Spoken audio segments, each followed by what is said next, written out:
Okay. So that I'm going live because I thought Ben was gonna recap a lot more, talk a lot more, explain a lot more. I don't know if he's being silenced right now or what, but hey, I'm just myself. I have no loyalty to anybody because I did not sign NDAs. I did not make friendships with people that are on the inside. Nothing like that. I am a searcher that has a YouTube channel that listens, that connects the dots, that likes to update. So I know a lot of people do not go on Facebook or Discord, but they are on YouTube.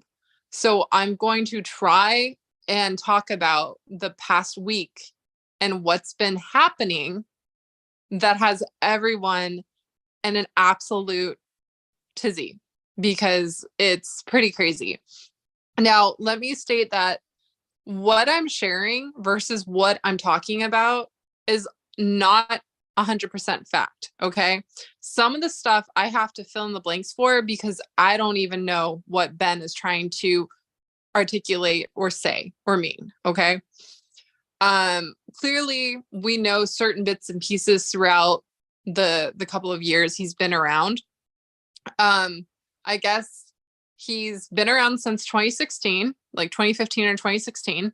I don't think that's a sus thing to categorize because he did not let us know when he started the chase. I don't think that is suspect at all. I think it's actually a tactic. It's articulating, setting something up, right? You stand behind the scenes and you observe and you try to figure out who you can trust, who's an absolute dipshit, who's onto something. And I was the same way. I started back in 2014. I would, post in certain areas or I would research things. Like I remember back in 2014, I didn't even have the book yet. I was just like, I found out about it. I researched about it. I was obsessed with New Mexico. Like, I'm not kidding. I was obsessed with New Mexico. And it wasn't until 2015 I learned, oh, you could go outside of New Mexico. That's how much of a rookie I was. I didn't even know about the 5,000 versus 10,200 feet elevation rule. None of that stuff. My first boots on the ground trip was Swatch, Colorado at Soldier Stone. And I'm also saying this to reiterate that I have been boots on the ground multiple times. So I'm tired of people saying I haven't. I have. I've been boots on the ground, physically boots on the ground a multitude of times. And I found some amazing discoveries. I found my war for me in real life living color on the border of New Mexico and Colorado. Okay. So please don't tell me I've never done anything, beneficial to the chase community or as a searcher, because I found one hell of a freaking surprise. Okay. But again, this isn't about me. This is about the updates that have been happening this entire week. Things that I think Ben's trying to say that he can't necessarily say right now. I don't know what that is, but let me just try and fill you in. And let me put a link in. Huli, if you want to join and try and help guide me to other details of what's been updated about, Justin Posey coming into Discord, letting us know he's in Discord, answering all these questions, us basically having to apologize, at least for myself. I definitely had to apologize to an extent for being such a dickhead to him. I get it. Secret identities possibly being revealed behind the names in Discord. 5 paragraphs about 9 Mile Hole from Rumblings Ramblings 2.0 being leaked, or not the 5 paragraphs, but one, like it was a expert from one of the 5 paragraphs that absolutely just blows my mind a little bit. People kind of being fed up, learning details about how others are signing ironclad NDAs where they cannot talk. They have to try and find a loophole to try and figure out how to get information out. A lot of the stuff that I started to connect and other people started to connect this week is that 99% of the reason why we're still fiddling around with our thumbs up our asses in purgatory chase purgatory is because of the documentaries. See, I could talk about this because I'm not in any of the documentaries. I'm not in Vox. I'm not in Calvary. I'm not in Jens's thing anymore. Like I did a like what was it last year? I did a quick little fun interview with him where I was angry and pissed off and stuff like that, but I never signed an NDA, nothing like that. And anything I say is not going to be saying anything negative about Jens. I like Jens. I don't think there's anything negative to say about him. I'm just saying that my experience with documentarians hasn't been the best. I'm not a fan of Vox right now. I will tell you that much, aka Netflix. I'm not a fan of them. And it just looks like a lot of the answers that were trying to be figured out are basically just being prevented from sharing with us because of documentaries. Okay. I still believe in Shiloh. I don't know what Ben's talking about with Shiloh. I'm still trying to catch up on all that, but I still believe in him. That is Forrest Fenn's grandson. That is someone who had a chance to grow even closer to his grandfather. He calls him his granddad, his granddad, in the year 2020. Okay, the summer of 2020, he got a chance to get closer with his granddad and spend time with him. And this is my own opinion. I personally think Forrest asked Shiloh to try and fix some things because it seems like there's something going on. And I think Ben was trying to get to that. And I think someone got to him and threatened him. I don't think it was Shiloh. I just think it was maybe one of the documentarians. I don't know. Ben has a few tells, and he gets angry a lot. And when he's angry, he kind of gives away some information that I don't think he means to give away, or maybe he does. I don't know. But it's just sad to see that people can reach others and silence them, or at least try to intimidate them. It kind of seems like it was intimidation or something. So I don't even know where to start with all this. Like Ben started where he was talking about how he met Forrest in a bar in 2009. Okay, we all know that story, right? Then he goes to talk about how he made his connections. I do want to put in here, because he did not say this or add this, Ben went to me first. He went to me first when he decided to come out in the community. He contacted me through was it Facebook or I think it was Instagram. And I don't know who he was. He was just a really cool person. And I liked Ashley too. And they were really smart. And they were talking about the same things me and Gigi were talking about when we were actually discussing 9 Mile Hole, which is really interesting. And so these complete strangers, I completely was like, hey, you guys are cool. I'll be friends with you. Welcome to the Chase community. Because they're saying like, oh, no, I just got into the Chase after the fact. And I've been in correspondence with Jack Stoof. And this is around the time Jack was actually responding to her emails, right? Like answering questions and stuff. And I was like, I remember I was on the phone with Gigi and I was like, Gigi, this person, Ben and Ashley, like they're reaching out to me and they want to be friends. And they basically just need a helping hand through the door, right? And so I like them. I was like, they're smart. They're seeing the same little aberrations that we're seeing. Why not welcome them in? So I welcome him in. I find out they're, starting a YouTube channel. I'm like, dude, let me make a freaking, marketing poster for you to help you with your first like live stream and panel. This is so cool. Always supported them. But I wasn't an idiot. I knew what Ben was up to. And he knows I know what he was up to, because when I finally went to their house for the first time, and that was when we actually did filming with Jens for his documentary. He told me, he's like, Candy, I went to you because you were the easiest one to get to K-Pro. And I'm like, yeah, I know. And I don't think it's necessarily a bad thing to have such a caring and big heart where you want to trust everybody. I don't think that's bad at all. So even though I know I was his in for K-Pro and the Chase community, I don't regret it at all. So let's see. Okay, Ben infiltrates the community, right? Then he starts his channel with Ashley, and Ashley gets contacted by Calvary via Instagram, like he said. And those details, I believe he's shared multiple times before on his live. And here's the thing that I have no idea about. The only thing I can do is connect the dots and assume. So we know that he met with Brandon. Brandon met with Shiloh. There was bad things said about Shiloh or about Ben, and Brandon tried to defend that to Shiloh. The whole thing about allegedly trying to set a trap for Capro and Douglas Preston. Like, we already know that crap, right? We already know that. But the thing is, we were recently updated and told about Brandon has always been Ben's source for Calvary, right? And I'm pretty sure that was kind of already so well known. Like, if it wasn't known, it was kind of like you already would assume.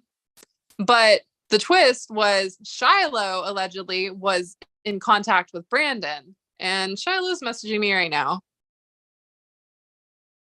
Oh shit.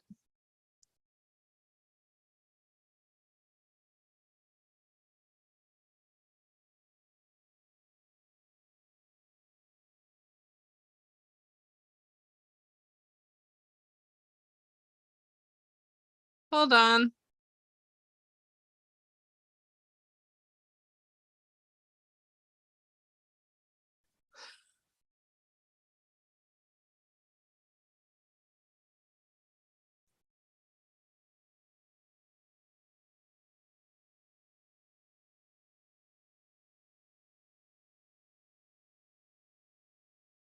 Hold on.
I love autocorrect. Hold on. Sorry, guys. Threw me off for a second.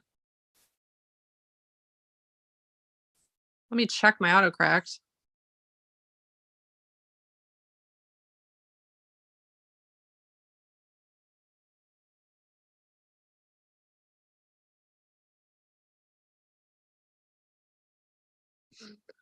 Okay. So Shiloh just messaged me right now and he told everyone needs to go take a chill pill, which I totally agree. So I'm not live right now for dramatic effect or anything like that. I was literally just going live to give everyone an update and a recap of the craziness that has been transpiring this week. But I don't know, Ben, I get it. I'm like a super emotional person too, right? You guys have seen me, like, you guys watched me delete my original channel because I couldn't get a piece of chocolate. Okay. I'm a very emotional person. So I get it. And I'm not going to, judge that.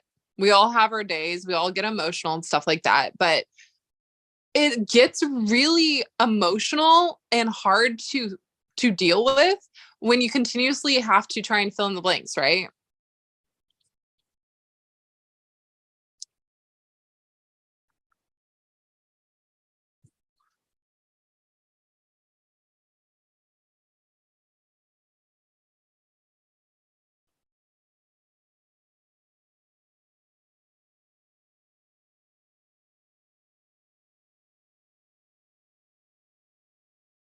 Hold on.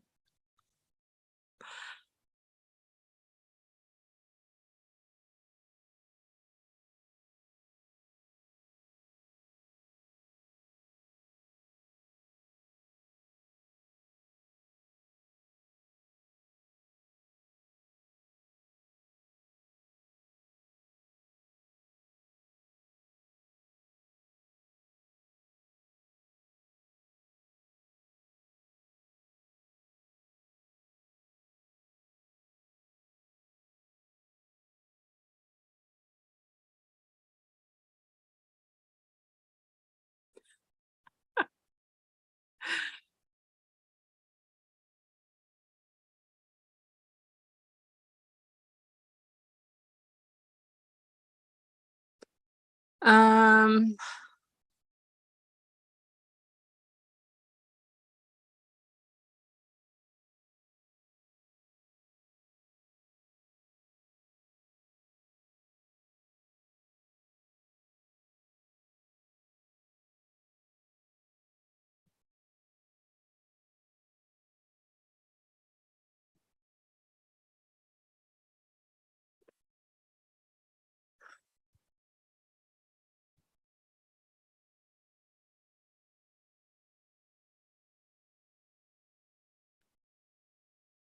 okay, back over here.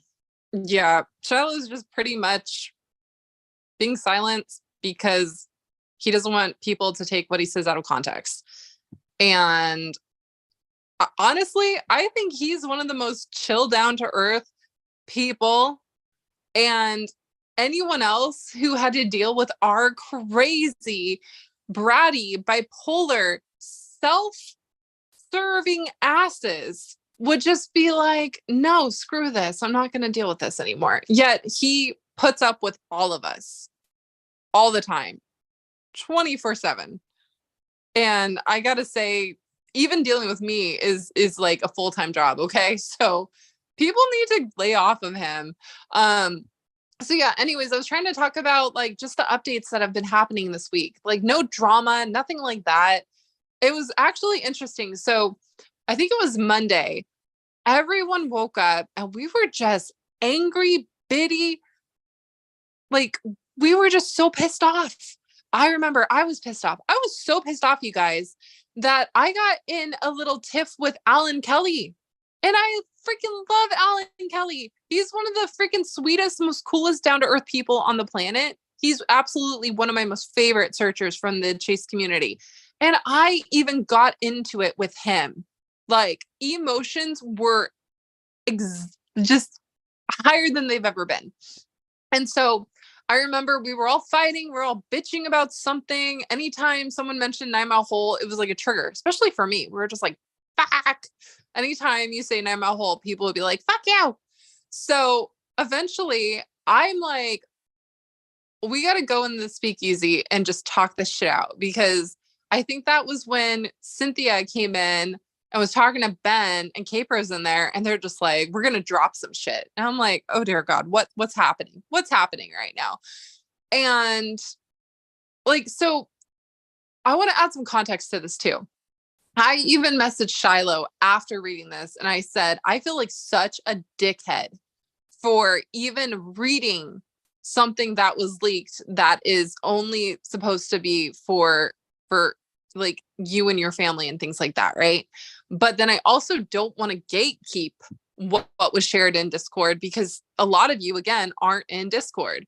So even though I told Shiloh I feel like complete dickhead for reading this and this is pretty fucked up, he pretty much is saying y'all need to take a chill pill, have some fun, learn to have fun. And he's right. We're taking shit way too seriously. It's just getting to the point where it's making us look like total assholes, right?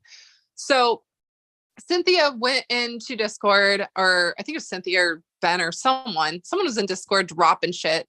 And it talked about, I guess, Rumblings and Ramblings 2.0, meaning an updated version of Forest Rumblings and Ramblings that was given to Dale and also Shiloh. Has 5 paragraphs writing, like descripting or information about 9 Mile Hole, right? And one of them is talking about how he hopes his grandkids, especially Shiloh and little Sam, will follow his either footprints or footsteps, I can't remember which one it said, to his where his spirit is, right? So I find that fascinating, and I still haven't been able to really get on board with 9 Mile Hole, just because when you have the story about Flywater and you have the story about River Bathing is Best, it's all the same concept, especially the footprints and everything like that. They were talking about, the fire hole, not the Madison. But even if they are, it's interesting because it's talking about his spirit and hoping his grandkids follow him to a special place and stuff like that. So there's some interesting details, but then it gets even crazier. So we're all in Discord, and I'm glad Jeremy is actually, I think Jeremy, did I just see Jeremy in here? I thought I saw Jeremy. We're all in Discord and we're all just throwing an absolute bitch fit at each other. We were just yelling about everything. We were just yelling to yell. It was so stupid.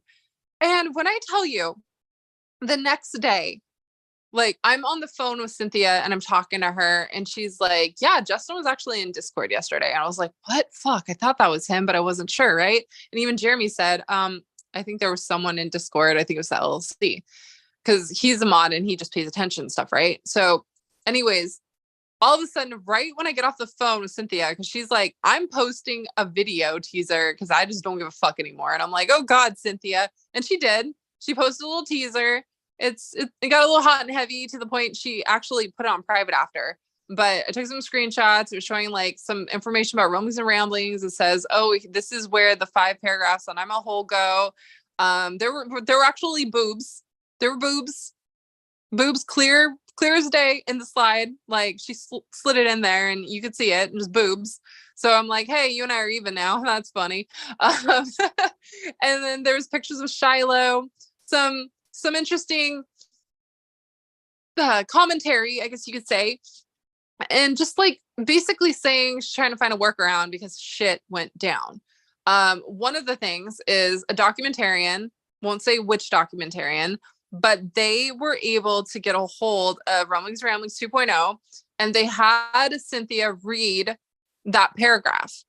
And she was going to paraphrase what that whole entire thing that she read on the documentary and the filming was. But then she's like, fuck, I can't, NDA. So she's over there in Lallaville right now trying to figure out a fucking workaround for that.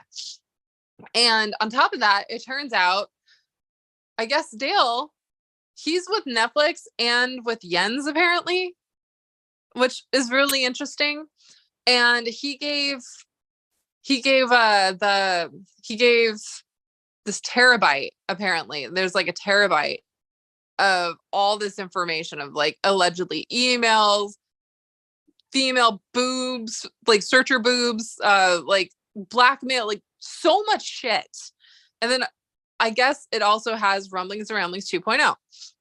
So that's another little update, right? I don't want to get too much into it, especially because there were, debate last night in Discord in the speakeasy talking about like, oh, if you send out personal photos of yourself, then it's out of your hands after that. Like, you send it and it's just like, it's out of your hands. And I'm like, I'm allowed to speak on this because I've actually experienced it.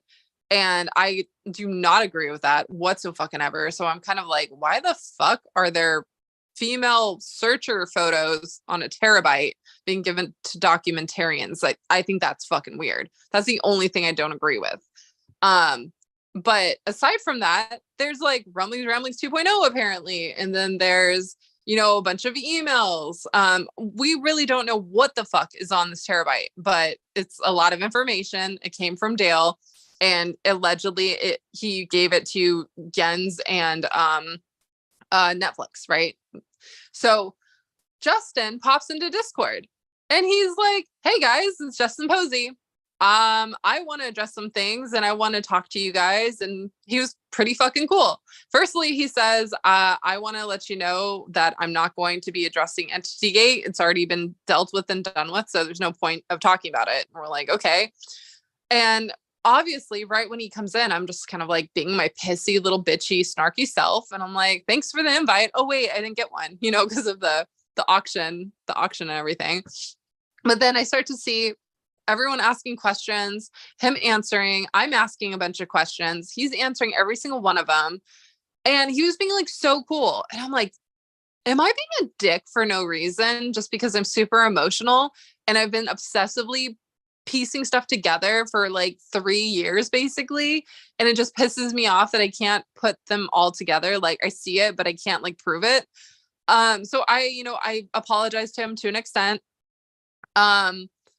He said that the LLC does not have the treasure chest or the dragon bracelet, but then there was also conversation about what differentiates an LLC from the people within the LLC outside of the LLC, right? So I still don't understand all of it, but he said the LLC does not have the treasure chest. They do not have the dragon bracelet.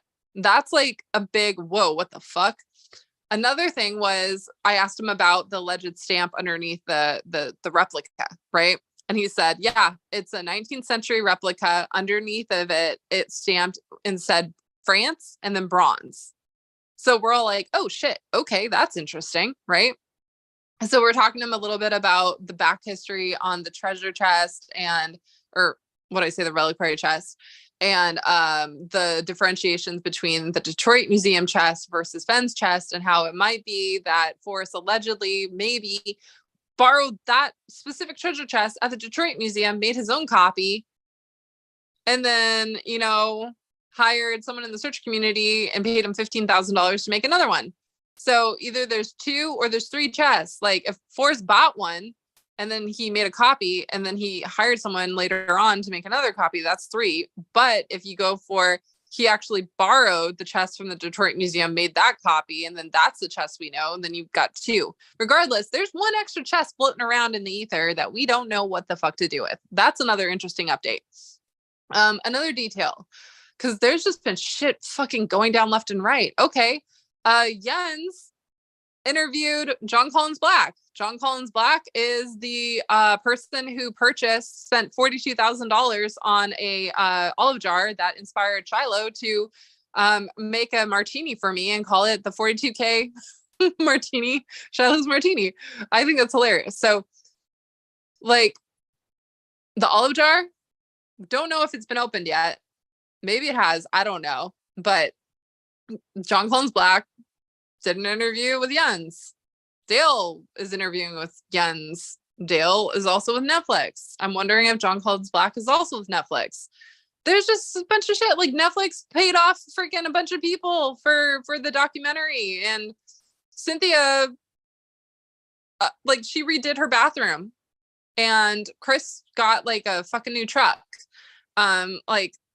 Justin admitted to allegedly, I guess you could say allegedly, paying people off to silence them for the 9 Mile Hole stuff. Justin also said that it wasn't until May of 2022 that he was 100% confident and believed in 9 Mile Hole. Rudy came in and was saying something else. Here's some other tidbits that are going to say, what the fuck? So I've been, everyone knows I've been obsessed with the auction website for a very long time. And I'm just like, I know there are pieces there. I know there are pieces. And over the years, I've been connecting those pieces. And each time they connect other pieces. So allegedly, this is the same rabbit hole I was going down. And I know you guys remember when I said every time something connects, like John Collins Black and the documentarians and Jack Stoof and the Dan Barbarisi and the fact that he talks about Beep I'm a Jeep, Jay Rayner, it's all talking about cryptocurrency, right? It's always cryptocurrency. Even Justin, I'm pretty sure, is cryptocurrency. So we kept going back to it all collectively leads to cryptocurrency. So I was thinking like, oh, is it possible the documentarians are also funded or backed by cryptocurrency? This is only a hunch. There's no fact behind it just yet, or there's no proof to back it up just yet. But allegedly, Jay Rayner and another friend and Jack are all associated with this little rabbit hole. And I'm like, oh man, I have a crush on Jay. I think he's super cute. I thought he was super cute ever since, Dan released Chasing the Thrill. Because I was like, who's this person? He seems really cool. And he's totally into the chase and everything. And I looked him up and I'm like, damn, he's cute. So yeah, always had a crush on him. And I think it's funny because allegedly they're just chilling in the Discord all the time. And so if you think about it, I guess apparently they were the ones that worked on my treasure hunt, which I'm like, dude, that's pretty fucking cool. Like, if you think about it, it's really fucking cool, at least on my part. So that's another interesting detail. I don't want to say anything negative because I think Shiloh is 100% right. It should be about fun. And what's interesting too is when Justin came into the Discord the other day, and he was there for like 3 hours. I'm not even kidding you guys. He was in there for 3 hours just answering everyone's freaking questions. And we had some really good questions, and we had some really snarky, stupid, fucking pointless questions. He was answering all of them. And after he did that, when I tell you, like, the anger and the triggers for 9 Mile Hole just completely left. I was just like, I'm not even mad anymore. I don't want to be mad anymore. Like, I had a chance to just step outside of myself and be like, why am I so mad about something that I cannot control? And so this morning in Discord, I was like, I don't even want to be mad anymore. I miss the fun of the community and the research rabbit holes, and the reason why I used to do research rabbit holes in TTOTC. And I just realized, like, for 3 years, we've been just confused. We didn't know answers. There's these like moving pieces that we couldn't really line up or verify. And so we were just all angry about it because we're always like, accusing others of not making sense or being behind some like political agenda or trying to make money. And I mean, to an extent, I guess you could say it kind of is. Like, some people really did sign to have money for documentaries and stuff like that. But I'm not going to judge them. I don't even care anymore. Again, don't be mad at something you cannot control. So what's interesting is that I guess Ben has a theory. This is only a theory.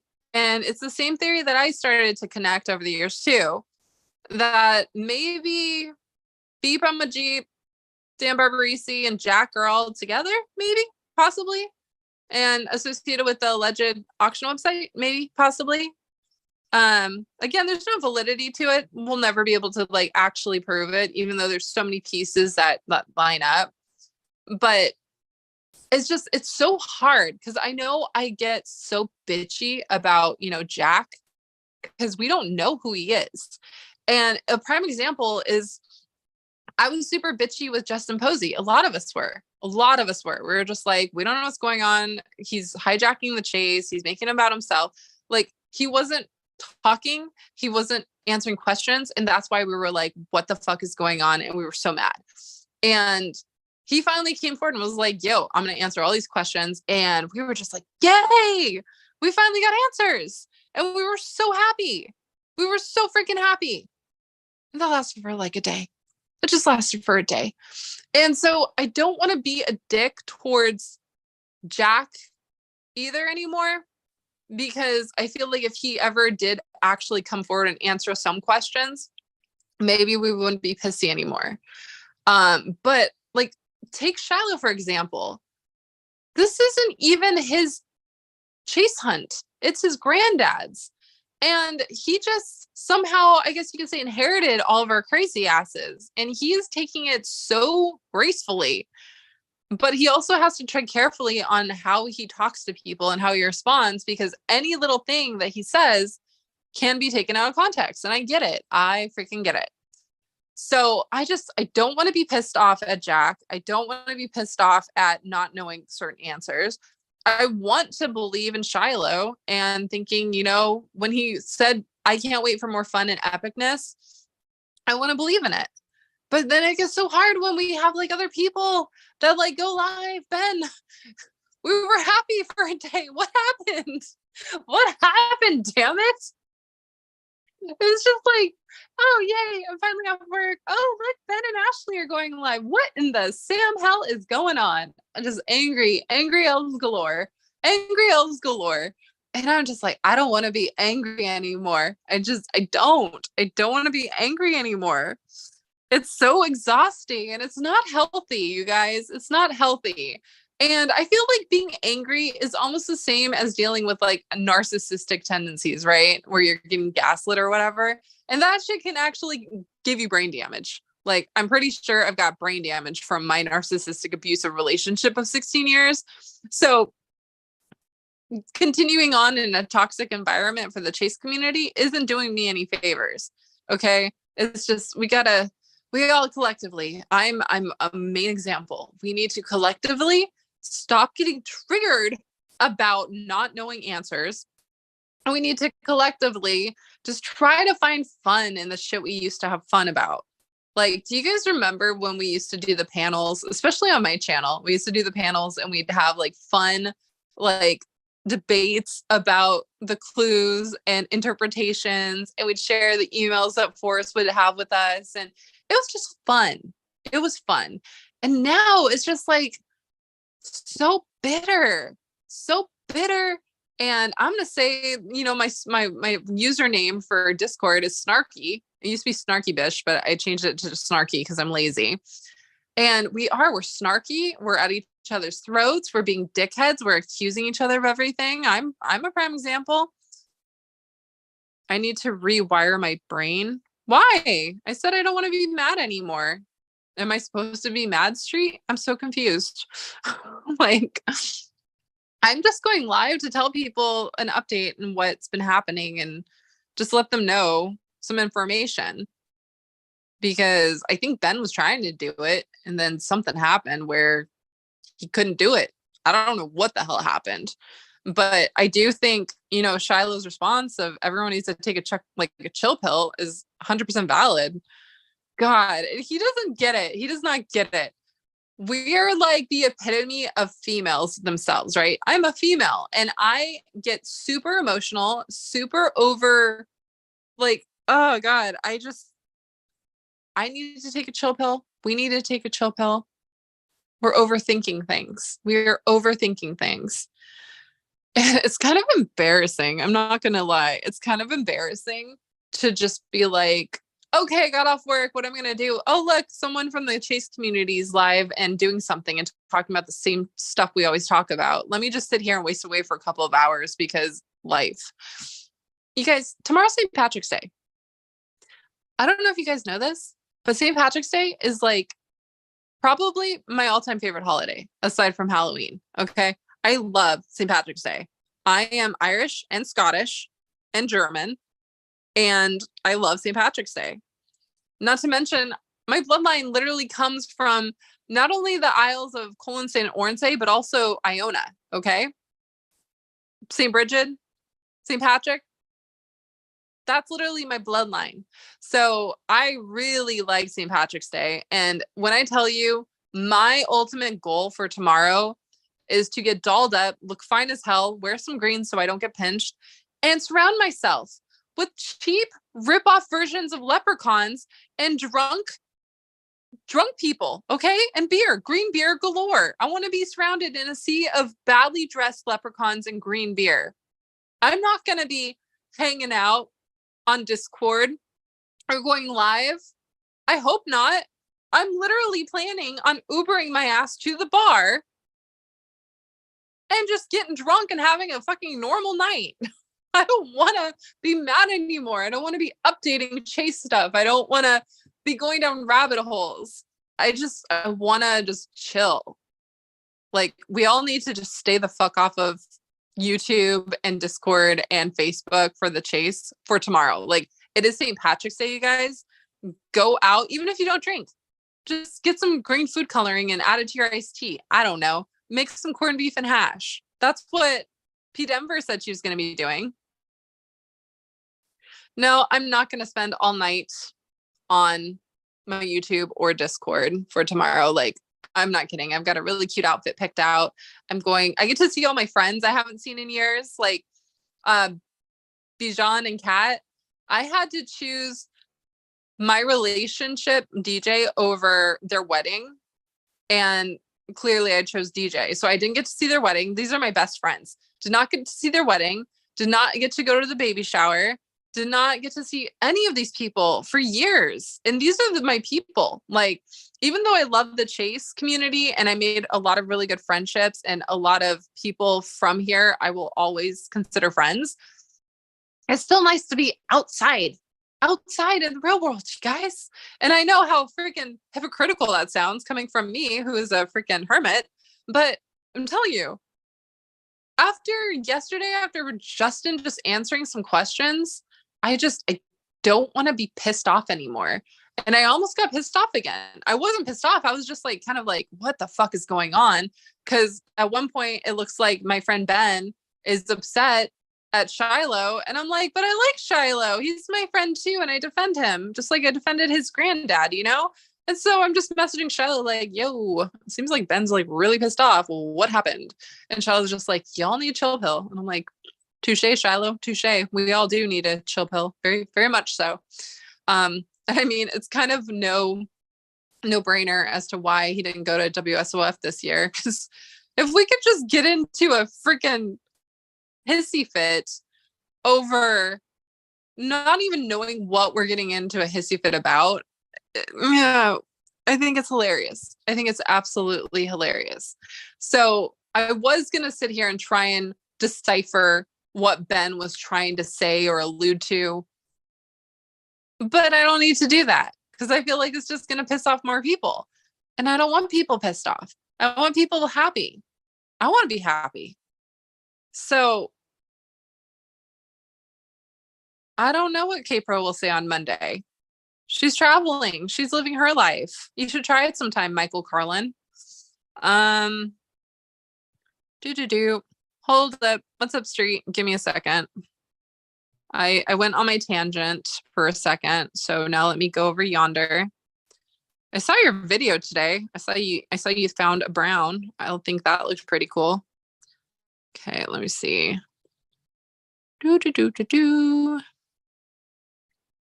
Copy invite link. La la la la la. La la la la la. No one is pissed. Okay, well that's good, Davio. I hope that's true. I hope everyone's not pissed and everyone's cool. I gotta send this to Ashley real fast though, because good Lord.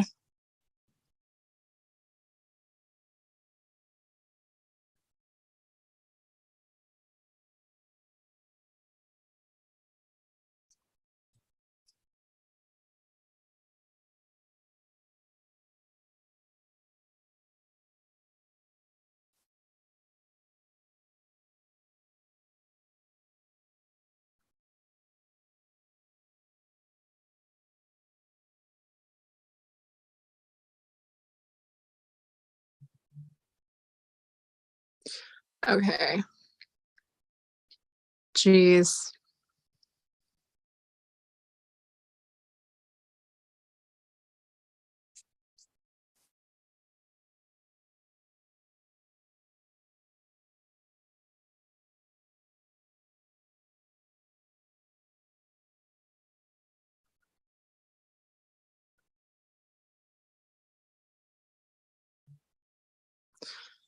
Okay, there we go. Heavens to Betsy. I'm not mad either, Davio. Yeah, I mean, okay, so I kind of got to be careful with my words. When I say everyone, I don't mean just everybody. I just mean collectively as a community in the Discord. A lot of people just get pissy.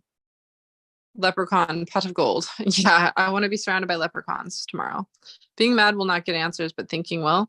No, that's what I'm saying, Street. I'm not mad anymore. I don't even care anymore. Like, fuck it. Like, that's all I have to say about that is just fuck it. Like, why use up all your energy and emotions over something you literally cannot change? You cannot control. You cannot, like, why am I even live right now? I've got more episodes of Shadow and Bone to binge. I watched, like, I think the first 4 episodes until 3:00 this morning. And then I was like, well, I kind of got to go to sleep so I could go to work. And so now I've got a bunch of episodes to watch and binge so I could stop avoiding teasers and spoilers like the plague. So I do want to watch Shadow and Bone in a little bit. So this isn't going to be like a 10-hour fucking tangent. I just think it's hilarious. God, fucking hilarious.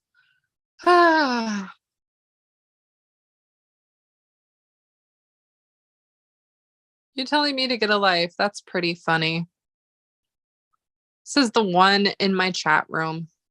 What's up, Street? What's happening, Candy? I don't know. I just think it's hilarious. Charlotte's like, everyone go take a chill pill. I know it's anal retentive, but using we and always and things like that, it triggers people, man. It really does socially. Does it really? Yeah. When you say we're all mad, we're all this, it's like, whoa. Instantly, like Davio would agree. We both thought like, nah, man, I speak for yourself. I ain't mad. I'm having the time of my life, man. This shit's hilarious. I don't even care about that anymore. I just mean like the collectively, especially in Discord, gosh, like everyone just gets so pissed off all the time now. And I'm just like, hello, what's up? And then it's just like, oh, okay. And I just retreat. I'll come back a couple of hours later. I'm like, is it safe yet? Is it safe to return? Well, it shows a level of commitment. I mean, we've all been in this years. We want, we see, I'm using them too. People want Hypocrite. answers is what a lot of people, and the frustration comes in. And then you got like planetary alignments and you got all kinds of shit happening. Yeah, that's so true. And I went down some fun rabbit holes the other night that, oh man, I got some good ones. I got some good ones. So, Um, I've said it over and over. Um, no one, the Finn family owes anyone nothing in the chase, nothing. And when I see people demanding, that, just like, I'll give you an example. Smell the Sunshine came out right after the find, and no one knew about Jack yet. And he did a video demanding. wait, no, he didn't come out after the find. He was there right before the find. No, he came out with a video No, demanding demanding no, the Smell the solver to. oh no, I know Smell the Sunshine because I was friends with him for a while. He was making videos and around before the find happened. Yes, I know, but he made one after the find, and no one knew about Jack yet. And he made a video demanding the unknown solver to come forward. It's the only right thing to do, demanding it. And he later apologized for that video with all the I think backlash. I think that's a tactic to throw you off. I'm still see, I'm going back to my old patterns again. Never mind. Fuck it. Keep going. God, you won't even fucking let. I'm out of here, man. Fuck you, people. No, I'm just saying those type things is like, what the hell, man? They don't know. That just shows the frustration level of not knowing the answers. But demanding, man, leave the fucking family alone. Seriously. I've made a lot of weird videos throughout the years. Yeah, I've never made one about the family or Fed, man. Leave them alone. They owe no one. I'm allowed to message Shiloh. He's my age. I'm single and he's cute. So I could message him. No, I mean, as far as demanding, like Ben did to demanding, I mean, it took me back to that Smell the Sunshine, demanding answers from the solver, man. It's like my instant reaction is, who the fuck, who the fuck are you? Who the Yeah, fuck are you Ben to means demand well. anything, man? Ben means well, even when it seems like he doesn't. Like he means well, and sometimes he just gets too emotional. Yeah, Like just okay, Buffalo Bill. Okay, oh, yeah, you he better meant not. well. You better not.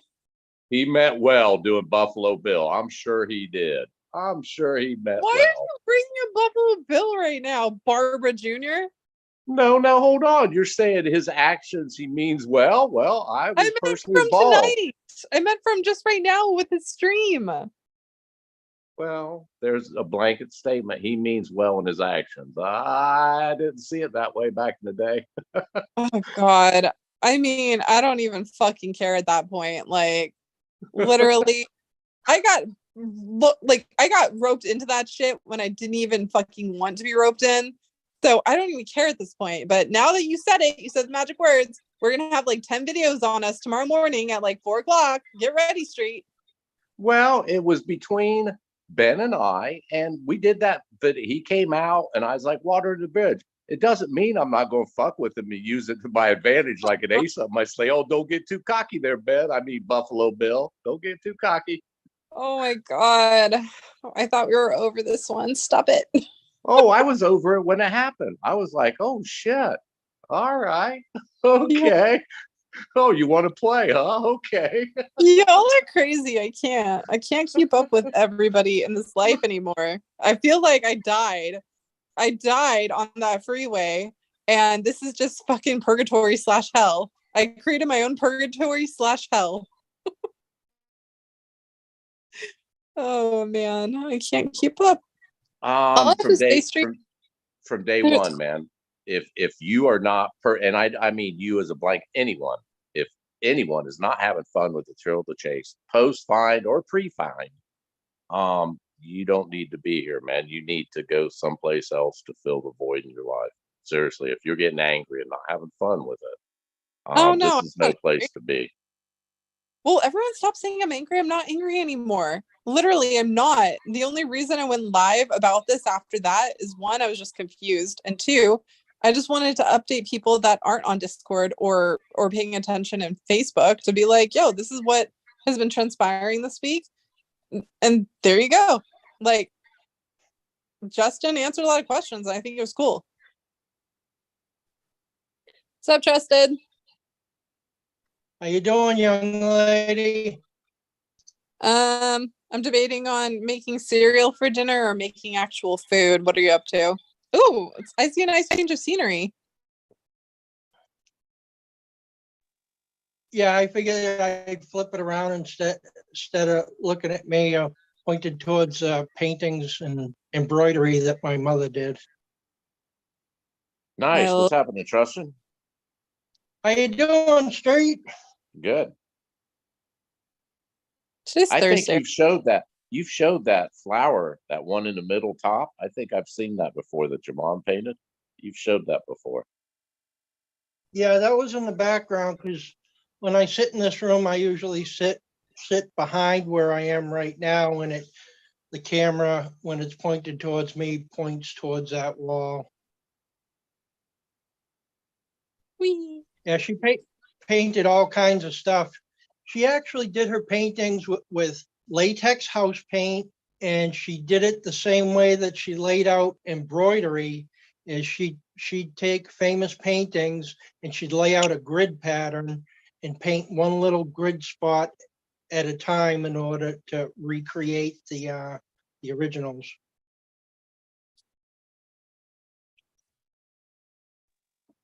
Nice.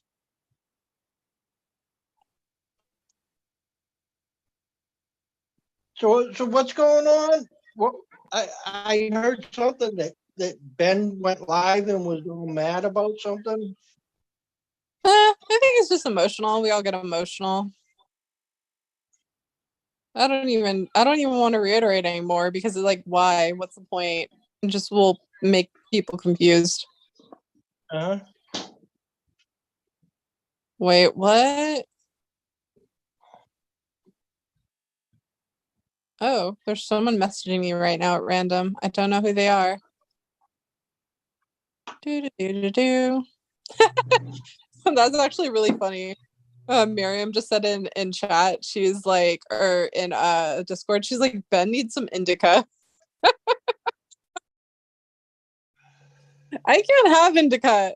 When I have indica, like I haven't had it too much, but like I remember in the past, someone gave me some indica and I was just like broken and I wasn't talking and I was just staring at like I think it was the parking lot stump or something. And everyone was like, "Are you okay?" And I'm like, "What?" And they're like, "You're not talking. You talk like 10 miles a minute. And right now you're not saying anything." Who's messaging me right now? I don't care about this. Go away. Go away. What is this? Okay.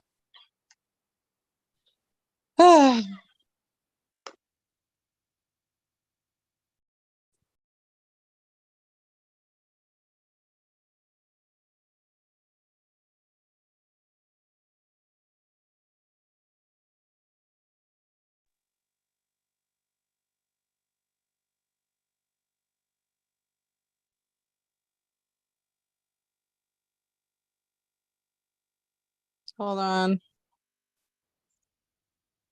Justin's in Discord right now, just chilling. What's up, Posey? He did say that he hopes that the documentary is like out by December or something.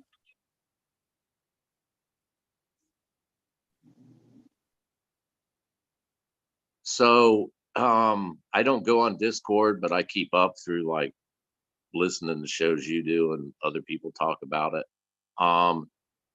The story remains Posey and his people or group or whatever, the LLC purchased the treasure chest. They didn't find it, right? Wait, what? Sorry, what was the question? Posey and the LLC purchased the treasure chest. They didn't find it, right? Is that story still the same? Yeah, but what's weird is that he said last night that the LLC no longer has the chest or the bracelet. Okay. Like So I was doing meetings in and out, and then so whenever I'd be able to take a break or something, I'd catch up on chat and see what was being said. But I didn't get a chance to like follow everything, and I'm like, half the crap, like there was just so many questions being thrown at him, and he was answering all of them, and it was just going through. well, from a publicist perspective, if it's coming out, the time frame is December, where this is a prime opportunity to stoke the fire. And it makes perfect sense for him and Cynthia and whoever else to start showing up, dropping little tidbits to stir the pot. In other words, fan the flames, sell the product, right? Oh no, I think Ben's still mad right now. I don't think it's like marketing or anything. I feel like Justin finally stepped in and was just like gonna answer because everyone was just being crazy ass dickheads. Like we were unhinged. Well, I've been around this planet long enough. Everything happens for a reason. It don't just happen by chance. I'm banking on my perspective. My gut feeling is, yeah, they're fanning the flames, just like the Cynthia video that dropped and then was taken back, and yeah, it's just fanning the flames. And then look what it does. It creates all this, and they just sit back and smile. Yeah. I don't know. I feel like this is an addiction for me because I like to pick apart things that don't make sense. And it's not just this riddle, this ending, this fucking community that doesn't make sense. It's like all of it as the collective. I can't stop. I keep dissecting it because there's more and more every day to dissect, and I'm like, I cannot stop. It's like my drug. Addiction is an escape, a form of escape. So yeah, the thrill of the chase was an escape for all of us, and it started out an escape and turned to addiction. Or was it wasn't it addiction of force to be passed on to us? I think so. Yeah.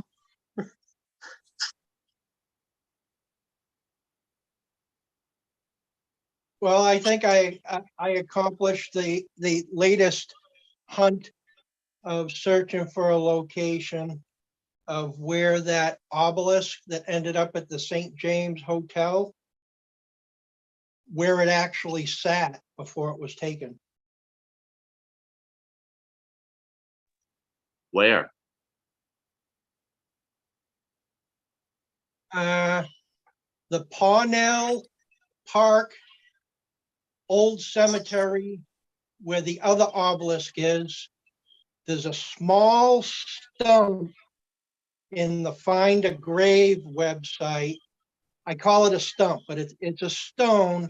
They believe it to be a headstone, but then again, they got the other obelisk posted as a headstone because they don't know. But anyhow, they kind of colored it in a little bit. So I focused in on it. I got the bigger picture and looked at it, and it was the same similar kind of Spanish cross, or what the heck do they call them? The Knights Templar type cross. And the top of it was all broken and mashed. And it was really dark, like it had soil covering it at one time. So what I speculate is that that was where the other obelisk was. It was broken off.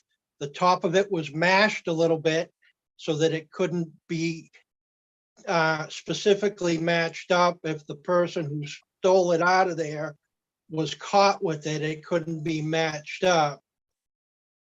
So yeah, I believe that was the location. Wait for the obelisk. Sorry, I'm basically at war with Ben right now. He's throwing like a little bitch fit in chat. I don't know what the fuck he's doing. Yeah, the location for the obelisk that's at the St. James Hotel. I'm pretty sure all it would take is a measurement to see the size of it, and it would match up with the base of the obelisk at St. James Hotel, even though the profile wouldn't fit because of the additional damage done to the existing stump. But it's closed to the public. People cannot go in there. Why is it closed? That's a good question. I don't know. The government always gets a hold of cool shit and closes it down.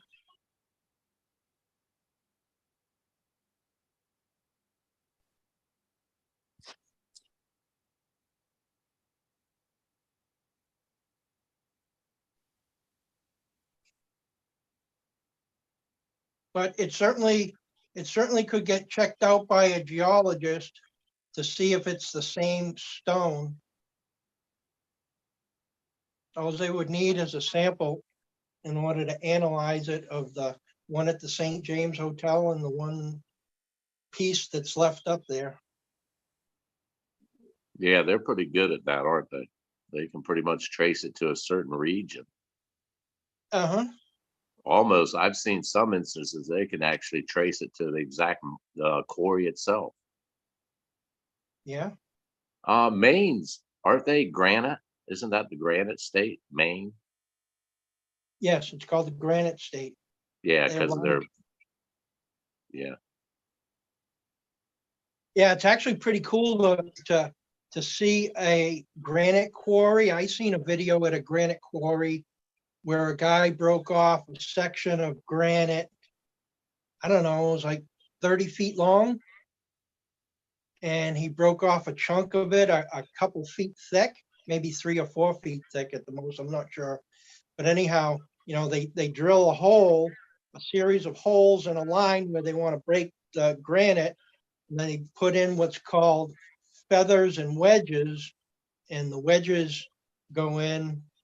I mean, the feathers go in on either side of the hole, and the wedge goes in the middle. And then they just go along and they hit the wedges, and the wedges are enough pressure to create a fracture, and the granite will just break off. It's pretty amazing on how that's done. Yeah. They use the dust too and stuff, granite dust. Oh yeah, granite dust is good stuff, especially for driveways or laying pavers down for patios and things like that.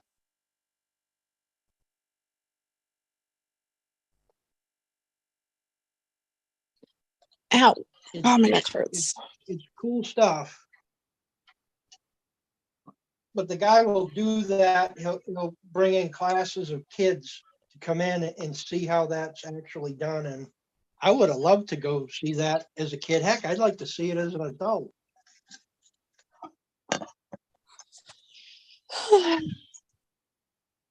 Ow.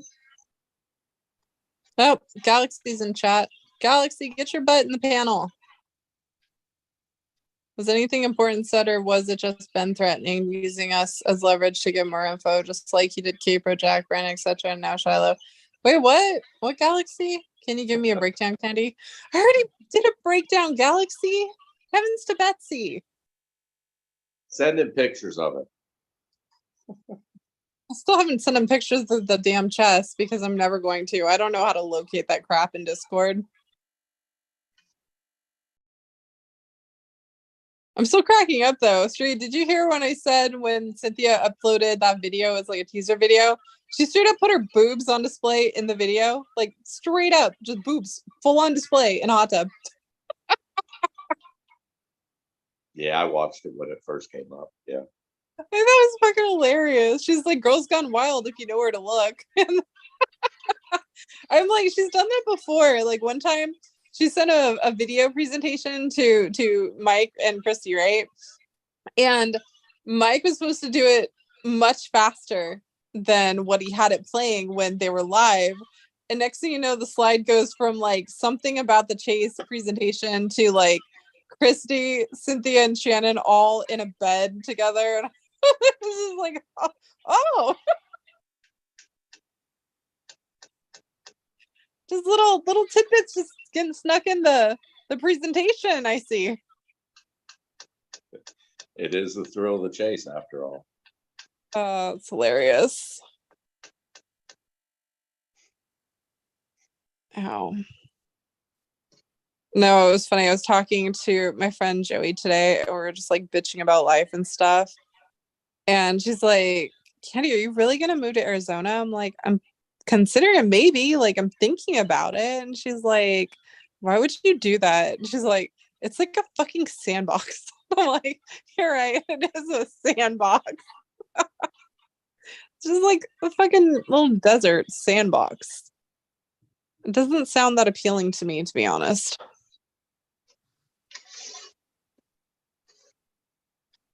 Economically, that sandbox is fun to play.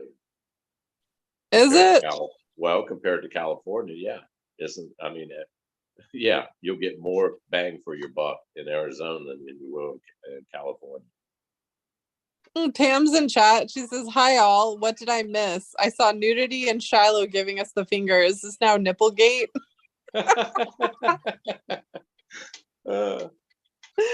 Oh man, I can't. I didn't see, wait, what? I didn't see Shiloh giving us the finger in the photos. I saw him wearing a hat though. Then again, here it is. People assumed he's talking to the community. He could have been talking to the person taking the picture. Who took the picture? That's a question needs to be asked. Yeah, I agree. Whenever people take my photo, I give them the finger all the time. Well, okay, let's look at it. The people that think the family owes them answers are the ones saying everything he says is taunting us and making fun of us and fucking with us. No, that's just your perception of it. Rock in a hard place. That's where they're at. That's where they've been. And it's not their fault. It's the community's fault in general. And I'll cite Ben's little temper tantrum tonight. Yep. How quick they turn. How quick you don't give them what they want. What do? Bring out the lanterns and pitchforks. Yep. Typical. Pitchforks. Yep. Typical. Why is there? Damned if you don't. What is going on in Discord right now? They're all crazy. I need a bowl of cereal. Even Justin's like, what is happening? Like, I think Justin. Wait, I'm trying to see where his comment was. Oh my gosh.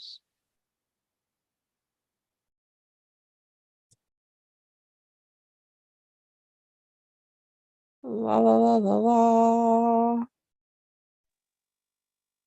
Well, the lack of answers has driven people to now they're hounding not the group that found it or the person that found it. Now they're hounding the group or person that bought it as if they would know the answer, as if it came with the box. I don't think it did. Did it? What, the answers? I think so. Yeah. They did come with the box because the answers are the motif. Like at least one version. You know what's really interesting? Hold on.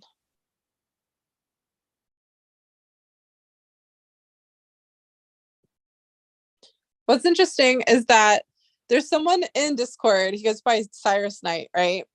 And he's been down a rabbit hole of anagrams for like 7 years. Just like I've been down a rabbit hole of the chess motif for 7 years. And you know what we both figured out, Street and Trusted? Is that we're at the same exact answers and conclusion from different versions. He's got the Roman, the Roman gods version of like Minerva, Mercury, Apollo, things like that. And I'm in the land of Bridget and St. Patrick's and the island of Iona, things like that. But Minerva is literally Bridget from all the Celtic lore. We're like, we have the same answer. Like we've been spending exactly 7 years, him chasing anagrams, me chasing the chess motif, and we're literally at the same answer, just different version of it. Don't you think that's fucking crazy? I think that's like so cool. What answer are you talking about? The Grail? No, not the Grail itself. Like, I want to reiterate that when I talk about Grail, I'm not talking about the Cup of Christ. I'm talking about the Celestial Grail, and the riddle for the troubadours. So it's not. I'm not looking for the Cup of Christ. I hope people don't literally think I'm looking for the Cup of Christ, because I'm not. But It's is that what the other person came to their conclusion also? they have something else, but it does go to Minerva. And so the same night I figure out Bridget, he figures out Minerva. And I'm telling him, like, because he's basically doing the same thing I'm doing, like going back as far back as you can about just history and the written language and stuff, and not even the written language, just like the stories itself. And everyone says, oh, the ancient Sumerians, cuneiform Mesopotamia, it's the oldest. No, it's not. Celtic lore and the ancient Druids go back 1,000 years farther than ancient Sumeria. So when you start poking around that one, oh, that gets fun. And it takes me right back to my actual bloodline and things I already know about. But it just goes deeper and deeper. It's just the coolest thing ever. And I don't think I'll ever be done with this damn riddle. It just continues to evolve.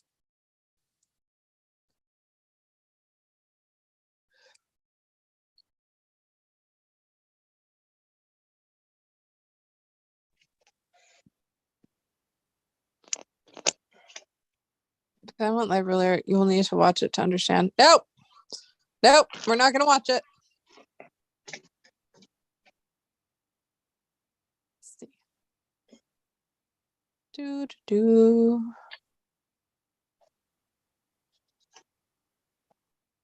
Keep your head up.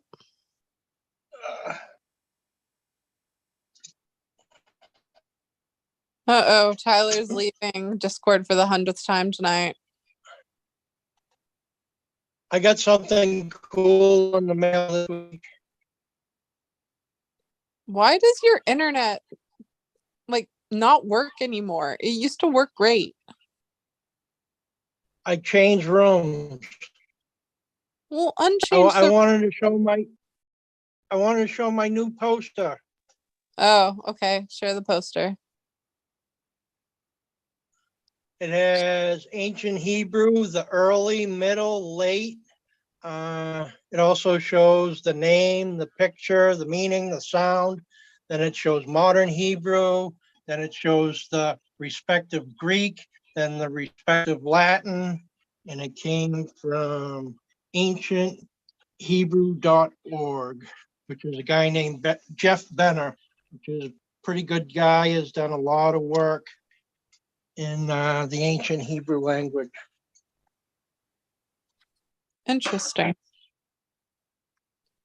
Very interesting.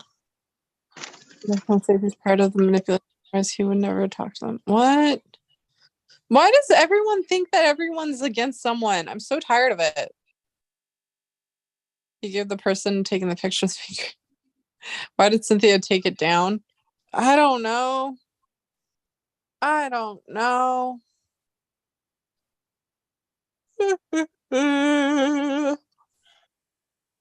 eyeball burns though. Ugh. Do. Well, take in consideration, Cynthia, Justin, they've been around this community long enough to know what it's about, know what moves and shakes it. So you can't tell me what they're doing right now is not pre-planned and has a reason. You can't. They already know it. You mean like premeditated? Yeah, I was going to use that word, but had meditation in there and I didn't want to garbage up the word. That's funny. How Yeah. has your spiritual journey been, Street? I see that you're finding some fun, great sculptures and things. Yes. Yes, I love a pine forest, man. I do. Wanna give us some backstory on the Brown statue? Um, yeah, I should have got a close up one. I call her the Fair Maiden. She has a little basket with flowers in it, and she just looks like spring has sprung. Like she's beginning her journey in life, man. And it's a beautiful spring morning, and she's picking flowers. Interesting. What kind of Yeah. flowers? What kind would you like them to be? Daisies, possibly. Tulips. Tulips. Yeah.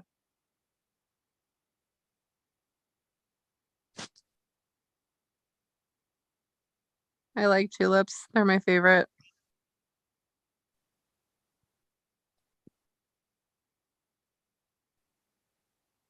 What's the first ones that come out in spring? They're usually yellow and white.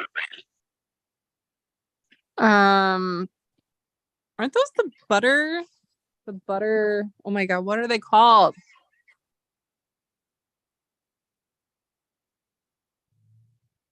Daisies? I don't know what Are you they're talking about called, but I've got some daisies? yellow ones out already. Yeah. What are those little tiny yellow ones that you can like? Oh my god, I forgot what they're called. They're itty bitty tiny little yellow flowers.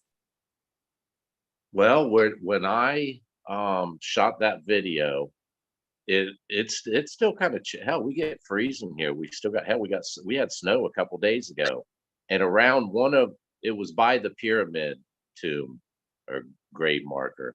Right across from it was a beautiful old tree, and all around it had these little wild purple flowers. Man, I've never noticed them before, and they were just like little viney things. And the more I looked, they were like freaking everywhere.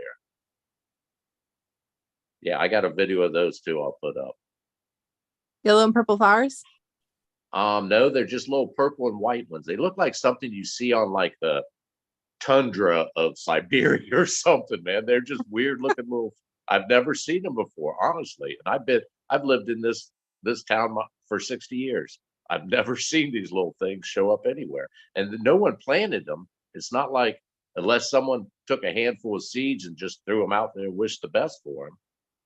It was crazy. Never seen them before. Huh. I like finding flowers. When I went to Soldier Stone, it was literally just miles and miles of fields of flowers. It was so beautiful. I would have ran through the field of flowers if the bumblebees there weren't the size of like freaking mice. They were like, I swear they were like radioactive, but they were cute, fat little bumblebees. But for every flower, there was probably about 5 bumblebees. So yeah, I'm already afraid of bees. Bumblebees, even though they're cute, fat, chunky little fuzzy fuckers, I don't want to have them on me. And especially if you run through the flowers, they're gonna be like, yo, I'm trying to sleep here. What the fuck are you doing? Because there was like a lot of them asleep on the flowers. It was so cute.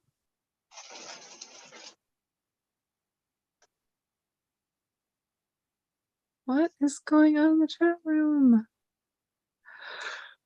So what's being said out in California about SVB Bank? Oh god, that Silicon Valley Bank. Yeah, I think it was posted 2 days ago. They were talking about how all that went down, how they're making sure they're paying back all the people who lost their money from it. And they don't want people to panic. So I've just been avoiding social media since then because I don't want to panic either. It's too stressful. yeah. You know who's a huge depositor at that bank? Just tell me because I'm tired.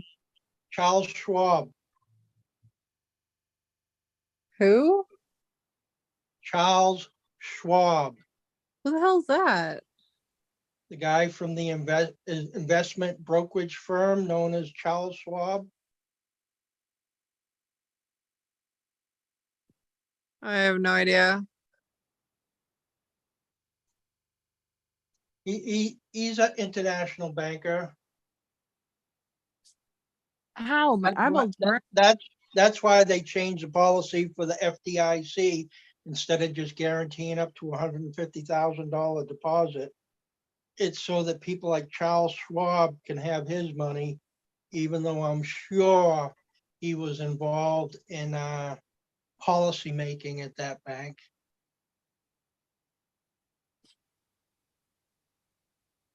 Interesting. Yeah, I don't really follow that stuff. Well, basically, there's no reason for a bank to collapse like that, a big bank. It's all by their own actions. When they make secured loans, like a real estate loan, a house loan, a boat loan, business, property, accessories, equipment, anything that's secured by something physical, the bank creates the money out of nothing. The loan itself becomes cash. The problem is they're so greedy about pulling the profits out, they will sell those notes so they can get the cash.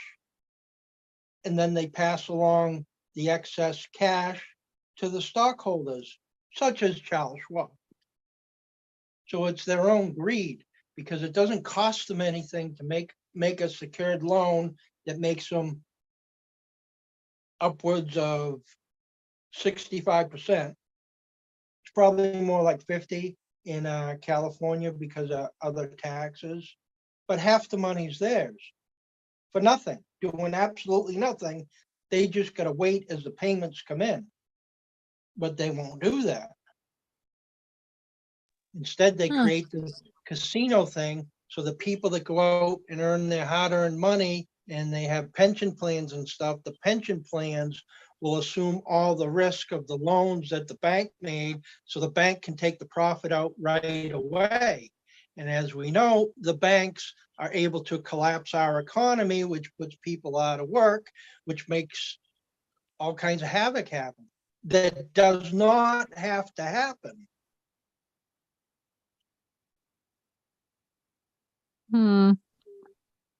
Yeah, I don't pay attention to stuff like that because I don't need to. I don't like bank stuff. The thing of it is, if things don't change, things won't change. It'll always be a boom and bust cycle. We will always have havoc. We will always have millions of people lose their houses every so often. And, it doesn't have to be that way. I still haven't gotten my cereal. I'm failing.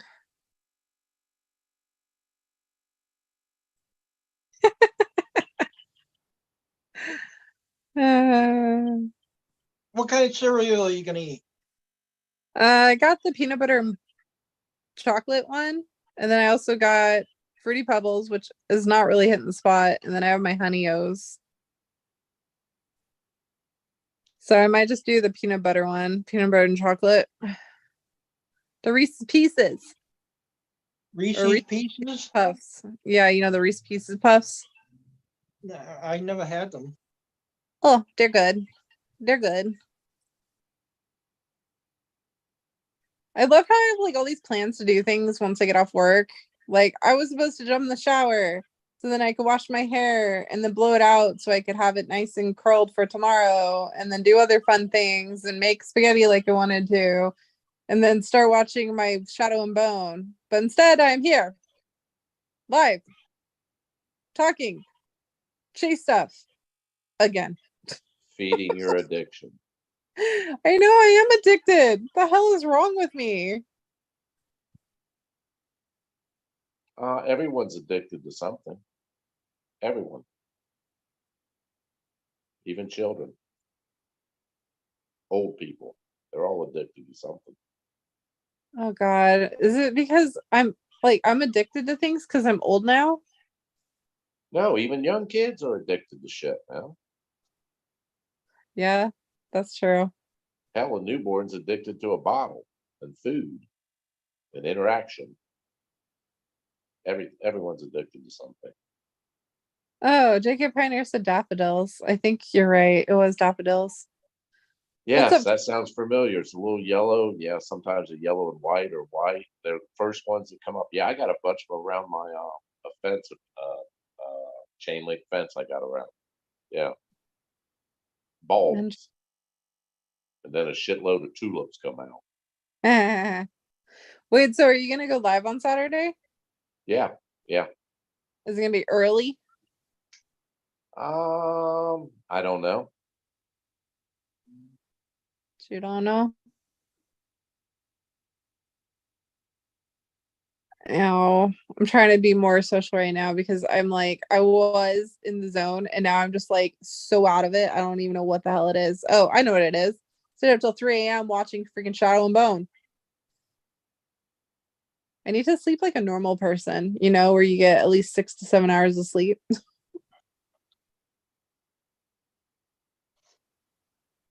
that what a I'm, normal person gets? that's what a normal person's supposed to get. I'm definitely gonna be hungover though. I know if you're gonna be live early on a Saturday, I'm going to be hungover as fuck. Well, it'll probably be around 6, 7 o'clock p.m. Yeah, but sometimes you're like, yeah, and then you're like actually live at like 10 or 11 in the morning. I'm like, what the hell is that? Well, Troy normally goes on like 12 o'clock, 11, 12 on Saturday, and I usually hop on there. And then like more 3, 4 hours later, I'm like, fuck it, I'll go live next. Hell, I don't, yeah. You guys And are I'll crazy. probably be on about 7, 8 o'clock Saturday. Huh.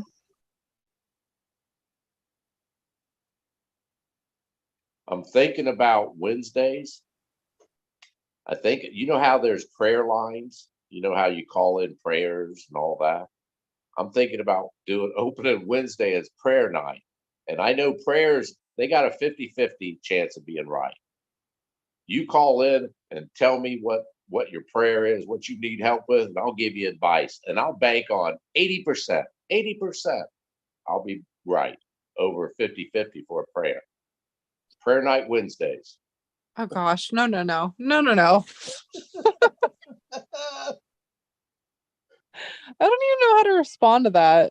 Well, I put up I set up a PayPal, and if you're happy with the results, then whatever. I'm open for send me some money. If you ain't happy, hell, I'll send you money. Give me your PayPal. I'll give you money. That's funny. You're Well, gonna it's pay better than people. 50-50. Better than 50-50.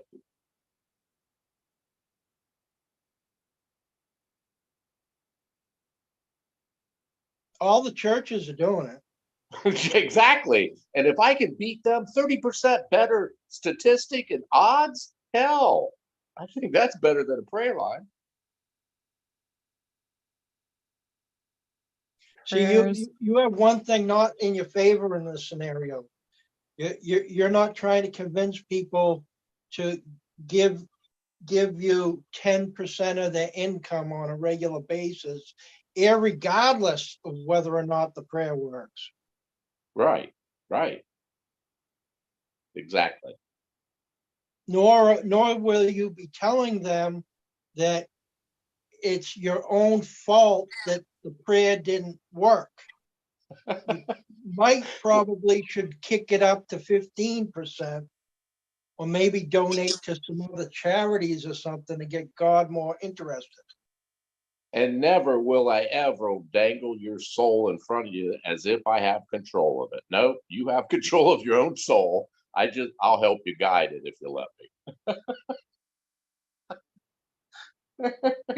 You're gonna pay people to guide you now to redemption? Is that what I just heard? No, no, no. Prayer lines. People call in with their prayers. Oh, please pray for my cousin. He's got shingles and in great pain. Oh, yes, sister, we'll pray for you. God, forgive all. Get in it, man. And that's a 50-50. It does. It's 50. There's no better odds. It's 50-50. Might work, might not. I'm going to open up a prayer line where you tell me what you want or what's bothering you, and I'll give you advice on how the fuck to get out of it. Oh, so basically just like my lives that I do 24/7, but in call center form.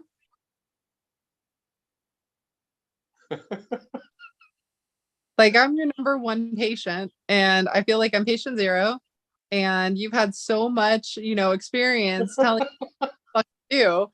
You're like, I'm now an expert. I'm so charging for this shit. You're my muse, man. I'll kick you back 10% because it did. You're right. You got me. You caught me with my hand in the cookie jar. You got me. That's funny. I was actually talking to Joey today, and like it's funny because she'll call me and she'll have something to talk about, right? She'll like either have a complaint or she'll just be like, "Can you give me advice on this?"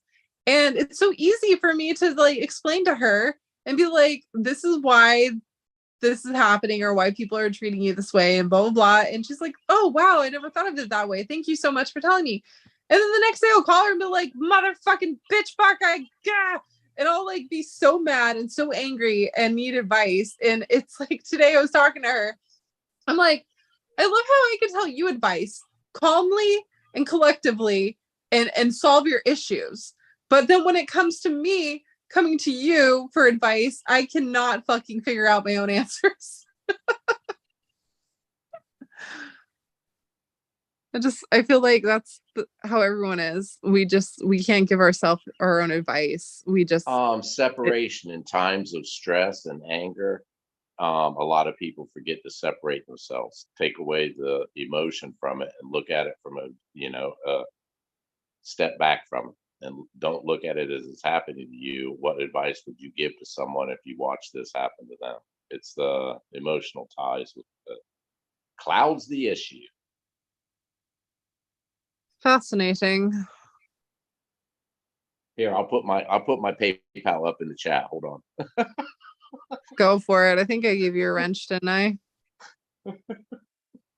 PayPal. I used to do that all the time. I used to get super chats and PayPal thingies. Like, this shit's funny. You know what I miss freaking. Actually, I was sitting here the other night watching on Netflix The Most Hated Woman in the World, based on a true story, right? And it's the woman who started American Atheist. Shit, What? American. Well, I started watching it and it's like, holy shit. People were sending her how much? Hell, I talk worse than that, man. Hell, she stole that shit from me. Oh man. So you're saying hated woman in the world is someone that launched atheism? American Atheist movement, and it's still alive today. She started it back in the 60s, man. She sued, what was it? She sued a school system, Baltimore, I think it was, school system, for having prayer in class. She's the one who got rid of prayer in separation of church and state. She sued them and won and took off from there. And she would go on like the talk show circuit talking about being an atheist. There ain't no God. What the hell? I guess you like literally have to market and patent every idea now. Every idea in life. Well, no, it was just it struck me as like shit. I'm getting bored with doing Wednesday, man. I like doing Saturday, just hanging out bullshit. But hell, I'm going to open up a prayer line. But it's not a prayer like a God prayer line. It's a fix it prayer. What ails you? I feel like you should open a freaking chase line and just have people call in and be like, I am lost and I need this advice. Help me. Tell me straight Well, for I know no religious people are going to watch this show, but I'm catering to them. Like I'm catering like you pray it, I'll solve it. They like to give that money away. Oh my god. Tax free. Yes, I am applying for the tax-free credits too. You're exempt from taxes because Not, you are now giving. Wait, is that? I feel like there's probably something against that too. Like you're not allowed to guide people in prayer if you're not a like priest or something. Well, no, now hold on. Here's a separation. I'm going after the religious people's pockets because, Christianity has enough and they overspend. They don't know what to do with what they got. So I figured I'd tap into that resource. But I learned through the PTA that 501c or whatever, tax-free exempts, can be for nonprofits. So I'm a nonprofit organization. You're You need three individuals in order to become a 501c3 nonprofit. Yeah, that's I have a easy. vice. All I'm you need to president. do And I is have a buy vice 3 president, peeps. and I have a treasurer. I already have them in place. Oh my gosh.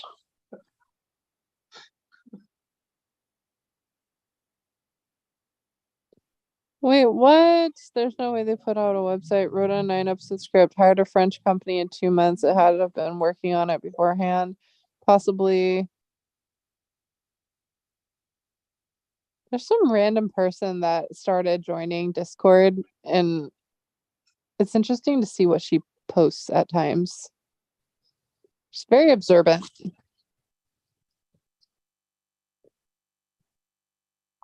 Do you research for her? Oh no, people are bombarding Posey again with more questions in Discord.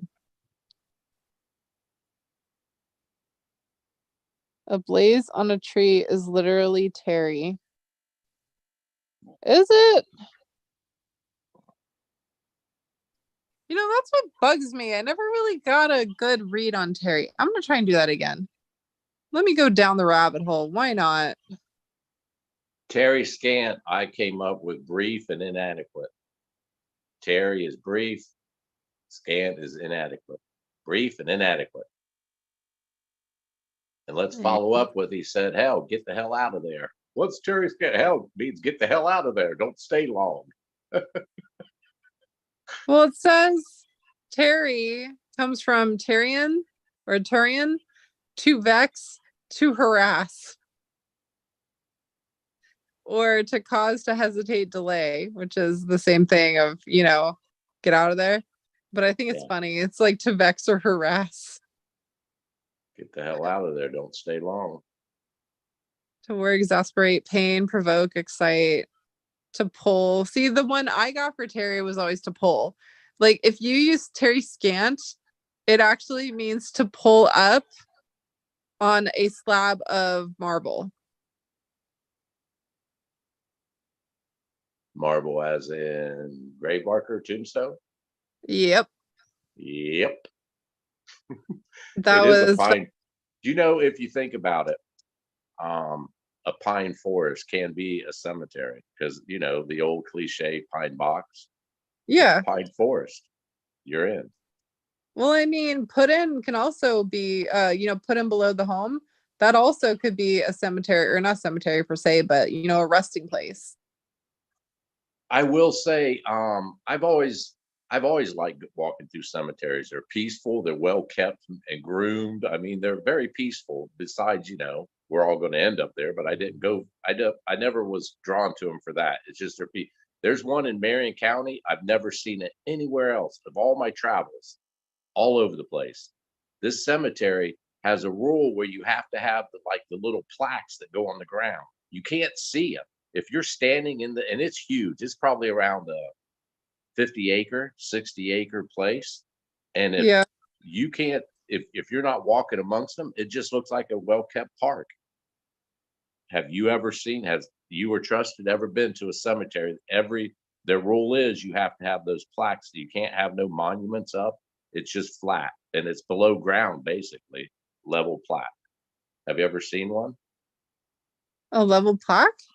No, a cemetery where there's no headstones. They're all just the plaques lying flush on or below ground level. You mean like where there's no dead bodies or anything? What? Like where there's no dead bodies, it's just like more of a plaque monument versus an actual like graveyard. Oh, there's dead bodies buried there in caskets, but their headstones, their grave markers it has to be these plaques that lay flush with the ground. I could say yes to half of that. Soldier Stone is that. It just doesn't have the bodies. I've seen sections of cemeteries like that. Yeah, it's just something, you're in a cemetery because the gate says it when you drive in, but you don't, it's just a weird, I don't know. The first time I drove into it when I was younger, we used to go out there and party because it's out in the country. We get, and it was just like, wow, this is we'd go out there and play frisbee, and we never worried about, like, when I'm around, I grew up Catholic. When I'm around headstones and tomb, I walk in between them. I try not to like walk over them. It's just something I feel weird doing it. Even when I do it sometimes, I feel weird. In this place, hell, we play frisbee. We never even crossed my mind that there's actually caskets laying in the ground all over the place because the lack of grave markers, the above ground ones. It's just a weird place. Interesting. Yeah, you tend to find those in the world. The mysteries of the cemeteries. Didn't they used to hide like really important top secret information in like cemeteries? The good and the bad and the ugly. It has more than just secret shit. They had jewels and treasures. Yeah. Such an interesting concept. Like who's the first one to think, oh, treasure hunt? You gotta rob my body and my grave, like, in order to claim it. Like, the fuck were you smoking that day? I through the I think, like you alluded to, reliquary trust and paying for your wrongs, and we all know his we all know Forrest Finn's life story. I do think in the back of his mind, this was him paying for his transgressions and sins. I really do. I think it was part of his legacy. He wanted to like double down. I don't know if I'm right, or I don't know. None of us really know where we're going when we leave.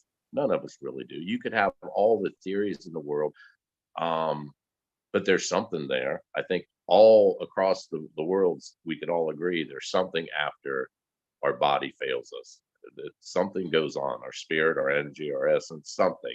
So I think Forrest doubled down. He's like, what the hell, man? I better pay for my, past transgressions just in case.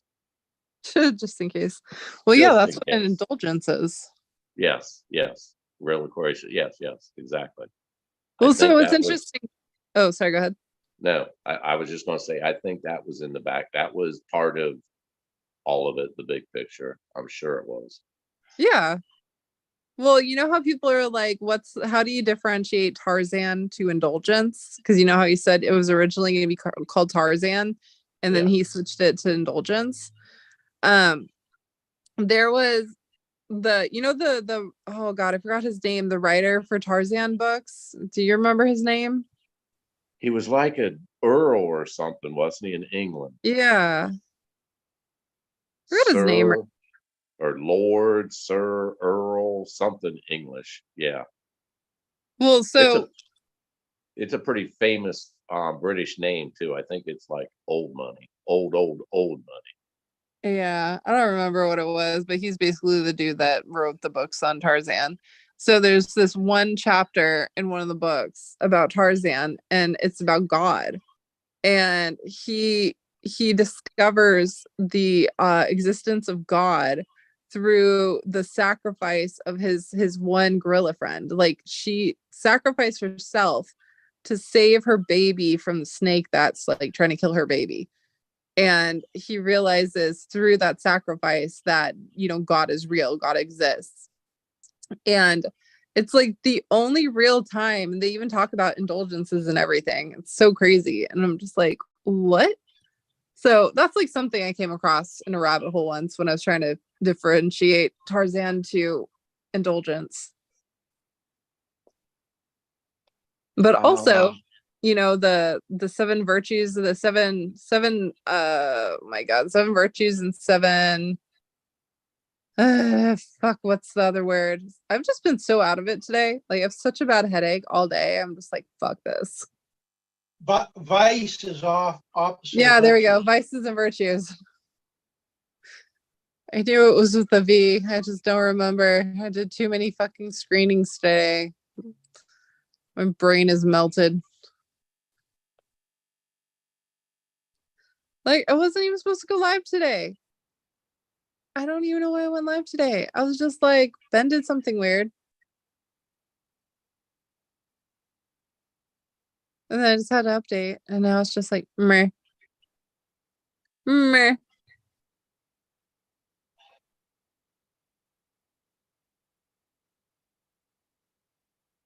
What the hell does that sound?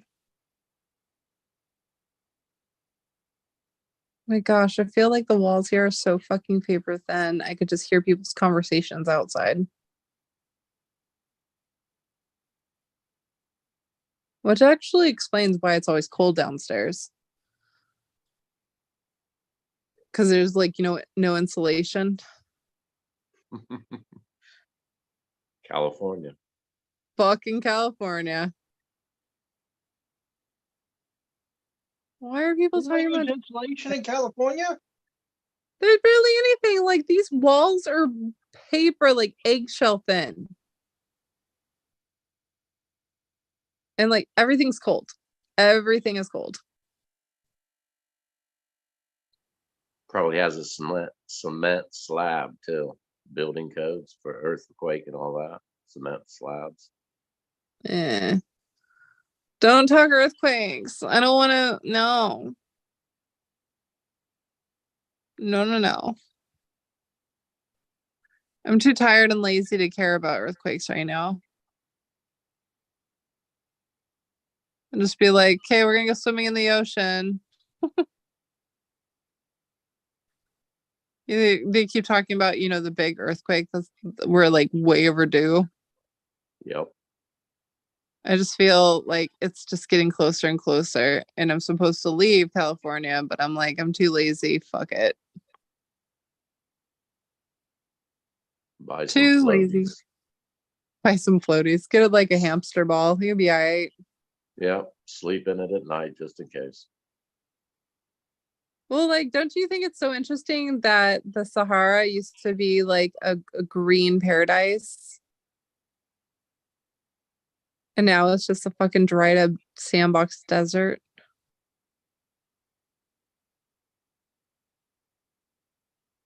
That's because there was a tsunami that went across it. Really? Yeah. Is that from the land of Moo? No. Oh.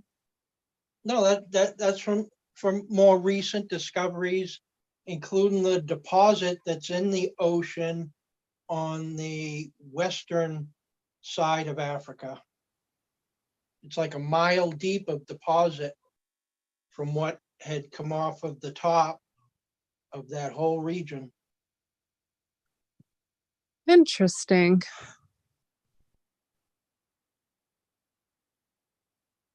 Very interesting. Oh no, more people are posting freaking articles in Discord on chase stuff. Like, that popular mechanics article. Didn't know there was a popular mechanics article to do with the chase. Yeah, it's like it talks about It says America's greatest hidden treasure was found, so why are people still looking? I guess I could try and read it. Let me see. I think last time crazy. I think it doesn't make me. I don't want to join. Yeah, I have to join. I don't want to fucking join. Screw your stupid subscription. I have to join the stupid subscription to read something. Bad marketing. Go away. Well, my first question is, I've subscribed to Popular Mechanics throughout the years. Why is a publication like that putting in a filler story with why hasn't been found? I don't know. There's just too many weird, unexplainable answers. Or questions with no answers. So I'm pretty much giving up at this point. I don't want to know anymore. I don't want to know because it's too exhausting.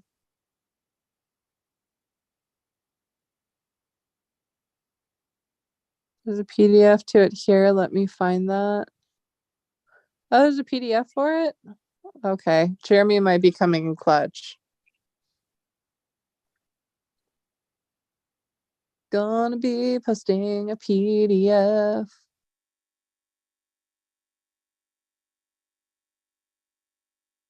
I think I'm to the point where it's like, you know, where you're tired, but you're so tired you become delirious. And because you're delirious, you're no longer tired. It's called adrenaline rush. Oh, really? Yeah, your anger got you all pumped up. Oh, so I'm slowly just brain damaged again. Now you're just crashing. The headache's coming in. You're just crashing.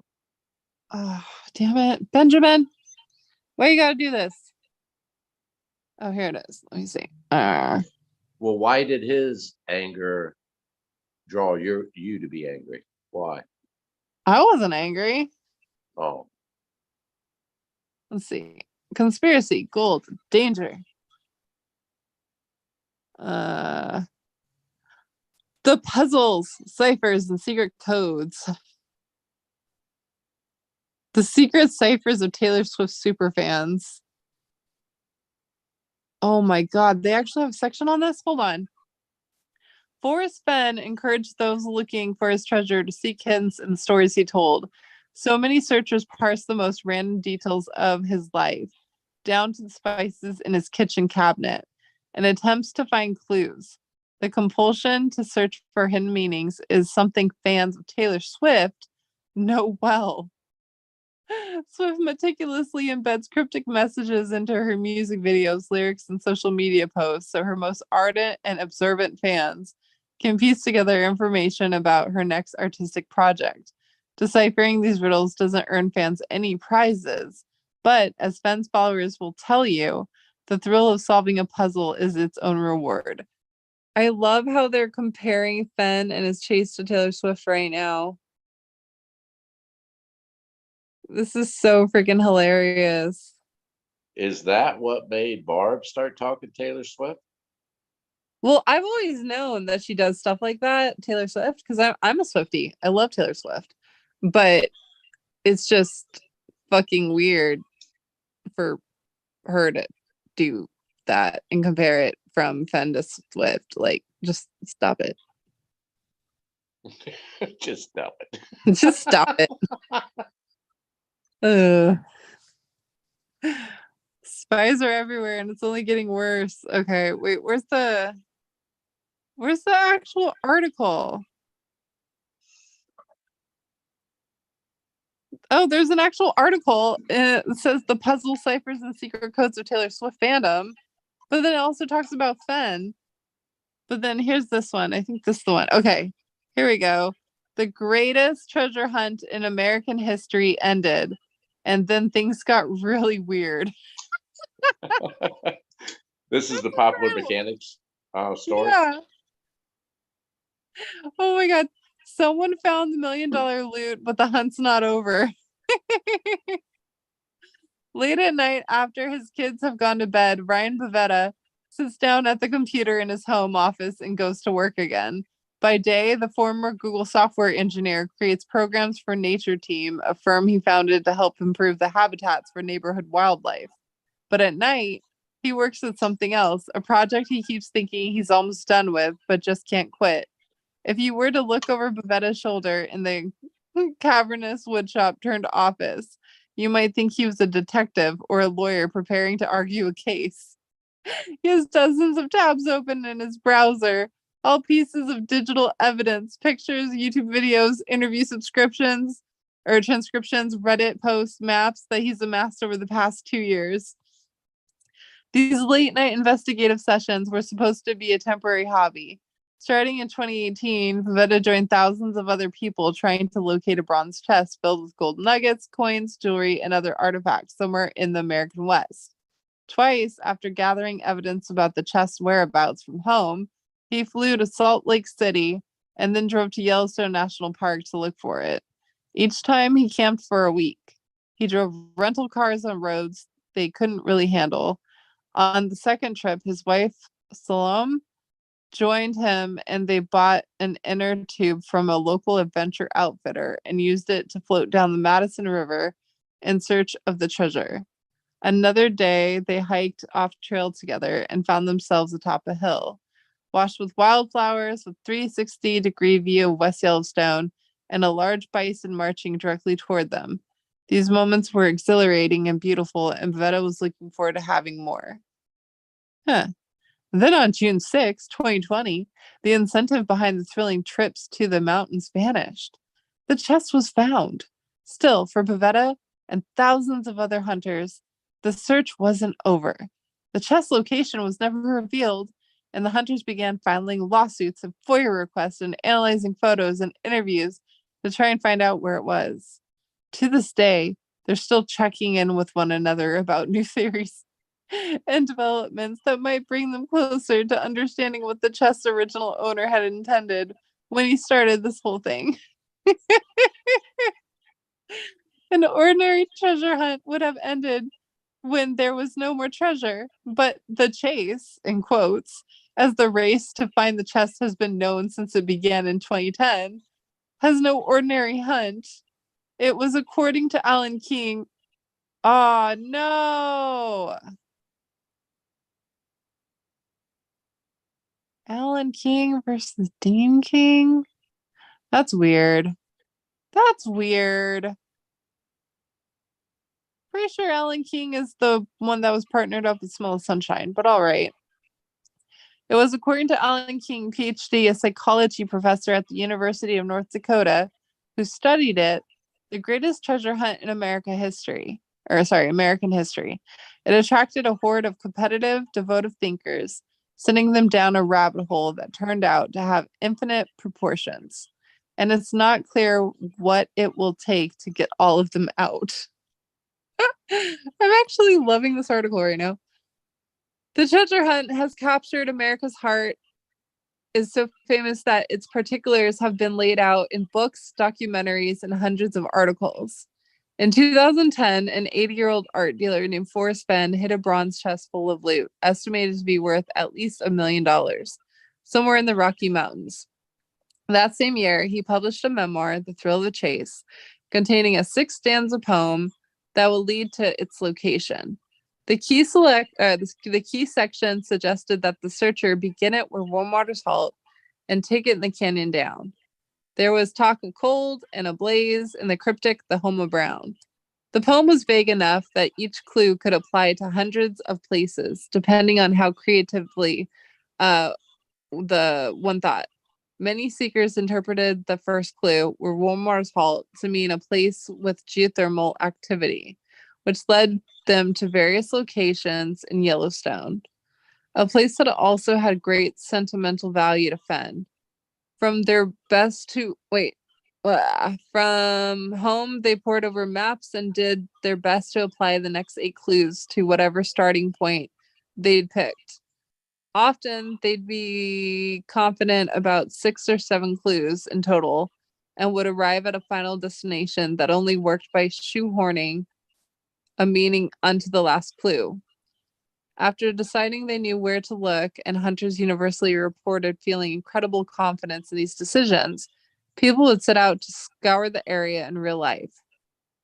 Some seekers took weekends to confirm their hunches in the wilderness. Others spent weeks or months in the West. They traversed snowy mountains, waded in freezing waters, trespassed on private land, and in some cases needed assistance from search and rescue teams to get out safely. Multiple people have admitted hiking over unmarked terrain for more than 10 or 15 miles in a single day during these searches, farther than they had ever walked in their lives before. Oh gosh, I'm getting so tired right now. Okay. King, the North Dakota psychology professor, joined the chase in 2015 after seeing Fenn on an episode of CBS This Morning. He later published an academic paper called Treasure Hunting as an American Subculture, The Thrill of the Chase, and estimates that the search group eventually numbered more than 400,000 people. They were drawn by the deceptive simplicity of Fenn's poem, as well as the outdoor adventure the hunt required. But the breadth of knowledge that they had to draw on to find the solution, searching for clues in geography, history, literature, military lingo, aviation, archaeology, art, even business, had kept many of them searching. The chest had value, but was not what drove us. It was the intellectual challenge. King says, for those of us who got into it, it truly was thrilling on a day-to-day basis. Much of the draw was Fenn himself. Born in Texas in 1930, he spent summers fishing with his father in Yellowstone and developed a love of the outdoors. He joined the U.S. Air Force at age 20 and flew hundreds of combat missions during the Vietnam War.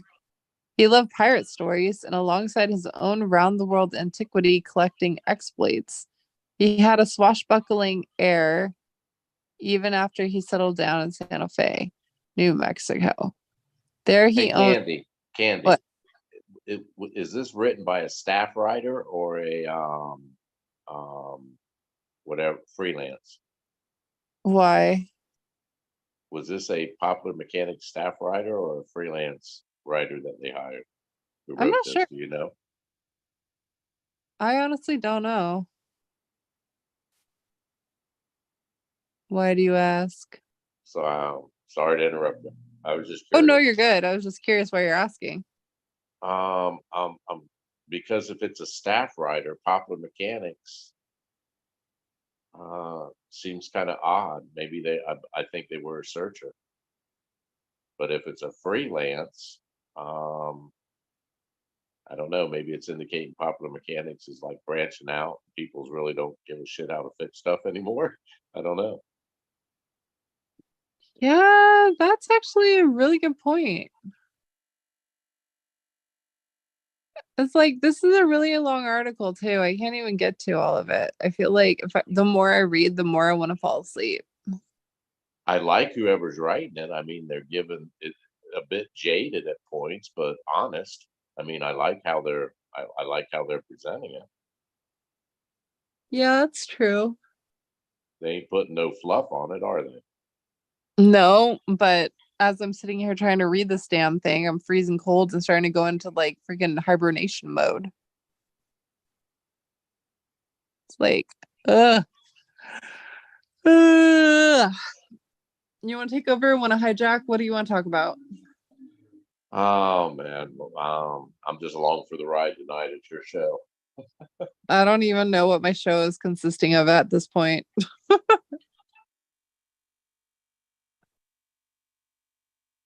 I'm just like, I wanted to wash my hair tonight, but I'm not going to do it until tomorrow. So I'm just like going into hermit mode and hibernating.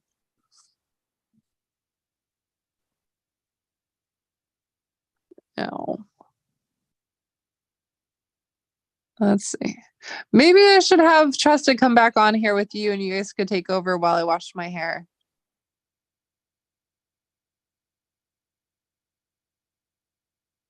Is Trusted still on? I thought he was. Hold on. Yeah. Okay, lost that. What happened to him? I thought he fell off a while back. Ow. Oh, here's my own Zoom. Just think he hasn't done one thing to help shut down, which is why Greg continues being social. Wait, what? Wait, Galaxy's saying something. What? What is Galaxy saying? Oh, what's up, Troy? I don't feel sorry. What? He should distance with the controversy. That's not fair. I feel like Shiloh gets so much shit just for saying hi to me. It's not cool. Oh, there's Trusted. Trusted! I'm trying to get him to join. I mean, Troy could join too. You guys could just take over my channel while I wash my hair.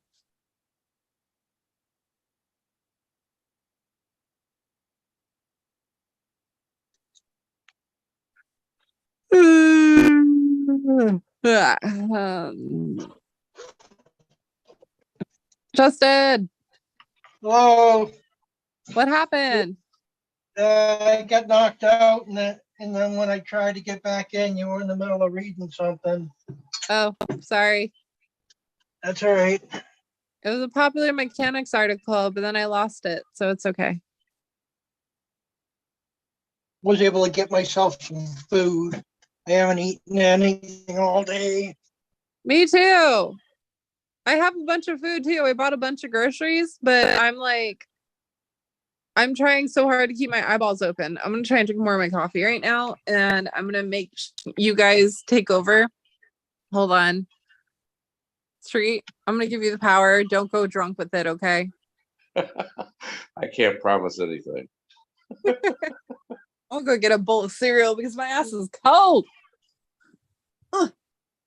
I'm cold and I need food. Ugh. It's just cold all the time. I think I'm gonna put the heater on right now. Like it wasn't too cold the past couple of days, but today it's just fucking freezing again. I don't like it.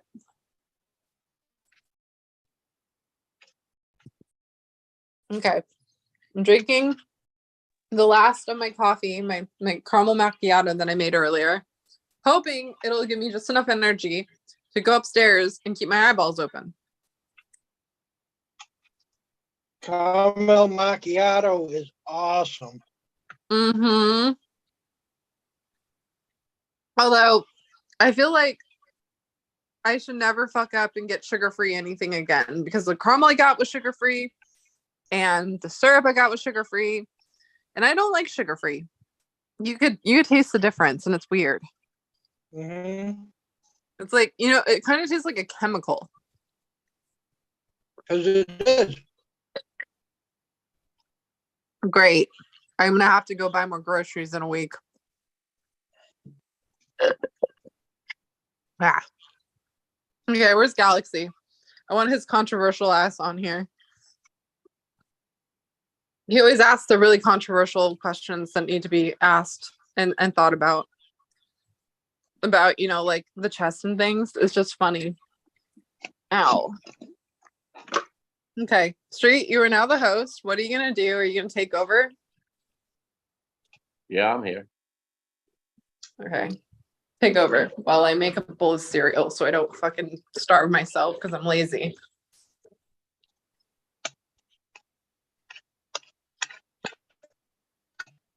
I think I just go live all the time because I'm lonely. I'm lonely by choice, but still, I'm just lonely. Hurry, put some food in your belly, man. You're starting to Start what? You're starting to be truthful, man. Fill your belly, quick. Hurry. My truth serum. Retreat. You know there'll be a video tomorrow about that. She's Meaning lonely? She's so damn insecure. She thinks she's. Oh my god! Give him some ideas, Street. Give him some ideas. She's such a loser. All she does is stay home eating Reese's Pieces Puffs and talking about her feelings with a bunch of strangers across the globe. And don't forget the donuts. I like to eat the donuts. Ooh, donut. Yeah, I got the chocolate donuts. I feel like Street was going to say something, but then he refrained because it's probably pretty harsh. I'm trying to control my verbiage. Yes, I am. I need to calm down some. I see I'm pretty much a loser lately, but I choose to be. Well, it goes back to thick skin.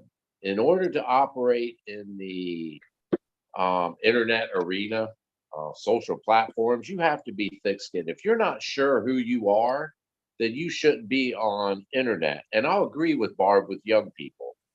But yeah. Hold on, I just looked up and I'm on my phone, so I didn't hear a bing bing with people coming in. So anyhow. Oh. Who came in? Troy and Galaxy. What's up? How's it going, everyone? I'm waiting for a street to royally embarrass me. Why? Hello, Troy. Hello, Galaxy. How's it going? What's happening, All Troy? right. Galaxy? Not much. That finally got all my insurance stuff worked out. Yeah. Remember, I was telling you it went up from 1,400 a year to 3,200 a year. Yeah. Yeah. Well, it was 1,400 last year, like 1,425. So, yeah, I got it down to 1,150. Cool. So progressive to go kiss my ass. You know, I don't know where they come up with that fucking idea, man. But I just pulled out of them and got there was like 3 or 4 other companies, all ranging anywhere between 1,100 and 1,500.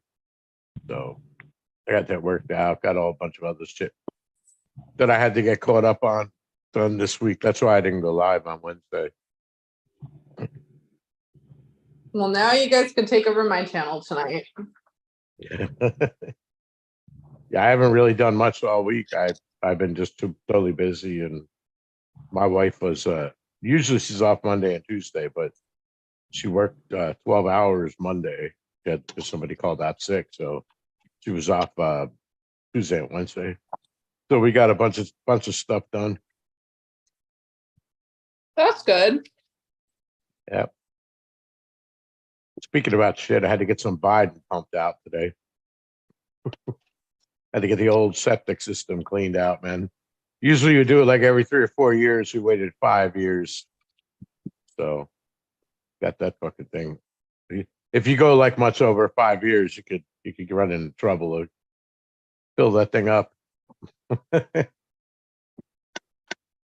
Honey dippers. Yeah. This is the first house we had that had a septic system. So my friend, they tell you all kinds of, some people tell you every 3 years, pump it out.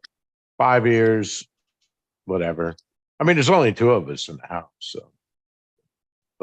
But the guy said probably every 4 years would be a good idea.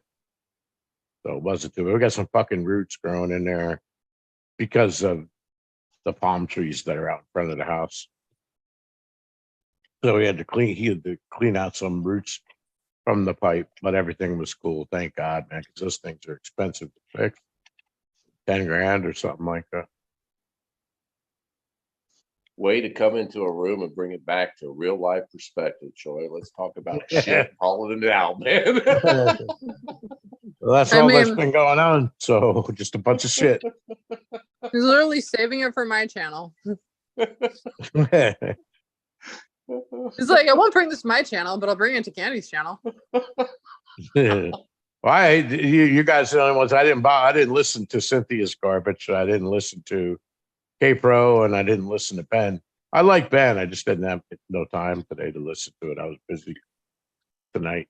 But I wanted to hear what he had to say. But Cynthia and K-Pro, I don't bother with them listening because it's all the same bullshit every time.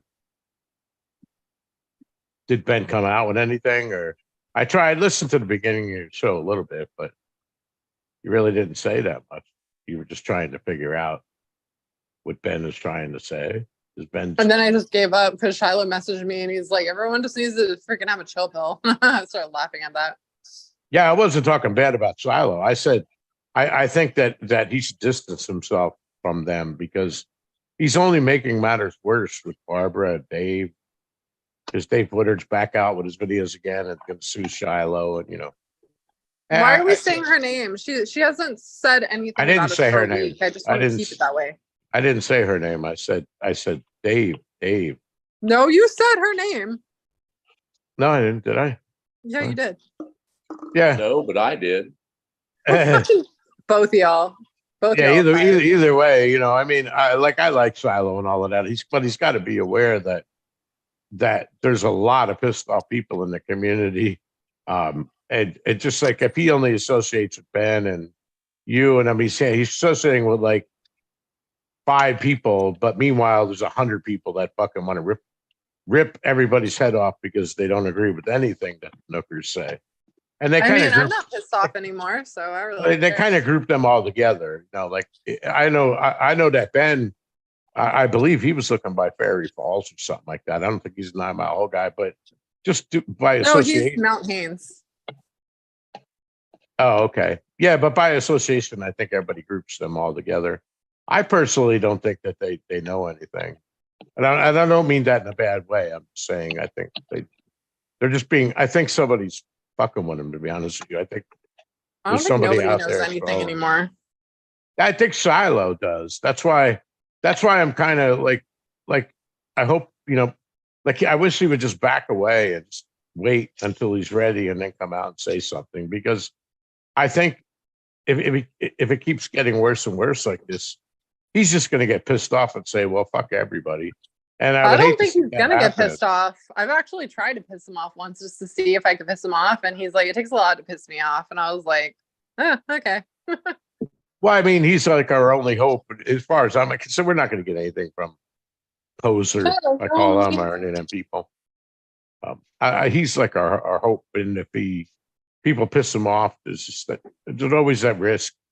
And I would hate to see like the people pestering him, and I don't mean you, Candy. I'm saying, but like I'm sure like he probably gets contacted by a bunch of people all the time, the same people, and they're just going to piss him off, and they're ruining it again, ruining it for everybody. Um, by the way, did anybody's like Galaxy, you specifically, did GoPro, I'm guessing they didn't show anything like of any relevance with the treasure chest? I don't think it means anything to me, really. I mean, Well, what was they- it? What chest was it? The auction chest? They seen the inside? Yeah. Well, you guys do know that those pictures that Jens had, it's because he I don't know how he got those, but he also now has John Collins Black, the one who purchased the olive jar. He's interviewed him in his documentary. A documentary on a documentary? No, I guess John Collins Black isn't doing a documentary. He did an interview with Jens. Oh, So don't you find that interesting? Yeah, I've been going back and forth with Jens and emails. I basically told him to stop emailing me, though. You know, because I'm not going to do his work, and I don't have anything against him, but I like, as Paul would say, we're on different paths, and I don't want to discuss it with him anymore. Everything with that I who? have to say is out there. Jens. Wait, what? Oh, Jens. Yeah, we like just going back and forth in emails. I like And then- Jens, but And I forgot what this guy, I forgot who it is. I know him because it wasn't Jens, but somehow he CC'd not Treasure Warriors. That's Ben. Treasure Hunter. I don't And know who Treasure Hunter is. I forgot who it is. I know because I know I think Greg, you know how Greg, when he sends those emails to like 15, 20 different people way back when Scott. Yeah, he puts, but I mean, my email used to be on my channel, so I'm not, there's no problem with whoever that guy is. I just forget who it is. I'm kind of embarrassed because he's talking to me in an email. I don't remember who he is. But Jens, basically, I just told him we'll just have to agree to disagree, and I just don't want to discuss it anymore. I told him, frankly, I'm tired of hearing about 9 Mile Hole, and I don't want to discuss it at all. And you know, you see, there's so many questions about what do I believe, and I said everything I believe and my solve and all that's out there. Go watch my videos. I'm not going to get into any kind of discussions with any of that stuff. I mean, especially since I know he's making a documentary, I'm not going to go and inadvertently give somebody permission to use information that I put out there. I don't want those kind of discussions to happen. If I want to say something, I'll say it on my own behalf on my channel. So, I mean, I'm cool with that. There's no problem. I don't have nothing against the guy. I just don't agree. It's kind of like Kiwi. I like Kiwi, but I don't agree with 9 Mile Hole. You know what I mean? And that's never going to change.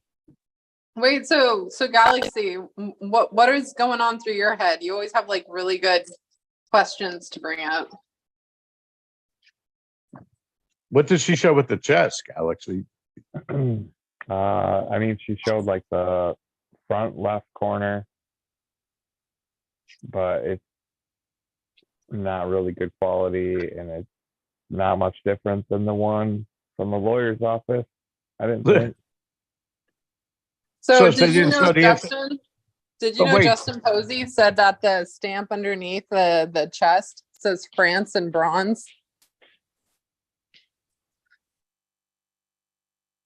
Did you know I don't that? even know what to think about that. I mean, I'm not gonna just take his word for it, you know. I wouldn't take his word either. I don't blame you. Why? He came in, he was answering all the questions. Like he's not. So I can come and answer a bunch of questions too. That doesn't mean that I'm right. Galaxy, I thought she made that video saying she was going to show the inside of a treasure chest. Did she do that? That's what I'm curious of. Did she show the inside of a treasure chest? I mean, technically, there was one of the inside or a portion of it. So basically, she didn't. She Where didn't show. the JF marking is at. Oh no, I'm curious about the back left corner, not that. Nah, I don't believe so. Yeah, figures. Yeah, it was a big disappointment. I thought. I mean, there wasn't really anything there. Hey, I got a question for you or Candy. That image that it's what is it called? The attack on the castle. Attack on the Castle, the Church by the World. Yeah. Where do you have a copy? I have that image, but it's the one that was from the PDF file. Where's the color one? Because I can't find that one. I thought I had it here somewhere. It's everywhere. I can't find it. Do you have it, or Galaxy have it? Email it to me, please, because I want to. What I'm doing is I'm fucking around in Blender and I'm trying to make a copy of the chest.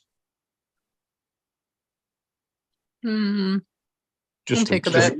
Just to What are you render it. saying? So, I don't. The name. The Candy just said the name of the image. The attack of the church by the world, or whatever. I don't know. Something Attack like on that. the Castle, the Church by the World.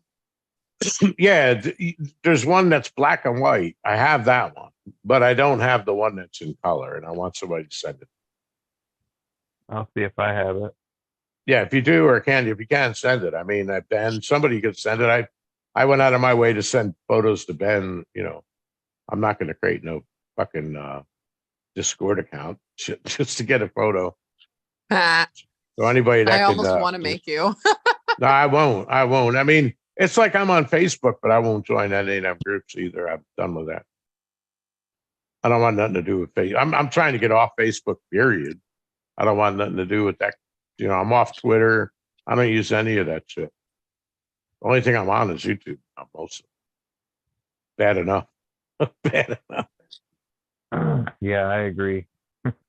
But yeah, I just want. I mean, I'm just messing around in Blender. I want to make. I don't have no motive for it. I'm not gonna try to compare it, and I just want that picture because there's no good pictures of Forrest Fenn, the top and all the sides that I've used. So what I'm doing is I'm going in and creating displacement maps and then creating geometry and using them to displace the geometry, which is the same thing Vanetti did, the same thing 3D Bronze did when they were creating a printer. But I want to do it just for myself, just as an exercise in Blender. And I know that I don't think that image matches for his chest exactly, but I don't care. I still want to use it. And it's a pretty high resolution image, if I remember correctly, right? Hold on. I'm sorry. I'm bitching out Ben for a second. For what? What do you do? He's saying he's being quite the dick right now. He says, I'd suggest calling Ashley before you ask me a damn thing right now. And I said, what the fuck is wrong with you right now?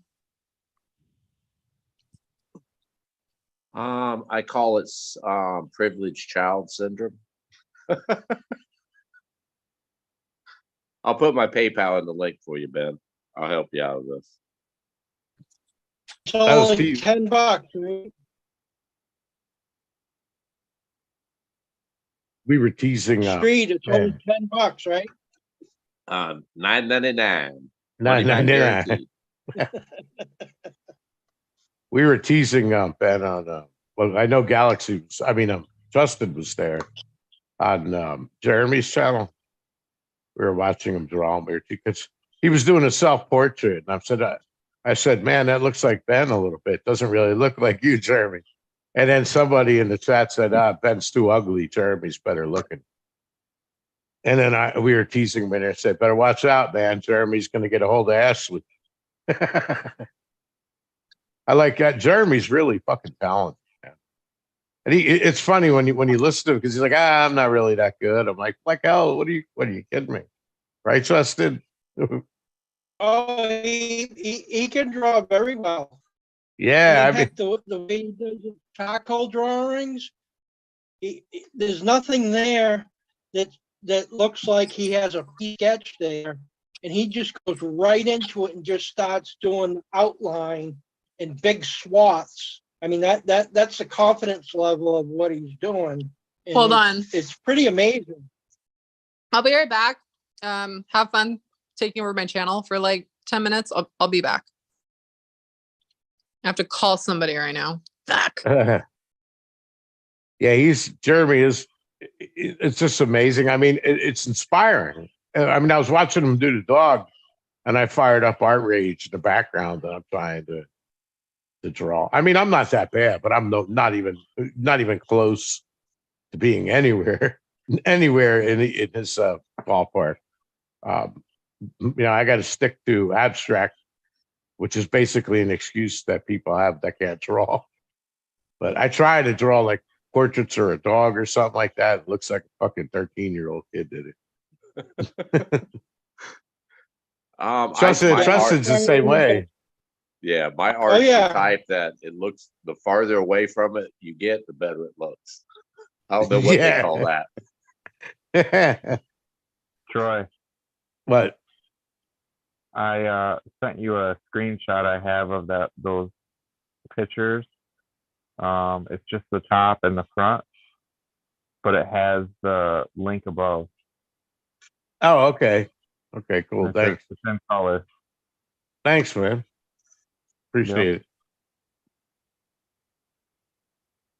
Yeah, but it's just cool to be inspired by that. I mean, it's relaxing to watch or just listen to when he's talking, and then every once in a while glance over and take a look. It's amazing. I mean, I bet you if he and I think he said he's going to try it, restream, because he should really do that on Twitch and YouTube simultaneously. I bet you he can easily get a couple hundred, if not a couple thousand people watching him draw. Far more people on Twitch than he'll ever get on YouTube. Especially, I mean, the YouTube in the Fen community, he's not going to, there's nobody there. He only gets like 8 people watching him, but he could get hundreds or not thousands. I don't know if that's what he wants, but I mean, I would imagine so. He likes to interact with people, but his drawing is really good compared to a lot of other people I've seen on Twitch.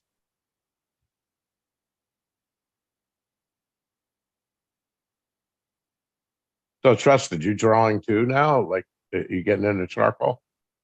I just got all my stuff. The last things that have just arrived. I wanted to get the right erasers and things like that. I wanted to get a stick eraser to do the fine detail type erasing.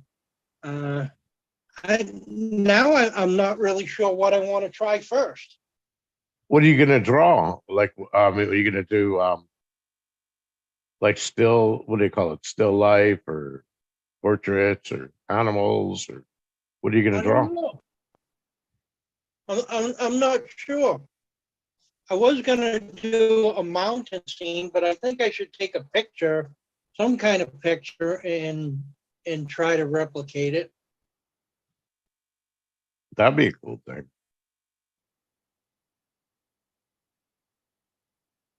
Yeah, watching Jeremy's like watching Bob Ross. I might be able to do my rendition of Clifford the Red Dog and call it Clifford the Black Dog.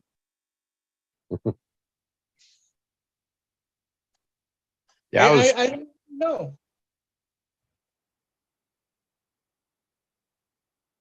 when I was talking in there about the digital part, I think he misunderstood me. I don't mean to use the like digital art as a replacement, but the thing that's nice about Art Rage, our Krita is free if you want to use Krita, is that you can draw on chalk, watercolor, anything you want, even pick textured paper.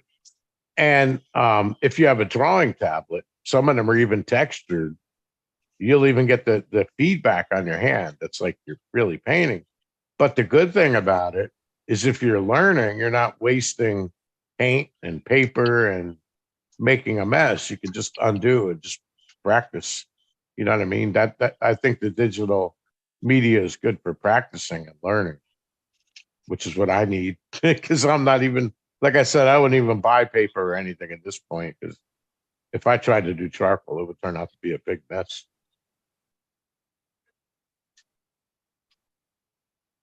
I'm kind of thinking that with the charcoal doing the single color, it may be more forgiving. That's true. Well, like he was saying, he's confident when he takes the big strokes because of the charcoal. I mean, it's not only what you're putting down, it's what you're not drawing because he's still letting the white come through on the paper. And so it's a little bit more difficult, but I like how he was going in and coloring it in lately. And I mean, and with that, I don't even know what the hell that thing is, a real fine white that he's using when he was doing like the hair on the dog around the mouth. He was just, I guess that's just erasing the charcoal, right? That's not actually, and a bit of white paint, similar, right? Is that what that is? He did a combination of both. He did erasing and he actually used white after he sealed it. Yeah. I'll be right back. I'm gonna go smoke.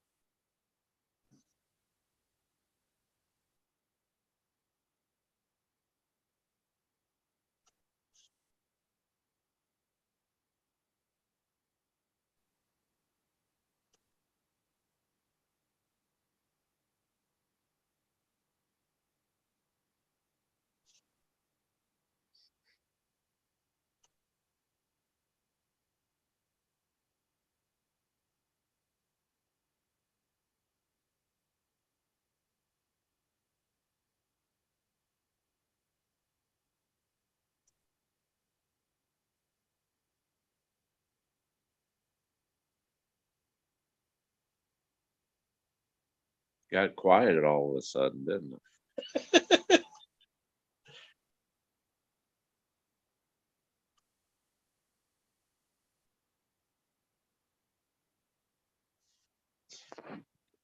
What do you So think, Galaxy, Brandon? man, how's fatherhood working out for you, man? Good. Going Good. pretty good. Good. Every day is a challenge, man. Especially you got tweens, right? Almost tweens. Yeah. What exactly is that? Is that Pre-teen. oh, okay. Pre-teen. When does preteen start? 13. You're talking elementary school. Yours are still in elementary, right? Yeah.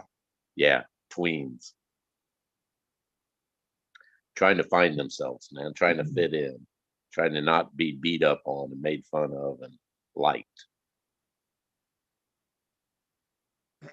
They're doing pretty good though.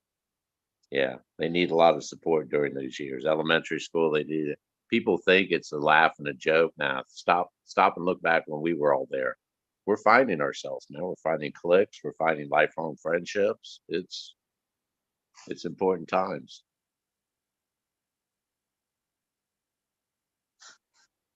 I got a little bit of a break. My son just got done with basketball, and in 2 weeks he's starting soccer. Nice. Practices 2-3 times a week, game at least once, sometimes twice. Travel, they got those travel things. Yeah, running the circuit. Yeah, yeah. It's they've both been travel, so sometimes I got to drive like an hour away Saturday mornings early. It's fun though. I like doing it. Yeah, yeah. I remember doing it with all the kids throughout all different sports, and I'd always be sitting in the bleachers, and you'd eyeball those parents that were living vicariously through their children. The ones that you can tell they've done at the football game, they've done told their son they were the greatest thing that ever laid foot on a football field, and you have to stand up, you have to do this, son, and you have to. It's kind of sad for the kid. I look at the kid, and it's sad, man. It's sad. I always felt sorry for those kids.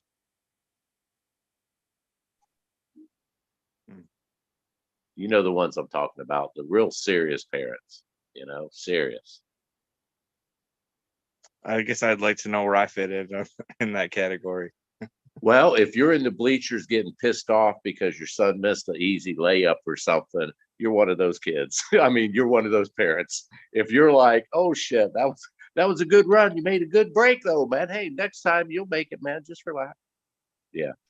Be one of those parents. Yeah, definitely don't put pressure on them. Yeah. Like that. Yeah.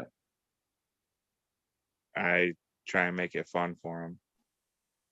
I used to like the losing games, no matter what the sport. If they lost, hell, I was right there with double bubble gum. Hey, man, gum will fix everything.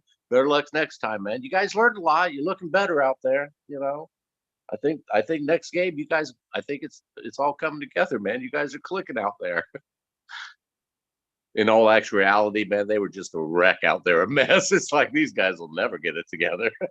I don't even know why they're playing the game.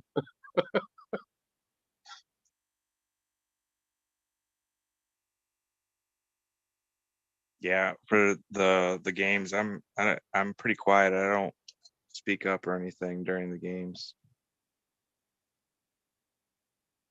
I just let him have fun. It's awesome though. He's the best player. So I guess So I'm lucky. good for you. You're not one of those constantly yelling their kid's name. Defense, no, shoot it. Oh, no. Yeah, you're not one of those. Good for you. How many kids you got? Galaxy. 2, Cool. 2 boys or a boy and a girl? boy and a girl. Cool. My son loves sports, and my daughter loves cheer. So I do that as well. Cool. Well, all of my daughters were in cheerleading. It's a sport, damn it. I don't care what the boys say. It's a damn sport. They got to practice. They hustle out there. It's a sport. Yeah, my daughter did that for a while. Then got into dancing. And my granddaughters are into dancing. Well, there's a cheer competition nationwide. So therefore it is a sport, damn it. They wouldn't have a competition if it wasn't a sport. Some guy will win it next year.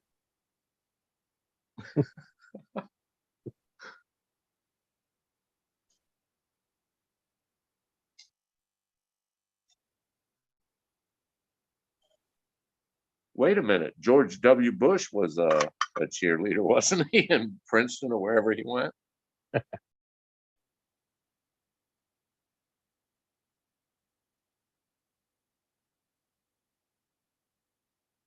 You're talking about the Navy?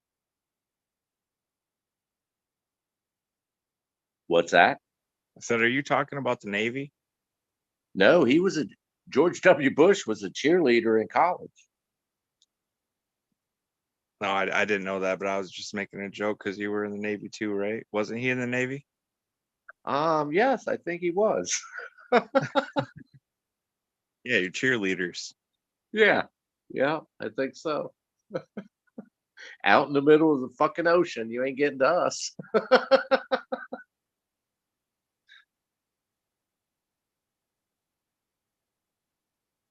Well, think about it. In a war, if you had to be in a war and you're at, 18 to 25, where would you rather be, in the front line in trenches, out in the jungles, or would you rather be high up in the air, or some Air Force base out in the middle of fucking nowhere, or on a ship, mobility with backup all around you in the water?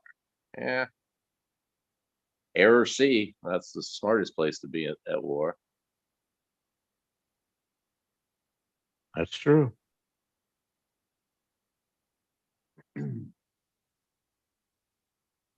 I mean, I think in any war, the objective is to stay alive. I know if I was ever back in the day when I enlisted, no, I don't want to die, man. Where can I go? What can I do for you and serve my country and not die?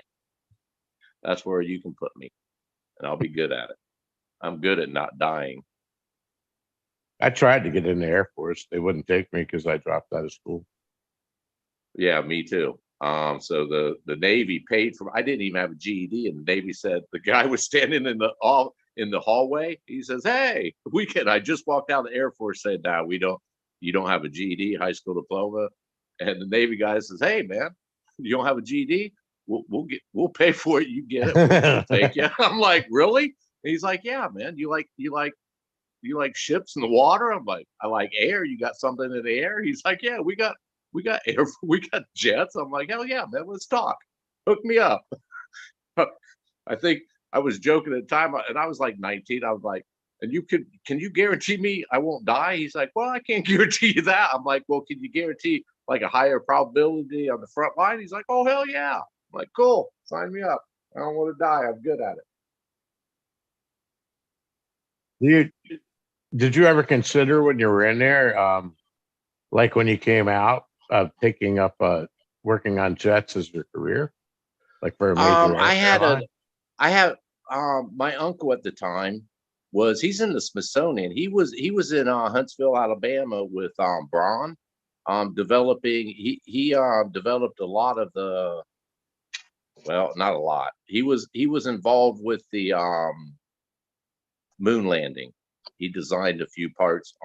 He's in the Smithsonian.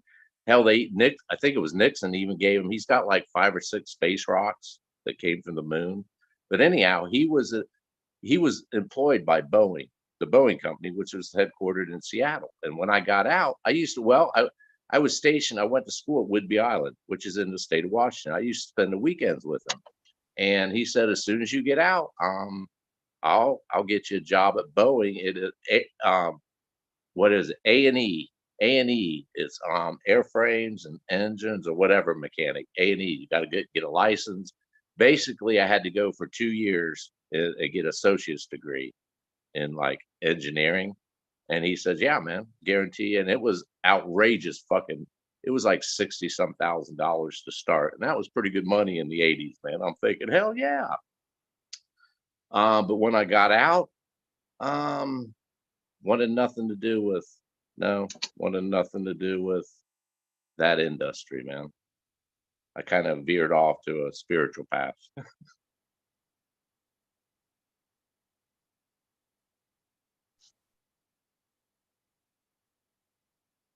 And that's kind of what my thought was with the Air Force, because I knew I wasn't going to go to college, obviously.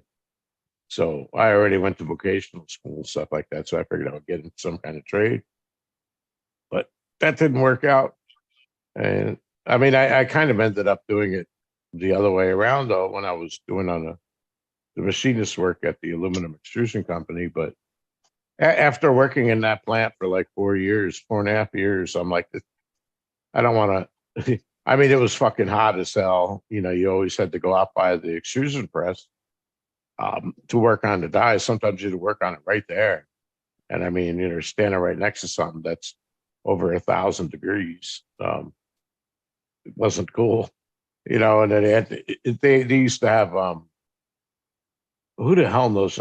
Probably has asbestos and all other kinds of shit there. But I'm like, I don't want to do this for the rest of my life.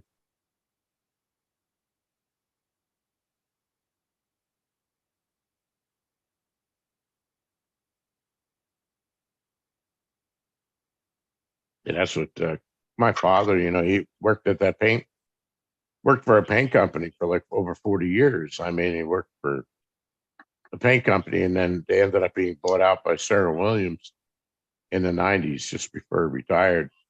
So he had over 40 years at that plant. And I think you got to watch. Yeah, he got a pension, but it was shit, you know. And he got screwed out of part of it because of the fact that when Sarah Williams bought him out, so it was kind of a mess. But he worked there for a long time. My problem, Troy, was, and my parents was, born in the 30s. My brothers was the 50s. Once I learned a job, I was bored with it. And once I got bored with the job, the writing's on the wall. I can't stay there. I was never one, I'm like the black sheep that my family would make fun of me. Fuck you. I went through more jobs than they did in clean underwear in a year. It's like, fuck it. I don't own the place. I don't give a shit. I'm done. I've learned it, or whatever. I've never invested. The only thing I was ever interested in was building and grounds maintenance. I ran my own company for years, and it was always changing. It was never the same job. It was always in some. I'd bid jobs like contract jobs with apartment complex shit, not even fucking ever doing what they contracted me for, but I would learn quick. I was a quick learner. I'm like, fuck yeah, I've been doing that shit for 15 years. Here's my bid. All right, we'll take it. Then I'm like, fuck, how the hell? Okay, I'm gonna have to buy this. I'd have to start researching it. But yeah, I've never. I could never understand. I could never imagine myself working the same job for 20, 30 years and retiring. That was never in my repertoire. That was never in my mind ever. Same here, but with programming, it was at least with the job I did, not all of programming is like that, but I was fortunate that when the companies that I worked for were always coming out with new shit, so it was digital video software, or for a while I did some games, and then I did the stuff at Corel and Jask, and I mean, it was always something new. I mean, and then probably about 3 or 4 different programming languages initially that I mainly used. So it was always challenging, and then definitely like at Adobe, it was challenging because when you're at a place like that, you're not just like doing like stuff that already exists. You're expected to innovate and invent things that don't exist yet. That's what they do, So it was very, very challenging. It's very stressful. I mean, it was excellent money, but it's not just like, oh, what do because I've done, after when I left, like kind of semi-retired and left Minnesota and moved down south, I was working, but that's when I went into like Java programming, working on server backends for business intelligence software. And that's boring because what do you do? Java servlets. Oh, it's just busy work. There's nothing, you're not learning anything new. There's nothing challenging about it. It's just busy work, and it gets really boring really quick.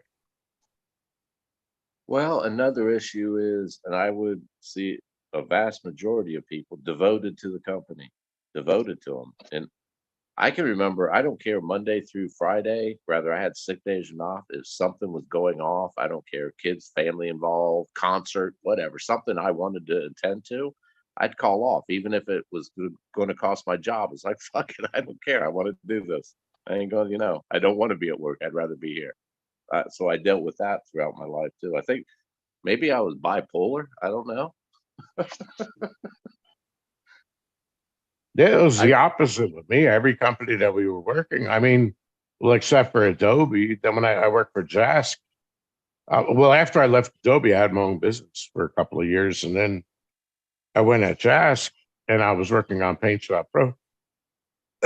So that was cool. They hired me to do a video editing software, and we got almost done with it, and then Corel came in and bought Jask. So it was a new company come in, and that kind of stuff. But working for Corel was not fun. I think Corel was only like a couple of years, and then they ended up firing everybody before I left. I mean, right after I left, a couple, like the writing was on the wall, man. They outsource everything.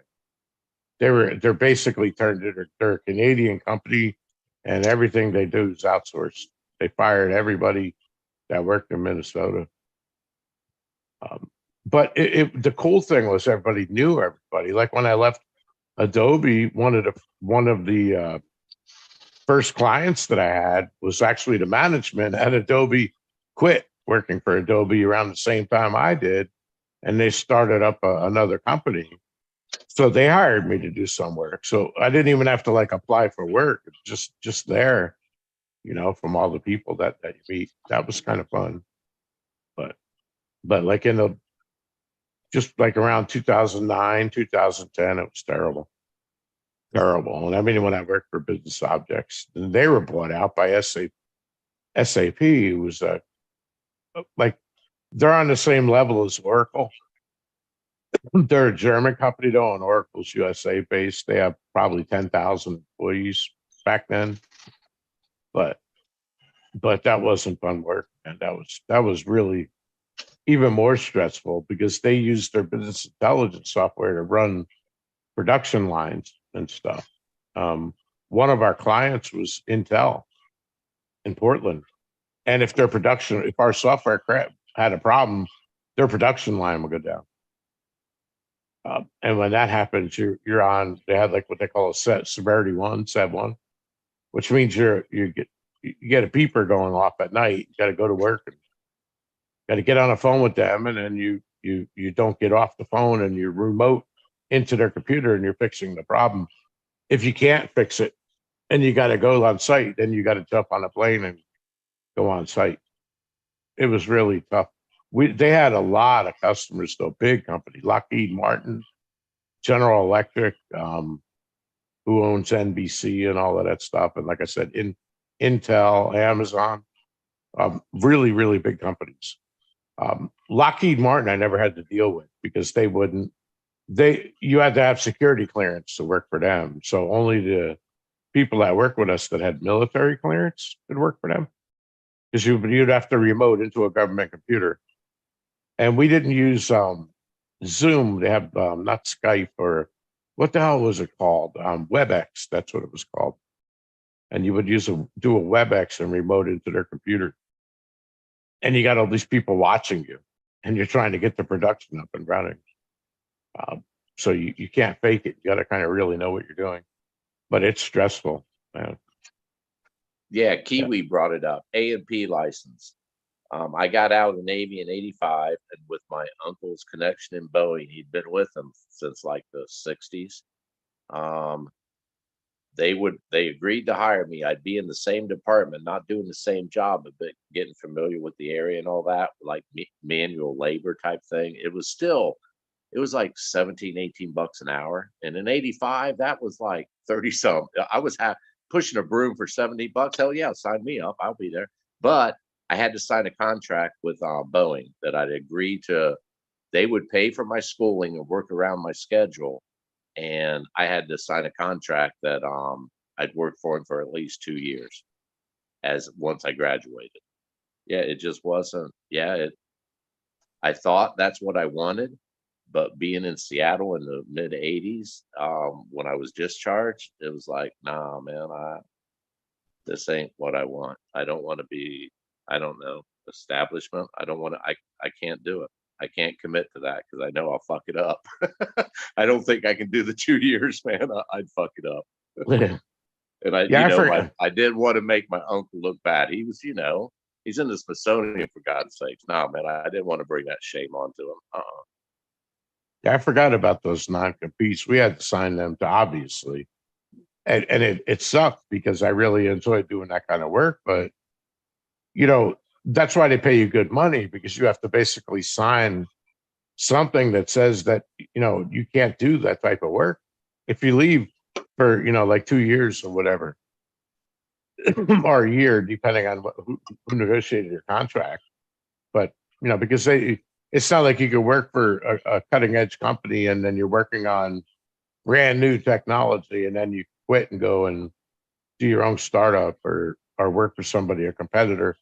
No, they protected against that. Matter of Hold on. fact, I think Jack Stoop just entered the room. What's happening, Jack? I think, I think I might be able to do cartoons. I just did this. That's either Trump or Jack Stoop. Kevin James, King of Queens. Who? Kevin James, King of Queens. Oh shit. I like that show, King of Queens. UPS employee. Maybe I can do cartoons.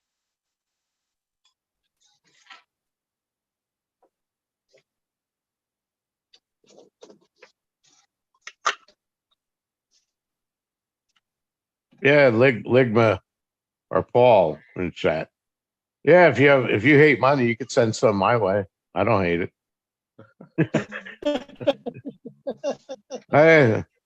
I could use a couple mil. Yeah, that's the other thing that sucked, man. You know, like you work. I mean, I worked on some of the stuff we were involved in patenting it for Sanyo Electronics with the digital video stuff. But you don't get to take advantage of any of that. You know what I mean? You don't make no money. You get your salary, but you're doing all that work. And, you know, I had that discussion with Forrest Sven a couple times because, like, I was terrible at business. And it just really annoyed the hell out of me that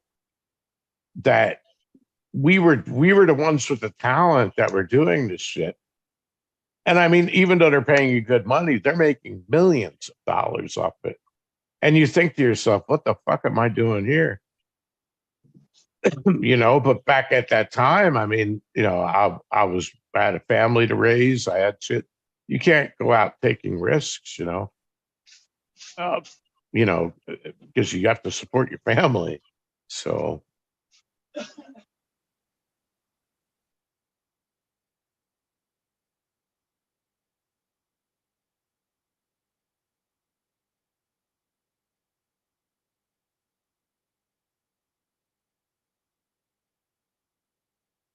do you ever do you probably experienced that too, Street, when you were working on the engine stuff like that? You or when you were doing the machinist type work, a lot of times you'll discover something just out of habit, like you'll find a better way to do something.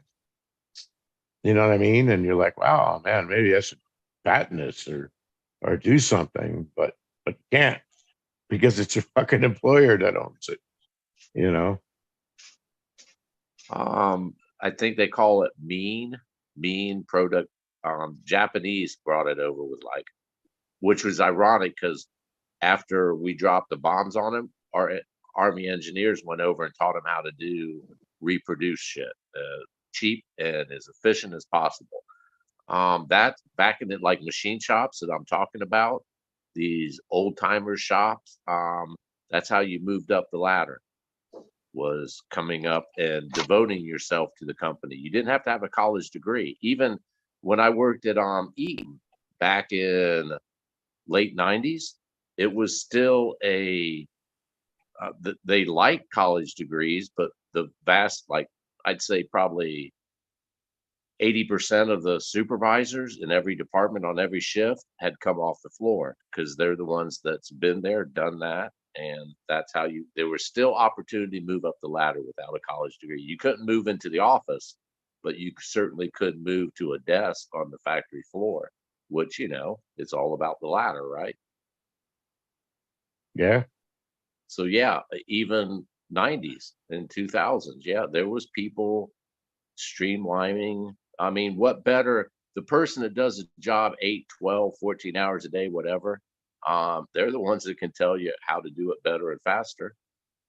They're doing it. And I always tried to align myself with companies. I worked it was a family-owned company in Bucyrus, Ohio. It's still in business. Hooked myself I used a CMM machine. They did brake calipers. This company did brake calipers and rotors, and it was family owned. They was probably out now a couple hundred people total, all the shifts, and same thing. They promoted from within. Once you got in, if the family liked you, you did a good job and devoted yourself to them, yeah, you moved up the ladder. I never went for the corporations like you, and you know, you're unless you get with like some cutting edge company, you're going to work for a corporation. Like you said, they'll take it and run, man, and make money. I had no problems when I worked for like family owned businesses or small businesses. I'll help them out, man. They're helping me out. They gave me a job. I'll help them out. Well, some of the companies, like the first company I worked for, they were doing educational, and they called it edutainment because it was educational and entertainment. And we did it for, I don't know if you ever heard of the Learning Company and all of that in New York. There are people that do like Nickelodeon type stuff, and I forgot what else, Sesame Street and all that kind of stuff. Right, right. So we were doing edutainment, and then also for IBM, they did a writing software called Writing to Write when we worked on that. So I had a non-disclosure, but obviously they can't stop you from programming, but I couldn't do any edutainment software. So when I left in the next company I worked for, I did ray tracing software and digital video editing. And then, you know, I did that for a couple of years. And then when I left them and then I went to another company, I couldn't do that kind of work. So I ended up going back into games, and I worked for a company, and we did some contract work for Intel and Disney, and we did Nightmare and Ed. We did a couple of other games, Beavis and Butthead type stuff. And then after that, boom, went over to Adobe, back in graphics, you know what I mean? And then I left Adobe, started my own company, and I worked there on my own company for 2 years. And while my company then went back to graphics and worked for Jask, because Jask was a competitor of Adobe. I couldn't work for them right after that. So you had to you know, so you could still be a programmer, but I just would go between doing gaming and doing graphics and then doing video. Those three things, mainly graphics and video, but you'd never do the companies back to back.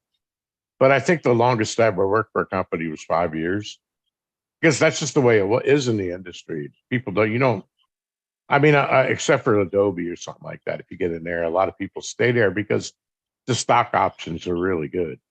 But most people, they don't do that. You stay there for 4 or 5 years and then they move on good terms. They don't quit. You move on. Right. You're That's how hired you to do. put a team together to do a program. Once the program's over, successful, you move on. You move to the next. Yeah. Right. Because a lot of the games and stuff like that, some of them had like 1 or 2 year time. And then like if you're hired to work on, let's say, Adobe Premiere, that would be a different story. You're probably going to work on Premiere forever. But at Jask or whatever, it wasn't like that. You would work on video editing software. When they would get that done, there would be something else in the line, or they would just slow down because there was nothing else to do. So it was interesting though, because you get to change all the time. But having my own business was kind of cool. I was making good money doing that, and it was really fun. But what sucked is that, you know, obviously you have to plan ahead. If you're working on something that's only going to take you 3 or 4 months to do, you can't wait 3 or 4 months to find out what you're going to do next. You have to do that at the same time. You know what I mean? Because otherwise you'll run out of work. So it was a constant battle. And then, you know, I'm not a good negotiator, and you know, I just didn't like it. It's really stressful trying to negotiate contracts. And I started getting, you know, like a lot of people were telling me, see, I don't know what they have. They call it feature creep in software. So you go to a company, right? And then they tell you, I want you to make me software to do this. Okay. Well, you have to really tightly define what this quote unquote is. Because if you don't put it down on paper and bid on it appropriately, you'll essentially be there and they'll say, but what about this feature? We talked about that. And you say, no, it's not in the contract. Or what about this? And then you got to worry about maintenance releases and updates and stuff like that. And you would have to bill accordingly for that. So one of the things we put in our contract was if they wanted features, okay, and they weren't negotiated up front ahead of time, depending on how we were in the schedule, there might be some leeway, but we would bill them additional money for each feature. I would.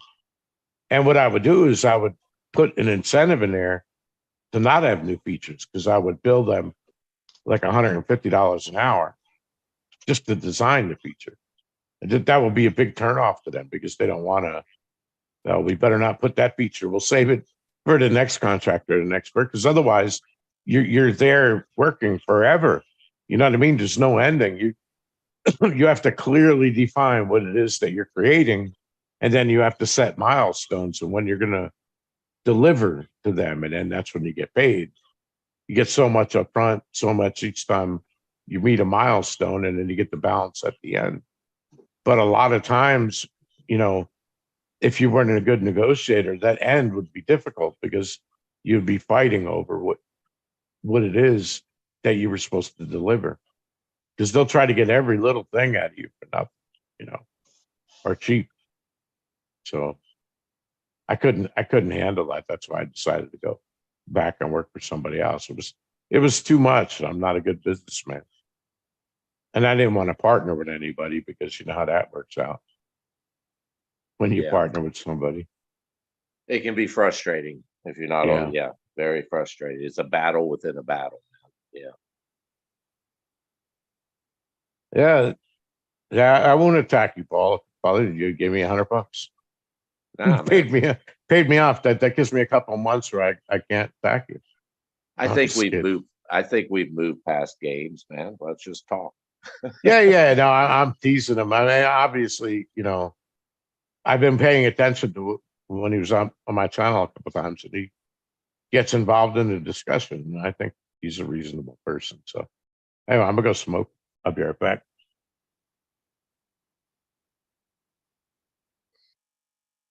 Still there, Trusted? I am. I'm thinking about going to sleep, but I'm still here. Yeah. Yeah. One of those days. One of those nights.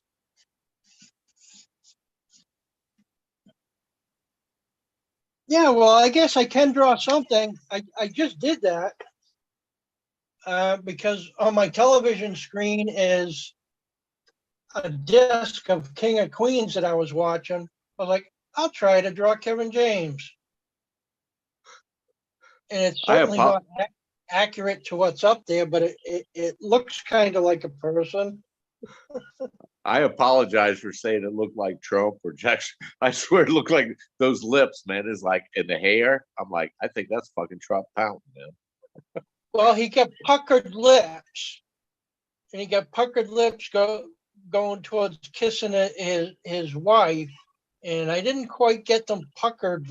They don't really look puckered. I liked him, man. Kevin James. I liked his movies up to I think the zoo one. Something about he was a zookeeper, fell in love. Paul Blart, Mall Cop, like that one. I liked his comedies, man. Heck yeah. When's the last one? What's the last movie he did? It's been quite a few movies. I mean, I don't think he's done one recently within the last probably 5-6 years, maybe. I'm not sure. What's happening, Paul?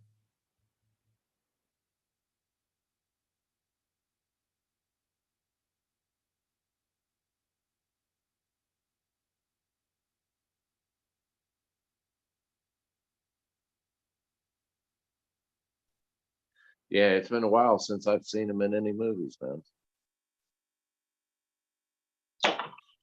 What's up, guys? What's happening? What's happening in your world, man? Well, it's a beautiful day in Montana.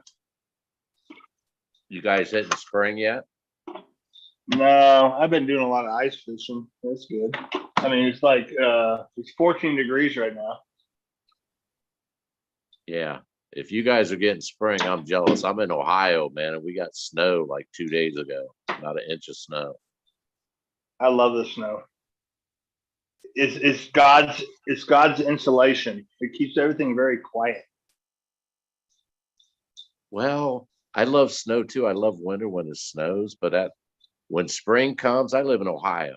So all the dirt and filth comes out and it takes like the spring showers to wash it clean. But like this is a dirty state. March is really dirty in Ohio. Well, You start it's a seeing all dirty the state, but trash. yeah, you have a lot of train wrecks too, right? Yeah, trash, train wrecks, you name it, chemicals, you name it. Right. So,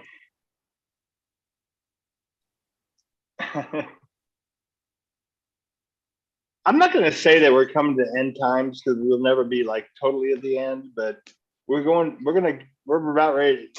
We're about ready to go into some shit right now that a lot of people aren't ready for.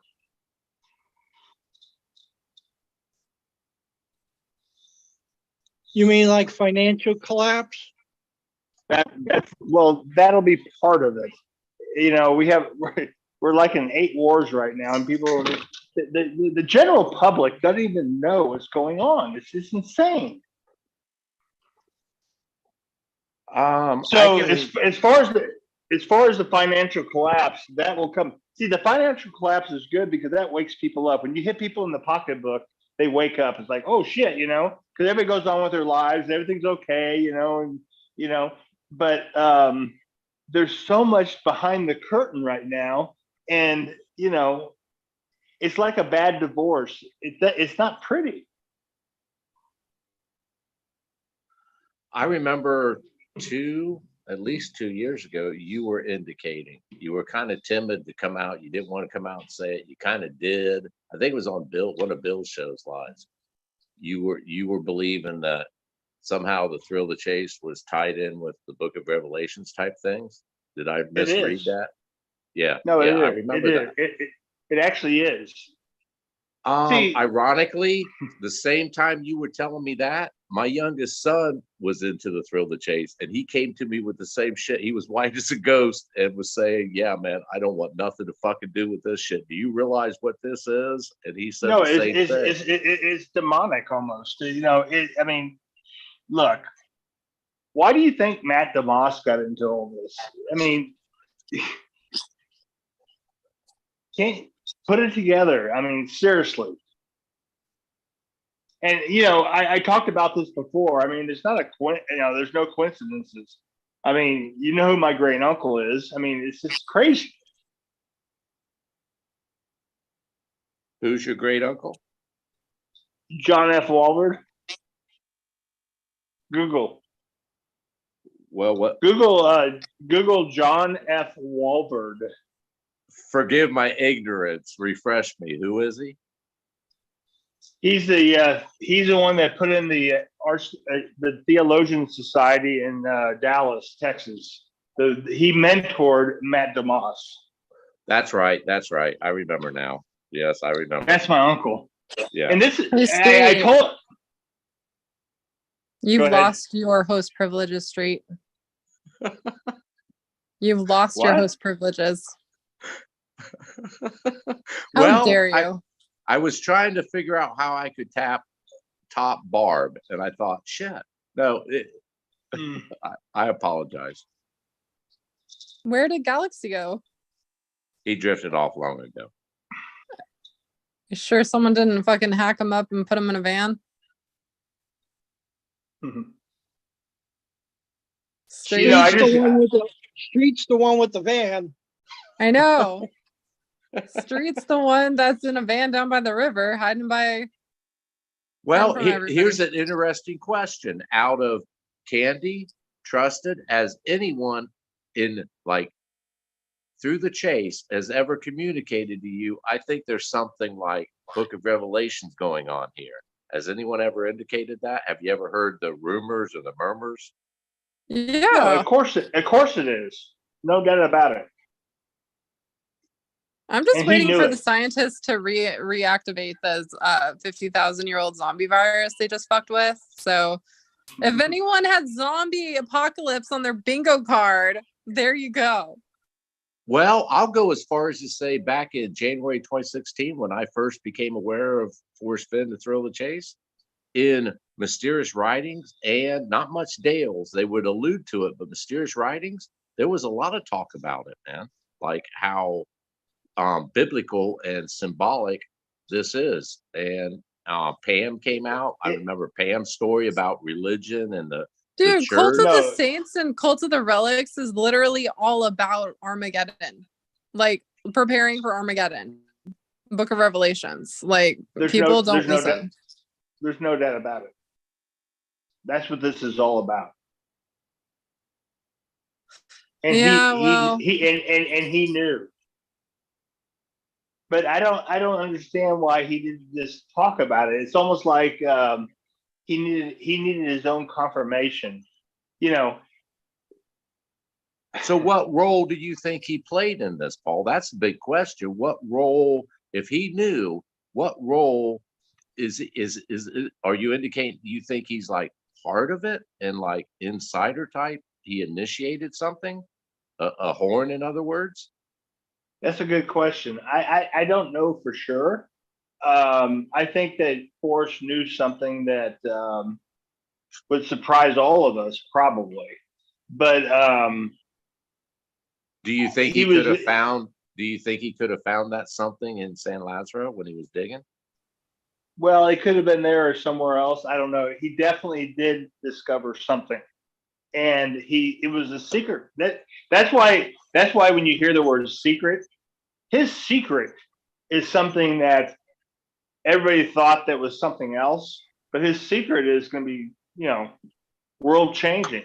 No doubt about it.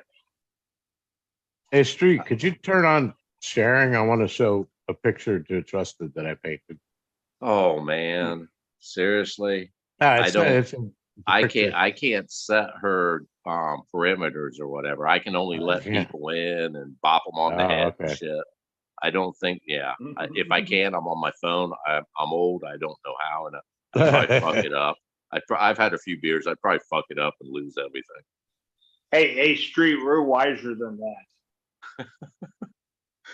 Not when it comes to little push button phones. Hell, I got sausage fingers. My kids I can't type, man. Thank goodness for autocorrect. My sausage fingers just can't type on this little keyboard. If I could, Troy, I would. We're in a group of a lot of intelligent people right now. I don't think we're really book smart, but I think we know what's going on.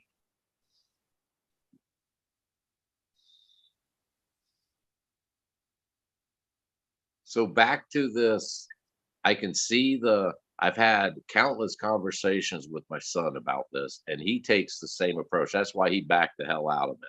He's like, nah, man, and actually he wasn't a religious person before this, and he ran straight to it for comfort. And I'd never chastise him, I'd make jabs at it, come on, you're stronger than that. But in all sincerity, I understood his plight, man, because I've seen a lot of people do it to the point where they were paranoid. People were following them. They were listening to him. I'm not talking like governments and I'm talking like spirits, So I sympathize with those people. I can see the connection, Paul. I can. That happens. No doubt about it. The problem is, if you tell anybody, they're not going to believe you. It's like, I don't give a fuck. But, some things happen. I had lengthy conversations with Forrest about all this stuff. And, he just listened. But he was interested. Well, like I told my son, I said, listen, man, the world's weird. The life is weird. Sometimes you get to a point where you imagine things are happening because you're so unsure of your footing at the time. I said, so in other words, don't fall off the ledge trying to run from something that's not there. You have to keep that in mind. There's an explanation for everything. It might not be logical, but there is an explanation to everything. Hey, Trusted, check your email. I emailed you the picture. All right. You can show it on your camera if you want. It's embarrassing. I wanted to straight out. I sent that to Forrest. I actually painted an abstract, and then I painted that. And he didn't comment on that, but he commented on my abstract painting, and he said my signature was too big. So I made my signature smaller, and I sent it back to him. He goes, "Okay, that's one that we could sell."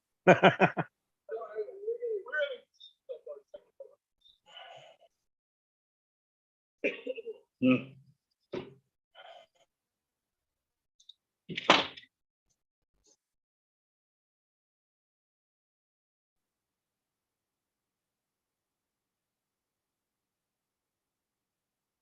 So you have any snow up there in Montana, Paul?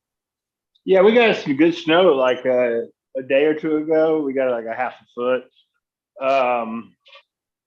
Yeah, but today was like beautiful. I mean, people complain about the cold. It was I think the high today was like 28 degrees, but I was in a t-shirt because it was sunny, no wind. I love it. The Nice. air is so clean, and it was just everything's so clean. You know what I mean? Yeah. When I lived Yeah. in Minnesota, it was cold. We don't have the mountains to block the wind, but yeah, when it was in the 20s, it's just like t-shirt weather for sure. Yeah. Yeah, I did a real estate deal today. I sold my building, and yeah, I might be moving to Wyoming. Maybe, I don't know. I got a ranch I'm looking at down there. Yeah, So you live in the same area where Forrest Friend's mother died, right? I live in Ennis, Montana. Okay. It's probably 15 miles where she died over at Three Forks. Well, it's not Three Forks. It's over between here and Yellowstone. Yeah. I've never been up there. I've never been to Yellowstone. Never been to Montana. When I was in Wyoming, I was over at Jackson Hole, Du Bois, and down almost towards Orlando. Not Orlando, Lander. But I never went. When my partner, when I come out there, he told me, he goes, "Anywhere you want to go, I'll take you there." I want to go up in the Bighorns. I want to go over by the Medicine Wheel. I want to go up by That's a Meadowlark good place. Lake. I've been up there. But you talked about Forrest's mother that died. I actually was at that trailer park, and I talked to the lady that ran the place. They were actually selling it, and they knew the Finns and told me all about them. They came there all the time, during the summer, and it was like kind of cool. Yeah. No, I'd like to go up there. See, like, I mean, when I first started searching in Wyoming, my first search, of course, was in Yellowstone, but it was up by Grebe Lake. yeah. I'd like to see that area. That's supposed to be pretty nice for Forrest. That's where he gave that car flat tires, the government car. Well, Forrest probably poked those tires, right? Oh yeah, sure, yeah. When you read the story, he's pissed off because he's riding a fucking bike in there with his coach on the back. His coach is Of course he did. He poked those tires, man. When I first heard that story, every toolbox has a pair of needle nose pliers to get that. You got to have needle nose in your tackle box. And I'm thinking, you take that little fucking valve out. Good luck. You ain't gonna fill that motherfucker. You got to get service, man. Yeah, I've done that. Yeah.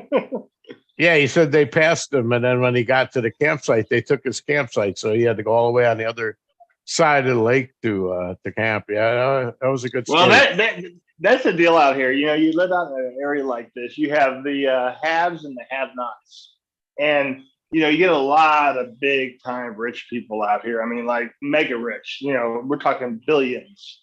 And I talk to them all the time. Some of them are okay, but it's mega money. And then you got the have-nots, and they want to enjoy the atmosphere, the Yellowstone cowboy atmosphere. It's a very interesting situation, we'll say. Yeah, when I was watching that, what is that show on Netflix? Yellowstone. Yellowstone. I've never seen 90% of that is shot in Montana, I believe. Yeah, I've met them all. They come through our town all the time. Oh, cool. Yeah, it's pretty cool. Yeah, this little town, Ennis, Montana. You can Google it, Ennis, Montana. That's where I live. It's like 800 people, but it's like Mecca.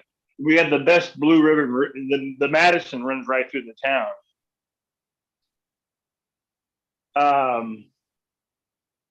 but there's something about it. It's just, it's crazy. So this is the deal. I just sold the place I'm in. This is so funny because when I first came to town like 3 years ago, I bought this building, and the building actually was built by William Ennis, the one that was named after the town. It's the oldest building. It was the first building in Ennis, Montana. It was built back in 1877. Wow. A lot of ghosts in this place. Yeah. Yeah, I'm on up around that area where Hebgen Lake, northeast, no northwest of it. There's a, what is it called? Yeah, Hebgen Lake, but northwest of that, isn't there like, there's a mountain peak, I think it's like our canyon, not No Man's Place or something like that. I forgot. Yeah. Well, yeah. Well, are you talking about in Idaho or? No, damn, I can't think. It's northwest of there. A bunch of people that used to post on Dalles were looking there. I think JD was one of them. I don't know. There was a couple of people that were in that area of Montana looking around. Yeah, I was checking out. There's a ski resort right where Montana meets Idaho, and there's a ski resort there. I forgot the name of that place. There's like a Lewis and Clark highway or something.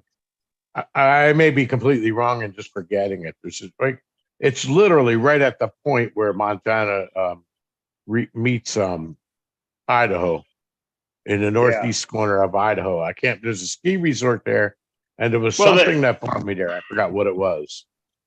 Well, the guy that doesn't get enough attention is Jim Brigger. You ever heard of Jim Brigger? Yeah. I mean, yeah. So I'm trying to think of that book. Oh, there's so much stuff. Let me just think here. Yeah, Jim Bridger is his name.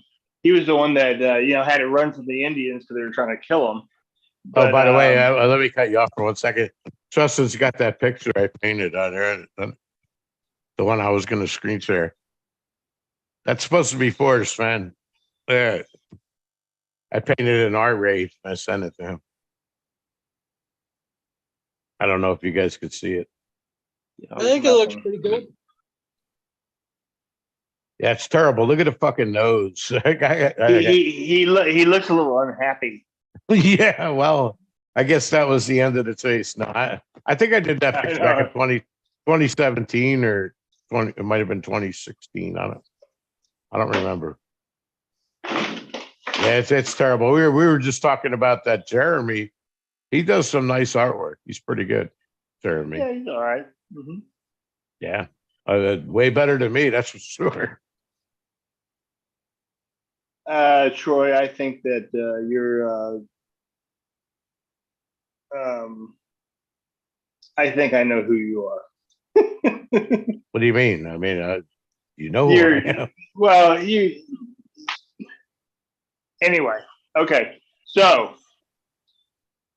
what's happening in the chase? I haven't been in the little arena for a couple months, I guess, 2 months, maybe a month.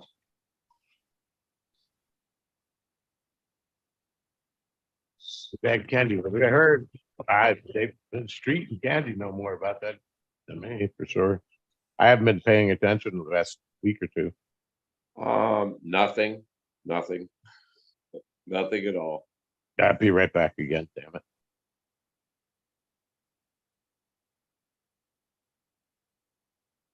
Nothing. Hey, Street. Yes. Where did you get your psychology degree? The Ohio State University. I had a double major, man. I had a double major, psychology and law. I thought they went hand in hand. I think so. Yeah.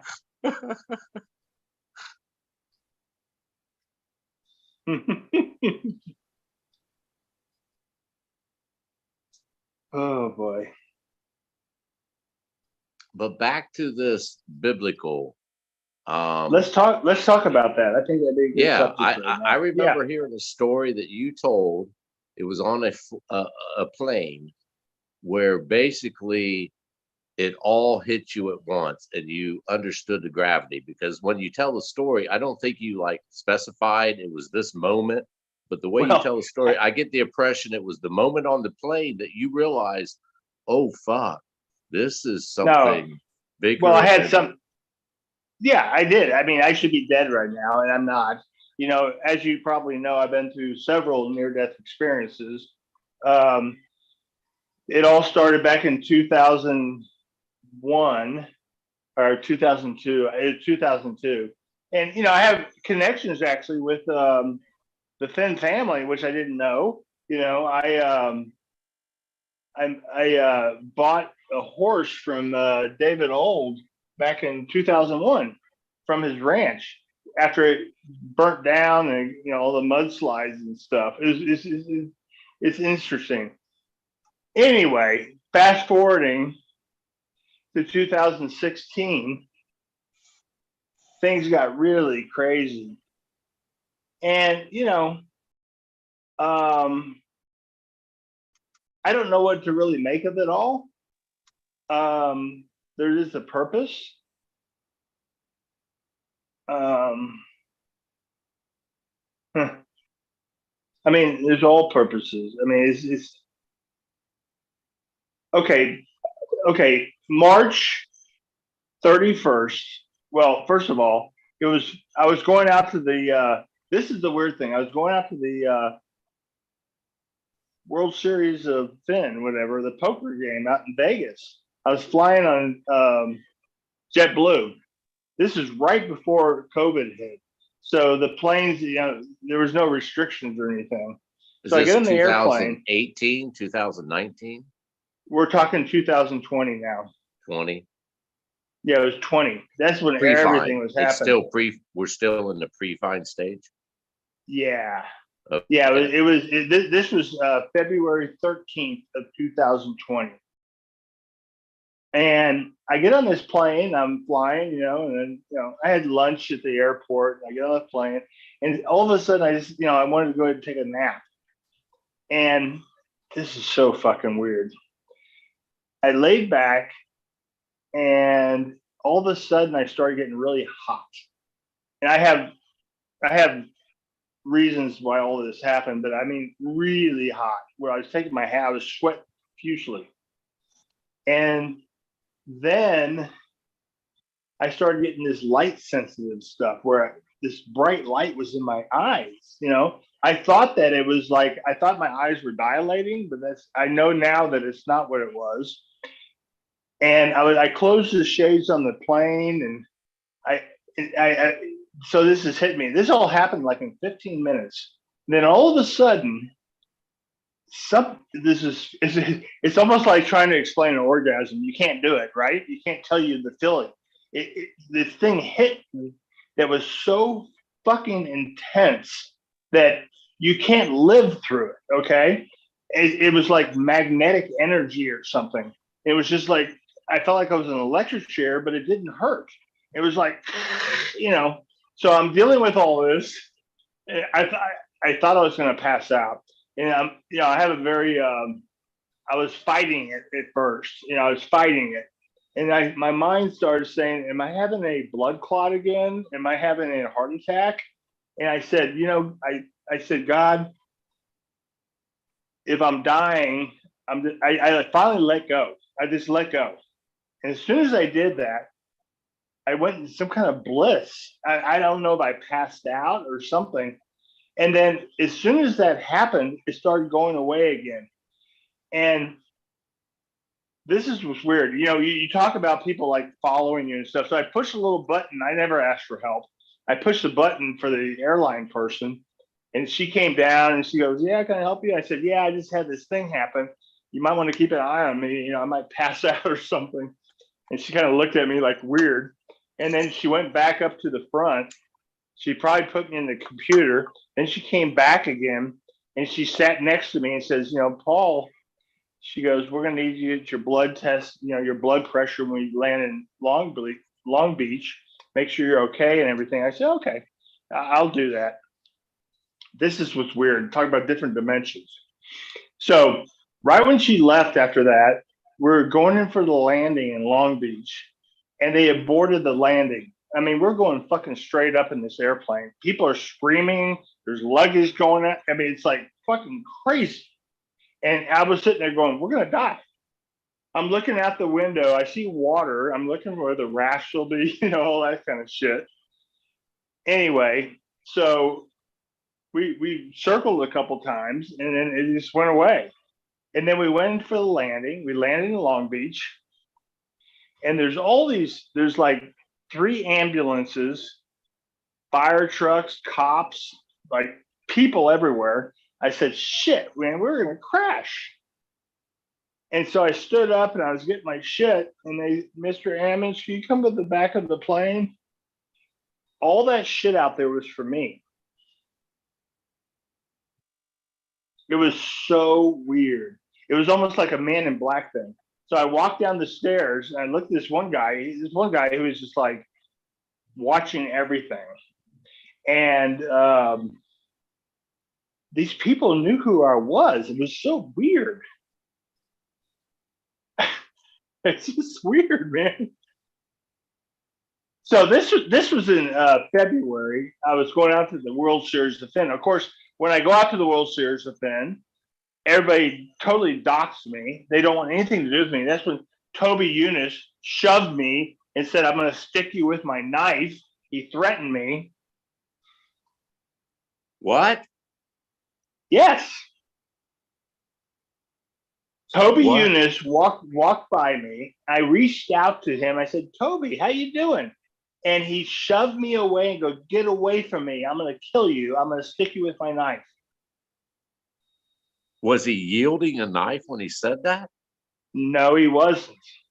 What did you do to piss Toby off? Nothing. That's what I'm trying to say.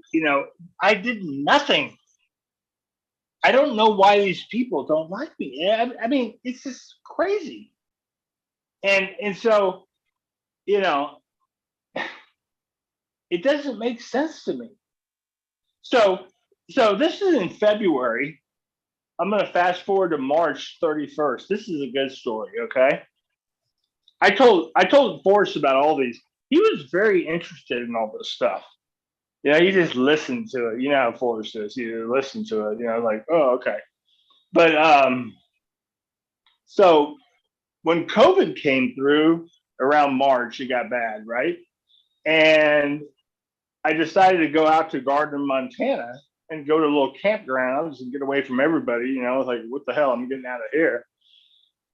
And I was in the campground for like a week or two. And then the Forest Service came up and kicked me out because they were closing all the campgrounds down because of the fucking government, shutting everything down.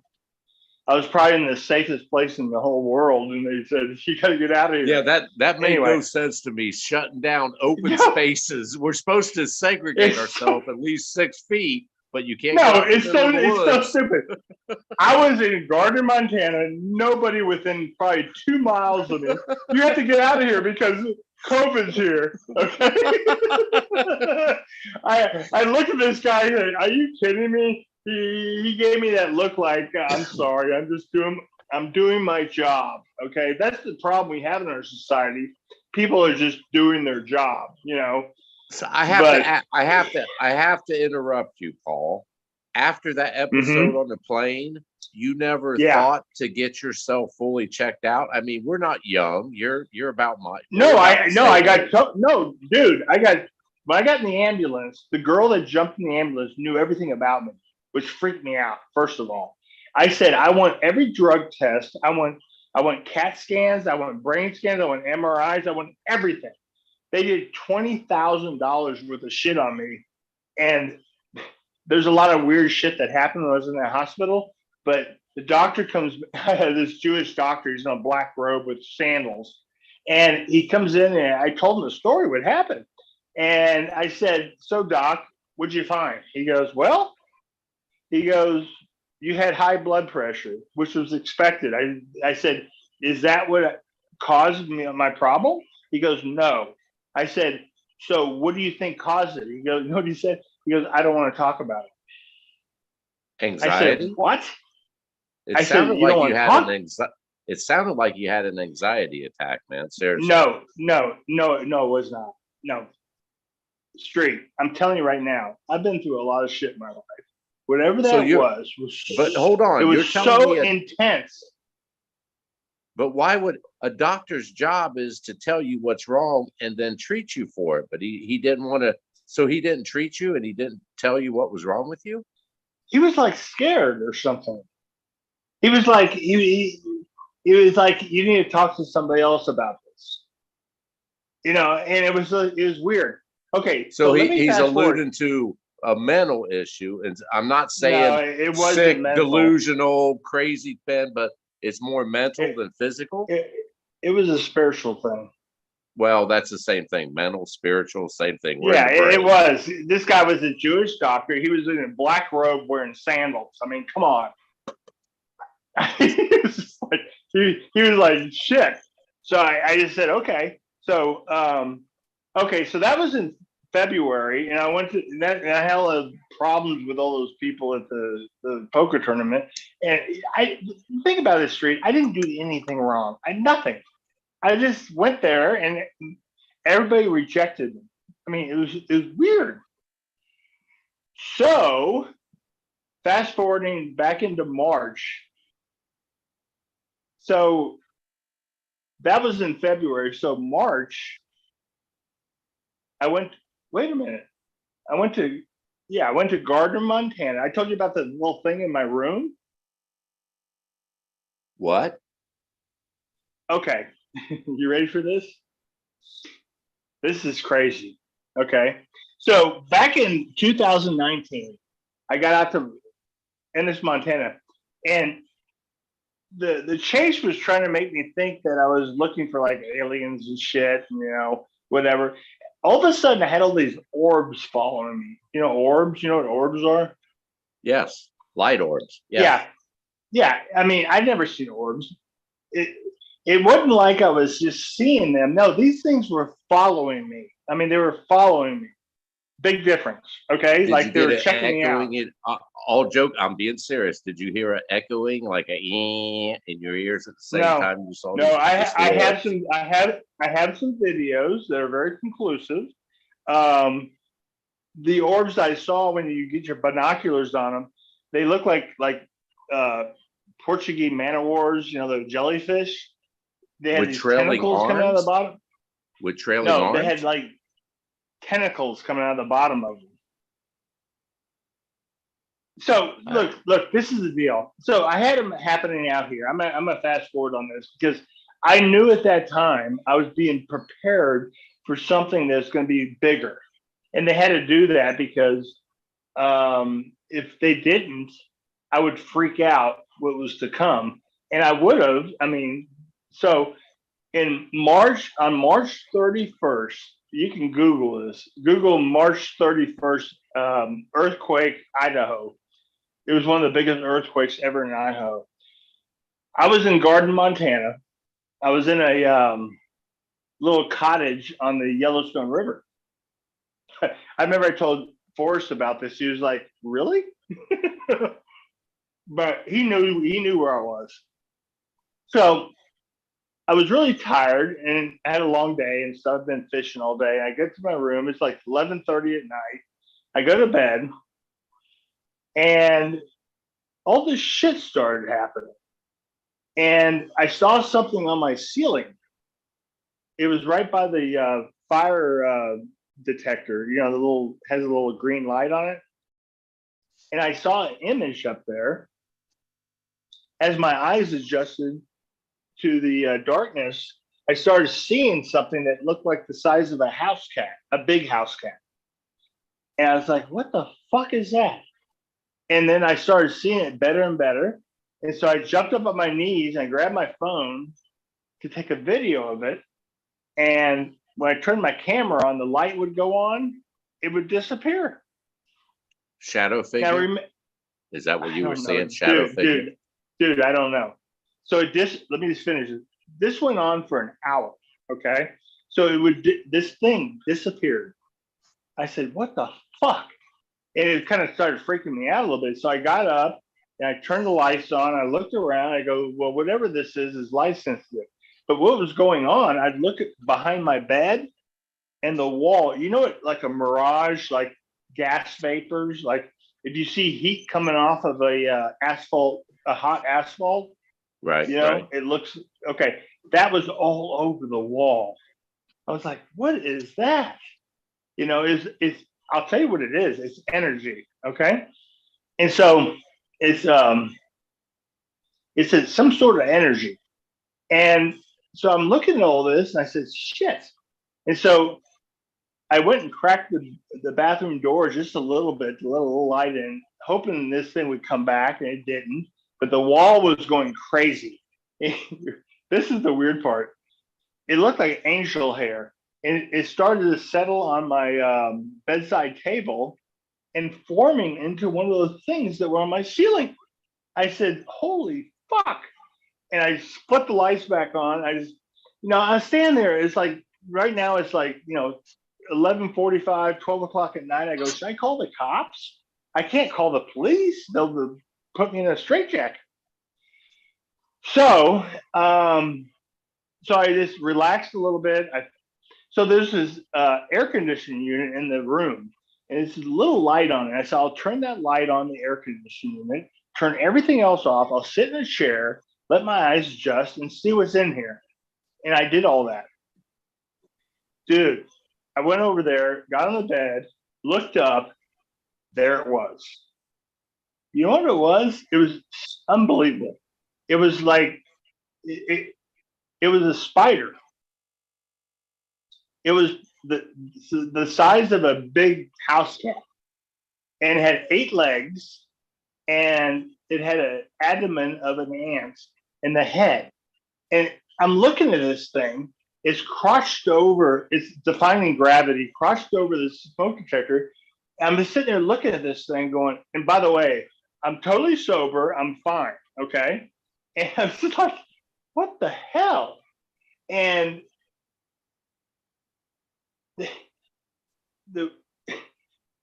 so I started taking pictures.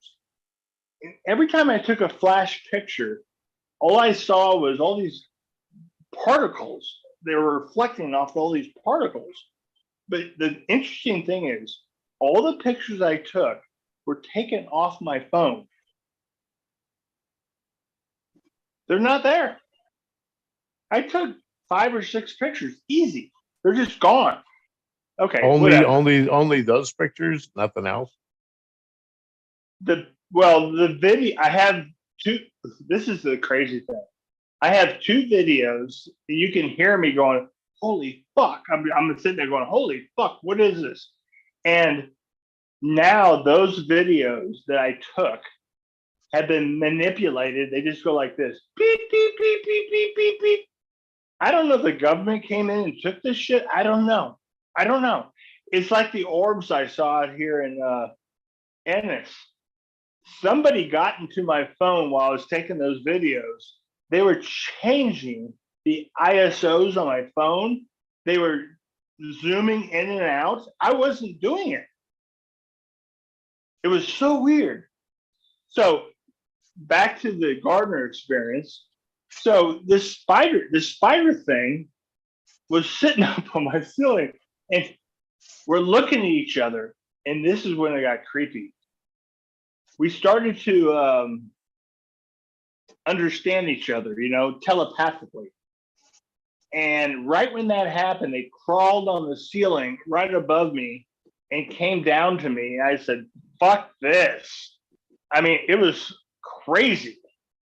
I jumped up and I said, this is crazy. I turned the lights on. You ever seen that movie, The Predator, with Arnold Schwarzenegger? Well, let me just say real quick, it's often associated with the reptilian species. It's a belief of an alien group of people that come here and visit Earth, the reptilians. They are also associated with wavy patterns because of that same thing, the cloaking device type technology. Yeah. Look, there's no doubt. Look, I don't believe in this shit. I just don't believe in it.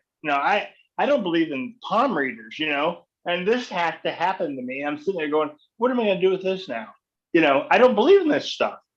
And it's like, but it happened. I have to struggle with this. It's like, I know what Why I do you saw. have to struggle with it? What are you struggling with? You Well, seem to witness- give a good well, hold on, well- Paul. You seem to give a good understanding of what you witnessed. Why did you witness it? Why are you struggling with this?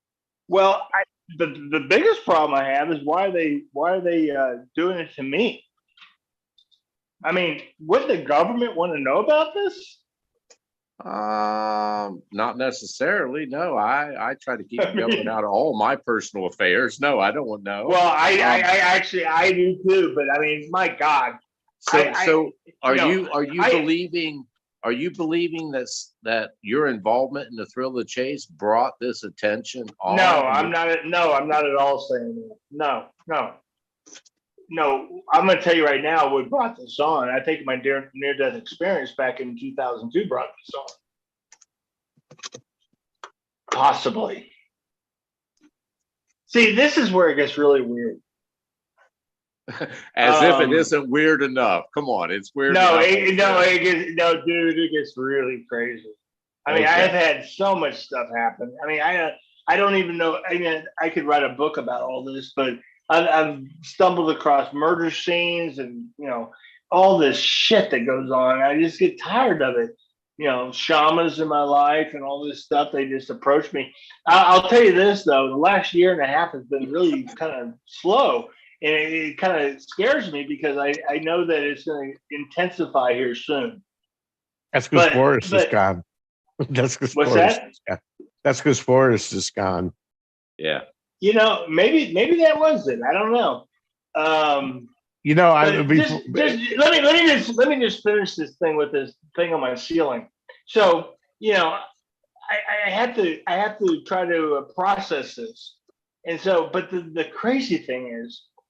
I went out to my truck. I said, I'm going to go sleep in my truck. Okay. It's like 5 degrees outside. It's cold as shit. I said, it ain't going to work. So I went back in the room, turned all the lights on. I sat in a chair for 6 hours till it got light the next morning. And then it got light. And I said, well, I'll get some breakfast, go fishing. I'll come back to try to take a nap. And which I did. So I come back to the room. It's a beautiful day. It's like 30 degrees, but it's sunny and everything. I go back to the room. Lay on the couch. I fall asleep. I wake up about 20 minutes into my nap and I look at my body. Guess what? All that shit that was on the wall, that stuff that looks like, heat coming off asphalt was all around my body. And I started to play with it with my fingers. It was like angel hair. And as I was laying there, I felt these pokes going into my legs, like somebody was poking me. And all of a sudden, I just had to get up. And I was like healed or something. It was just the weirdest thing. This shit was coming in and out of my fingers. It was coming in and out of my fingers. Okay. You ever heard of Puma? I think it's called it's called Prana Energy. Prana Energy. Prana Energy. I think that's what it was. It's the energy of the universe. And look, I don't know. I'm looking for answers. That's all I just know what happened. I don't know. I wish I did know. Did you tell Forrest all that? Did you tell Forrest that story? I did. Yeah, I did. Yeah. What did he do? Yeah. Just curious. He just listened. He didn't say anything. Well, he kind of did, but he wanted to hear it. Well, the only reason why I say that is because so many strange things. I mean, Street told some stories. His is strange. What you just said, strange.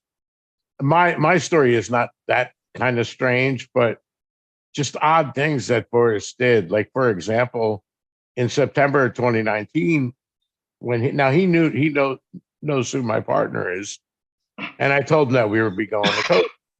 And I told them, I said, be prepared to get a phone call because we're going to want to go inside of Joseph Emery Sharp's cabin in Cody. So my partner goes, I got. Let me just stop you right there. I met these people out here in Montana. They bought Henry Sharp's cabin, They have it. They're actually doing a little art thing with him. So it's not at the Cody Museum anymore. Oh, it ain't. Well, anyway, we went. Yeah. We were going to go in there, and he knew we were going in there. So I went in there, and Right. I didn't go there. My partner went in there, and the curator wasn't there. Karen, her assistant, was there, so we couldn't get in there. So I emailed Forrest, and I said, "We're there, but the curator's not there." And I said, "We were talking to the curator." Now he knew that I told him we want to see the hammer, and he said, "Yeah." He goes, "The hammer's under the foundation." And I replied back to him. Right. I said, no, it's not. And he said, they moved again. And for some reason, he told me to find out why they moved it. Now I'm thinking to myself, why couldn't he pick up the phone and do that? So anyway, I told my partner to go ahead and do it. So he asked the assistant, why did it move? And the assistant said, well, it's under the access panel under Joseph Henry Sharp's desk. And I told Forrest that. He goes, well, what I remember, I went out there with the curator and we dug a hole outside of the cabin under the foundation. I shoved the hammer under there. And I don't know why they moved it. If you can find out any more information, let me know, because I'm going to do scrapbook 217 and I'll put that information in there. So my partner went back and asked them again. But unfortunately, at the same time that was happening, Eugene was there with Cynthia, and he's walking around with his camera. And they got pissed off at the museum, and they went back to Forrest complaining that these people were here. And I got confused that like they're mad at me. And I went back to Forrest. I'm like, Forrest, what the fuck? And I said, fuck. And what the fuck are these people mad at me? I never met them before. I didn't do nothing wrong. I said, I'm glad you asked. And Forrest goes, don't worry about it. I'm like, well, he goes, I have a lot of friends there. He said, don't worry about it. I said, I am worried about it. I said, I've never been there. And now they don't like me. And Forrest said this once to me before, and I don't know what the fuck he's talking about, but he goes, oh, don't worry about it. He goes, I have no problem with you. I'm like, what do you mean? He goes, they say good things about you. Now, I don't know who they are. Troy. I don't know who the fuck is they. They say good things about you. I'm going to tell you right now. Forrest did this treasure hunt. He was looking for something, or he was looking for somebody. Okay? That's what he was doing. Did you hear a street story? Well, I mean, first of all, his phone number. You're talking about your phone. His phone number was changed 3 times. But then your story about the mysterious person that showed up when you were at the hotel. That's some weird shit that was happening to you. The most mysterious of them all, and people laugh about it, which I got thick skin. Dreams.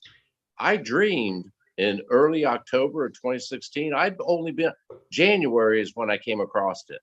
Early October, I dreamed my youngest daughter and I went to his gate. I pictured it. I was fucking there. I could smell the trees and the bushes around it. Right. And pushed the button and got in. And I told my daughter this, and she's looking at me. She already thinks like, oh God, the shit I've been telling her about the chase, all the intricates. She's already looking like, wow, I don't know if I should trust him. And I'm like, oh, trust me on this. I swear we will get in. I promise you. And sure enough, we did. I mean, I've had many, and the most profound things, my phone's being taken and all that. Most profound. Whoa. It entered my dreams. Street, you almost said your phone was hacked. No, to tell them about the numbers. That can't just happen. 3 times. It wasn't hacked. It was taken. They literally took 3 numbers from me. Took them from me. Dude, I can't even start telling you all the shit that had happened. I mean, they took photos. Look, they took photos. They're just gone. I mean, I don't know who was doing this shit, but they were just all over me. And I was being followed in 2019 to 2020. I was being followed by people. It's crazy. Who are these people? I'm curious. Do you guys think that the FBI hated Forrest so bad that they looked at people in the chase and started trying to figure out if anybody in the chase was finding out shit that they don't know about? I will neither confirm or deny that statement, Troy. I mean, I honestly think they are. That's just my opinion. They want to know what it is that he found at San Lazaro that they were never able to find out. And I I'm gonna think tell they're you something. hoping that one of us stumbles on it and it gets back to them. I don't think I'm gonna they tell- have. I'm just saying, I don't think that they're after us. Like, I don't think there's anything nefarious. I just think that they want to know, and they're hoping that we stumble on it, basically. I'll tell you right now. I don't know what's going on totally, but it's a lot bigger than you think. I know what's going into this. I know the expenses. I know I mean,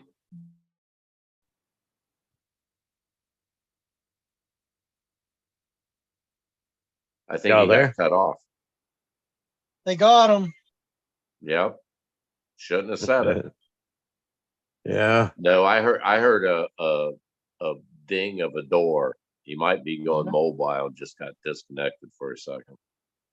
Yeah, I heard he opened up his car door. Yeah. Yeah, Bluetooth yeah. connection. It's weird. It's weird that you're talking about this stuff. Greg called me up today, and now he's looking into all this fucking that the CIA and what was that project called in Santa Fe back in 1939 with the atom bomb? Well, there you Manhattan, go. Okay, Manhattan. Okay, yeah, Manhattan. like okay. Oppenheimer. Okay, get this. The cabin I had up in the Pecos Wilderness, which I think I met Forrest. He used to come fishing through my area.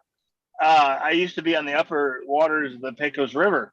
And I find out that Robert Oppenheimer, when he got kicked out of Los Alamos, stayed in my cabin for 2 years. And that's where I died. And that's where I was introduced to all the particle physics and all that shit. I mean, weird crap. It was crazy. I saw things that I can't explain.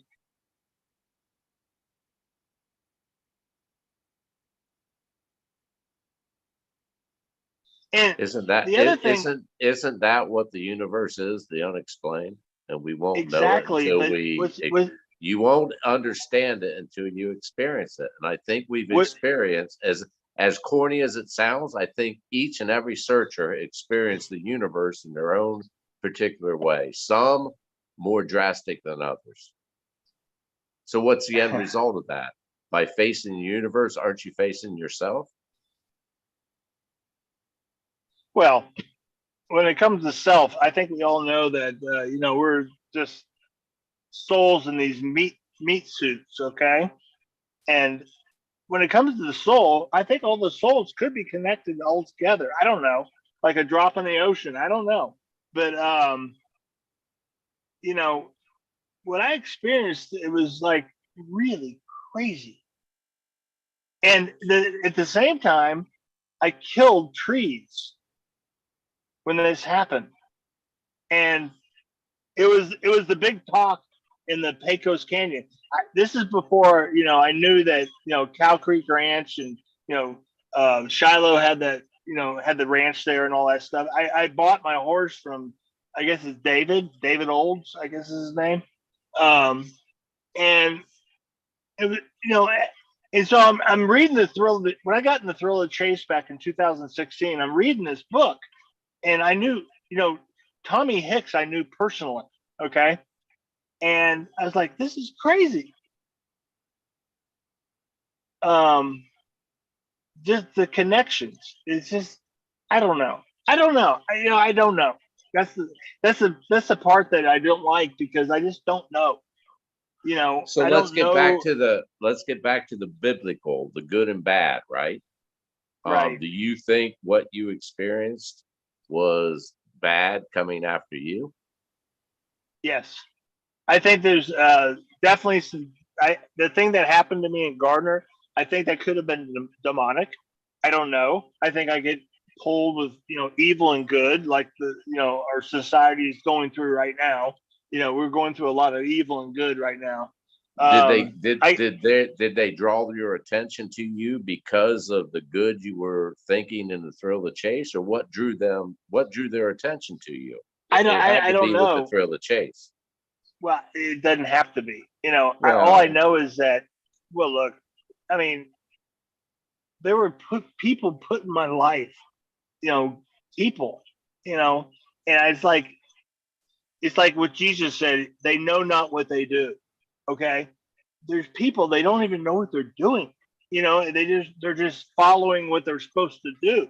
But it Well, doesn't make okay. sense. When these things happen, Paul, was your main focus and your attention on your daily activities towards the thrill of the chase and what's going on and what's happening and where's it at? And Not always, I mean, bottom line, I'm a good guy. I'm the redneck from Texas. Okay. I mean, it's just like, I don't give a shit, but when this stuff started happening, it's like, what is going on here? It's just crazy shit. When I first came out to Montana, I rented this car, and there's no doubt this vehicle was being monitored. Everything I did. what made you think that? Because of what it did. I get to Billings Airport. They basically told me which vehicle I'm going to take, and I go out there. It had 17 miles on it. Okay, brand new. It was a white Jeep Cherokee, same thing that Forrest drove actually. And not that I'm comparing that at all, but it was like, this is weird. So I get in the vehicle, and it was just weird. Well, if you have a cell phone, they can track you with your cell phone, man. It doesn't have to But be why? a vehicle. But why are they tracking? I mean, what do I do? I mean, I don't know anything. Well, I kind of do, but I was going I to don't say, know. hold on. You profess that you know everything, but you can't tell. No, I don't know. No, I don't know everything. I do know some stuff. So but, Paul, I got a question for you. A serious question. Go ahead. What I was getting to before, when I was talking, my story wasn't strange, but it wasn't the first time that Forrest said it to me like that.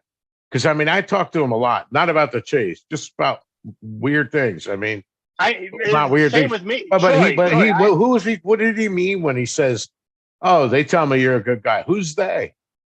Because I don't really talk to anybody. Back then, I wasn't talking to anybody in the face hardly. I talked on Sam Smith, maybe a handful of people. I wasn't, it wasn't until 2018 that he was saying this stuff before. Who's they?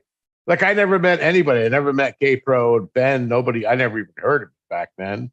None of those people. So he can't be talking about that. And I know he wasn't talking about you, because you and I never met. We never even talked back then. So who is they? They say good things about you, Troy.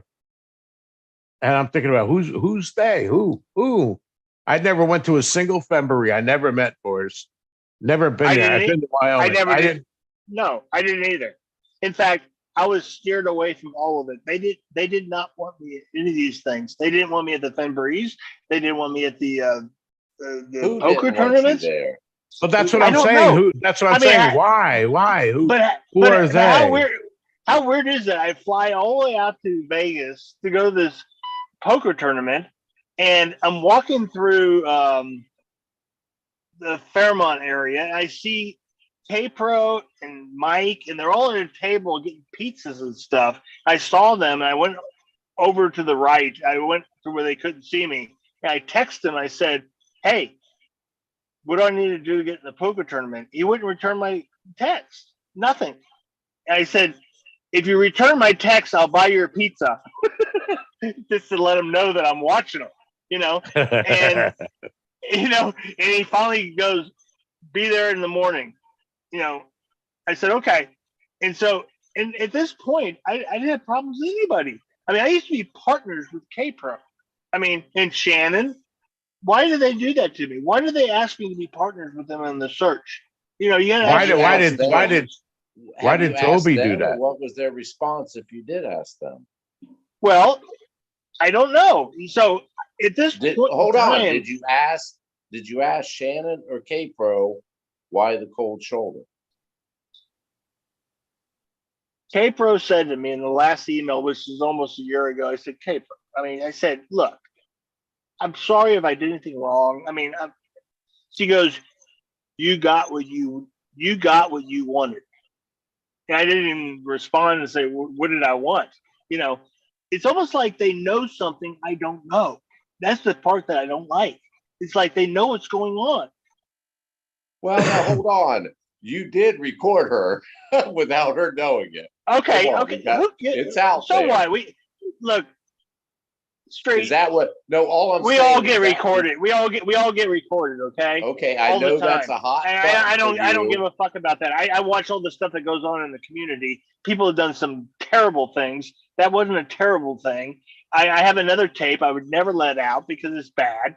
And she said some awful stuff about forest and all that stuff. I'm not going to put it out there. The reason I said that, I know that's a hot topic for you. The reason I said that is that what she meant by you got what you wanted? No, not at all. Not at all. This stuff happened before they even happened.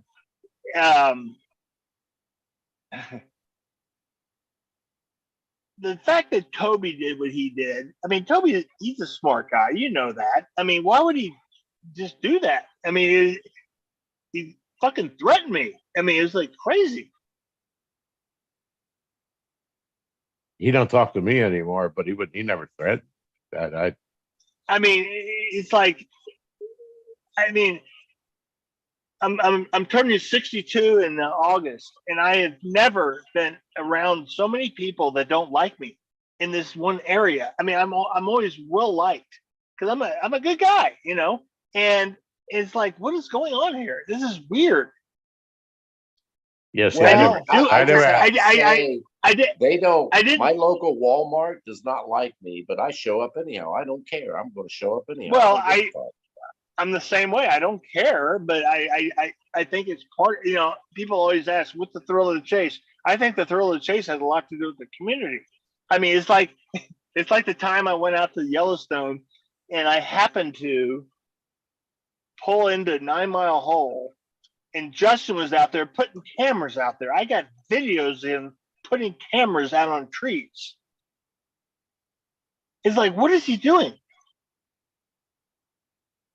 Yes, I don't have any. I didn't have no problem sorting the chase with people not liking me. They don't now. They don't now. But that's because I don't put up with the 9 Mile Hole bullshit, and I'm going against their narrative. Circle back a minute. What was Justin doing putting cameras out there? No, something illegal. Okay, of course it is, but everybody worries that you can't put a chest out there. No, I can. I don't want to. Okay. I don't want to. I mean, obviously, they're up to. In my opinion, they're looking to make money off time out. Why? They have an agenda. Not.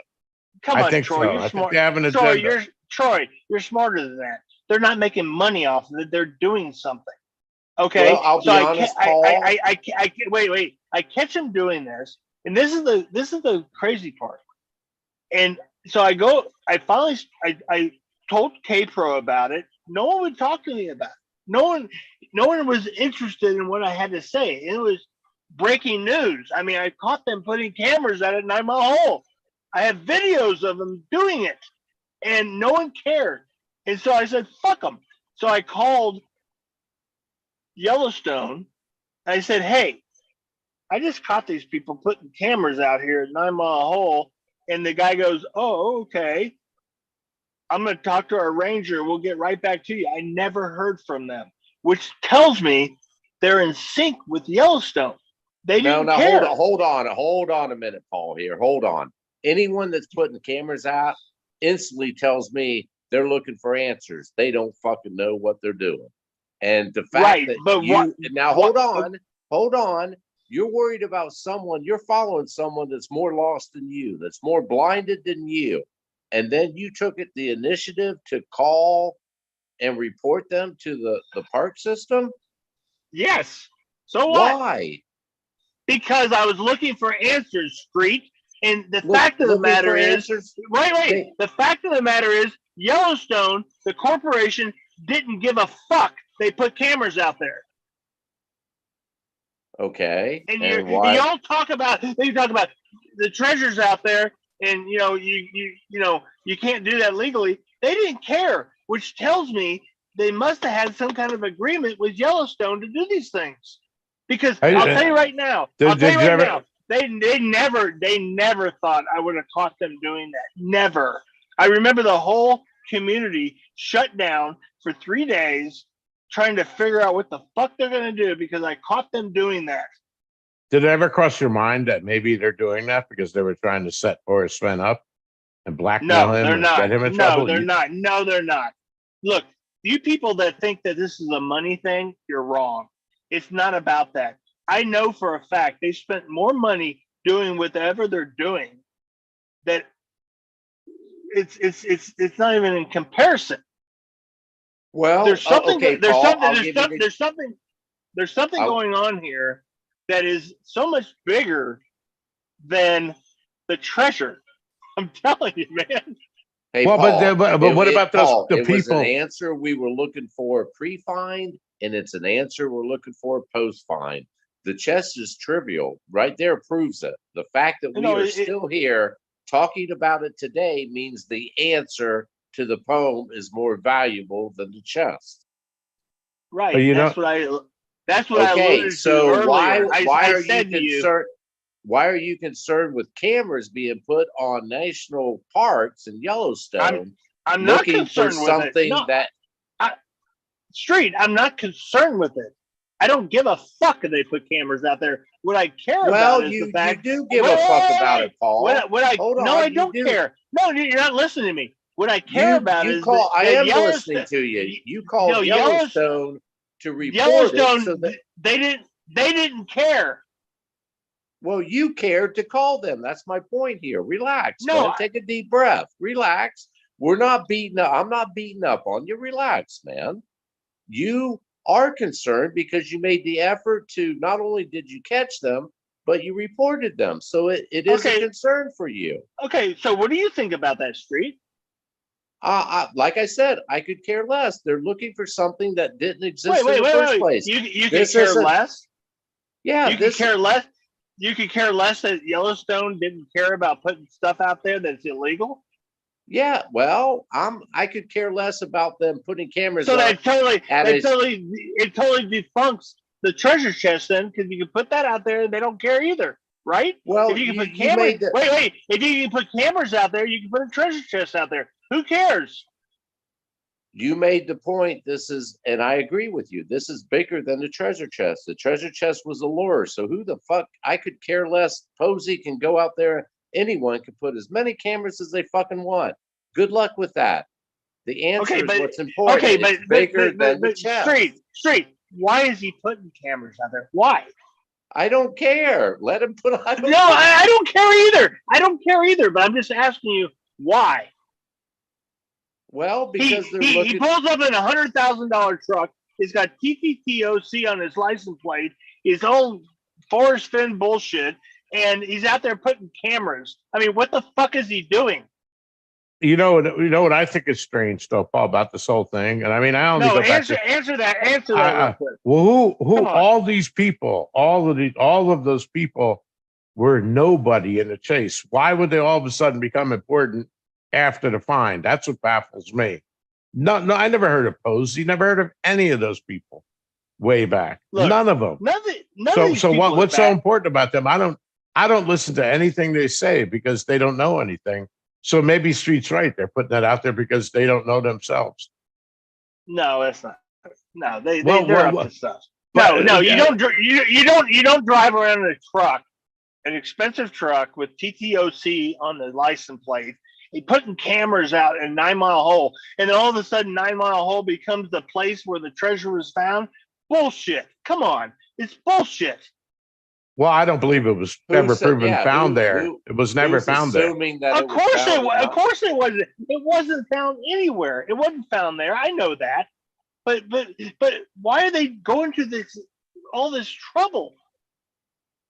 That's Why a would good they go question. through all this- Nobody knows, Right, but that's the controversy. Well, that's what I'm talking about. Why would they go I through can all answer this it trouble? I can answer it very easily for you, Paul. Of course it's you all can. it's all for publicity and Netflix. It's all for the cameras. That's all these. Look, That's I'm all gonna it tell you is. something about this Netflix thing. What Netflix? I mean, this is not a story. It's not good enough yet. I mean, what's the story? I mean, a little fucking treasure hunt? Who cares? the shit that's going on, there's no way this would ever do anything. I mean, unless there's something I don't know about, but this is not a story. I mean, I watched it. I mean, they have this. I mean, you got Ben and all these people like on these sites, and then all day long they're just going back and forth, back and forth. Why? Well, how many have you heard of? Who was Packer Jack? Who was Packer Jack back in the day? Packer Jackson is. All these people are very intelligent people. That's what's scary about all this. I'm not saying they're stupid, but they showed up at the end of the game. Barbara, well, why? I don't know. I don't know. That's the controversy. That nobody knows the answer to that. That's why people speculate. Yeah. Well, the thing that I don't like though is that I've been through a lot in this chase. I've had a lot of things said to me. I've had a lot of things that have happened that are really fucking crazy. People that have died. People that have done that on the phone with me. It's weird. It's like what are these people's problem? I mean, it's just I mean, I've heard Candy talk about, Heather. I didn't, I was friends with her. I didn't have anything to do with her death. I mean, and the fact that she killed herself on the day the treasure was found, that's kind of weird. Yeah, it's but it's kind of weird that Forrest died the day after the Finn reunion out in Yellowstone. Of course he killed himself. And George Friesen died the same day too. That was interesting. I mean, that whole time out in Yellowstone was so weird. Yeah, a lot of the weird stuff happened. I have no idea, but all I know is all of a sudden at the end, all these unknown people show up, and it's all suspect. That website that came out, all that's all suspect. Nobody is making any money off of this. Okay, I'm going to tell you that right now. They're not making nothing off of it. They have an agenda, maybe. It's not about money. There's something else going on. It's probably something more serious than money. Okay. Well, documentarians are making money. It'd be futile for them to be in the business if they weren't about money. No. So there is money being made. Yeah, I'll disagree with you. There's money being made. I live out here in the Forston area. They don't even know who the guy is. Okay. They don't give a shit.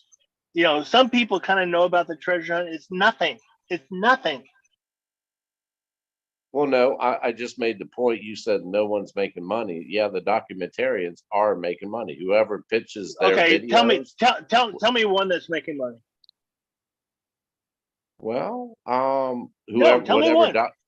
Whatever There's none. Whatever documentary comes out, their work that they've put in a year, 2 years, they'll be making money. Yeah, that's what they do. No, they're not making money on this.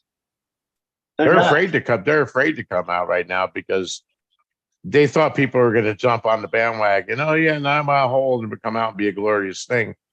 And there's a lot of pushback. And I think that the people that would put up the money are starting to realize, hey, that's not the story. There's something missing.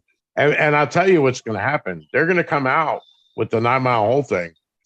And somebody right now is sitting back and waiting because they're going to come out with the real story and let Netflix or whoever do all the advertising, and then they'll just ride their coattails, take advantage of that, and come out and make complete fools out of all of them. Because I believe somebody's in control. I believe, Hold on, Troy. If Netflix makes money, the documentaries make money. There's no fools when you make money. Everyone's going to make money. They'll just look foolish. But they'll look foolish, and I think the other people will end up making more money because 9 Mile Hole is bullshit. But that's all I'm saying. Yeah. All I'm saying is that there's something suspect about all of that, and people ain't falling for it. Guys, this is not about money. I'm telling you right now, it's not. Well, that aspect is about money. People try to capitalize on it. Yeah, without a doubt. But maybe the big picture, So you Nobody never told me, you never mentioned the big picture. Now there's a sub picture where people's going to make money, Netflix and all documentaries. What's the big picture, Paul? You never alluded to it. What do you think the end thing here? No, I did allude to it. I did. Well, I think that the thriller chase was all set up because they were trying to find something or find somebody. I think that's what it was. I think it was set up to where they were looking for something. They may have found that. That's what I mean. We don't know that let's just say, for example, it wasn't Jack. I'll tell you no, that. How do we know? Like I'm saying, that there isn't a solver out there that's in control right now, in full control. Anyway, No, guys, I gotta jump No, off. let me just tell you I gotta one more jump. thing. I gotta jump off. Okay, I just want to that's say fine. That's fine. it was not nice talking to all you guys. I'll catch Yeah, you okay. tomorrow, Street. later, Troy. Hey, See you, Trust. Street, I gotta Good go night, here in a minute Troy. too. But I want to tell you one more thing. This is the weird stuff. Okay, so I probably written over 60 emails to Forrest back and forth. Okay, and back in 2018, I did most of that through 19, and all the emails were gone. I had 3 emails on my server. It's like, where's all my other emails? They were just gone. Okay, and the day after Forrest died, all my emails popped back up on my server. How was that possible? Then I started communicating with Jack. Me and Jack had several.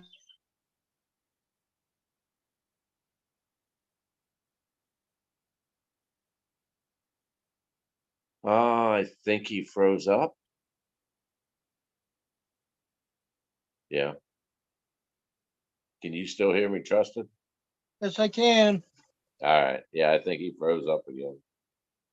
Well, it's interesting the paths each of us took. Some dove deeper than others. Some, I always pitied the ones that brought religion into it and got scared.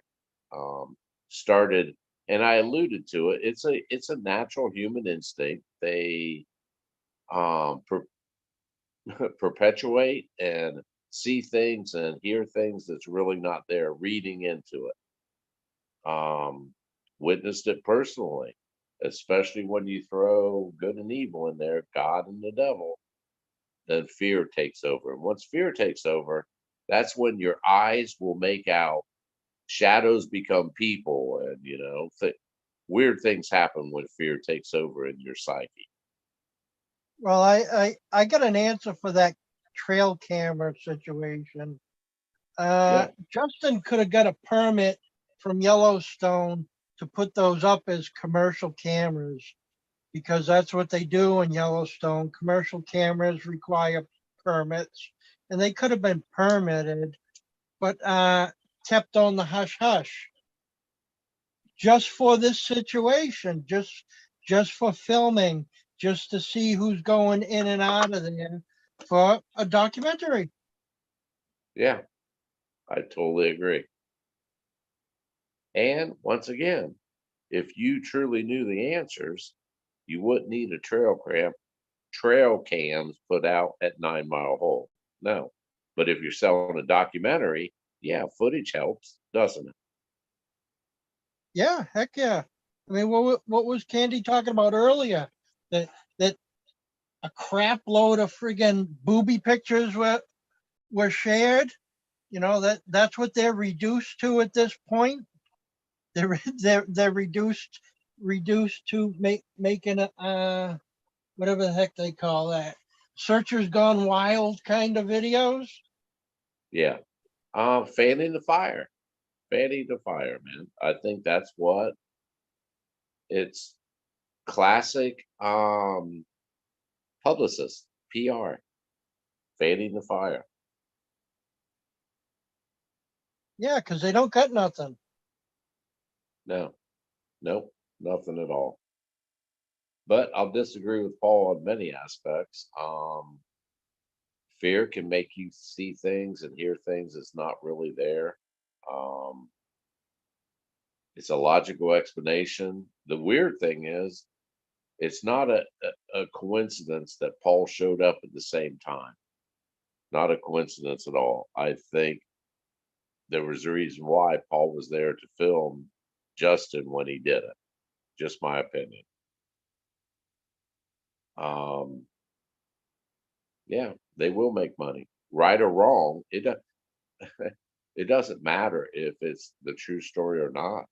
Netflix, if they buy it and produce it off whoever's shooting it, they will make money off of it, or they wouldn't buy it or produce it. But well, I agree with Paul that currently there's no value there. And I think that's what all the booby pictures are about.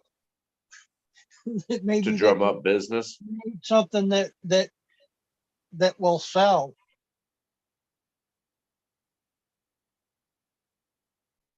I mean, it's a pretty lame story right now, isn't it? With no ending. Yeah, especially if you're trying to shoot footage to make money. Yeah, it is pretty lame. No answer. But I think it's going to go down the same way the Barbarisi book went down.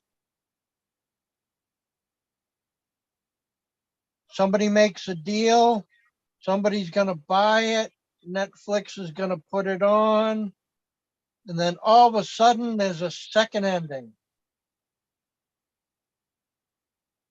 And then it's like, oh, fuck, we got to add something else in here. But like what Troy was alluding to, they won't be able to.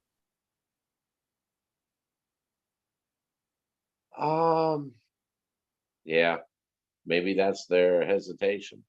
I mean, I know the process is like 2 years, and that's streamlining it from start to finish. They're looking at their 2-year thing now. Yeah, maybe I mean, maybe they are hesitant to could drop you the cash to imagine produce it. an actual solver comes out and that scenario happens where, there was a Netflix kind of movie made and then it was sold.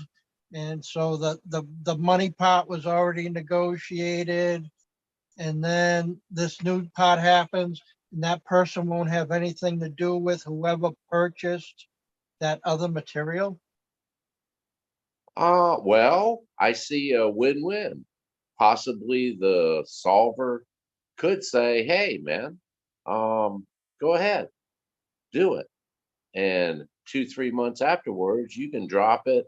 Oh shit, we got the real story now. If you thought that was interesting, wait till you hear the real thing. And maybe, it's a win-win for both. I don't know. I like win-wins, don't you? Well, win-win is always good. Yeah, if it's good for you, good for me. But yeah, why not work off each other? Yeah, But nobody knows how that person might feel at the time. yeah, that's true. We're speculating, we're assuming.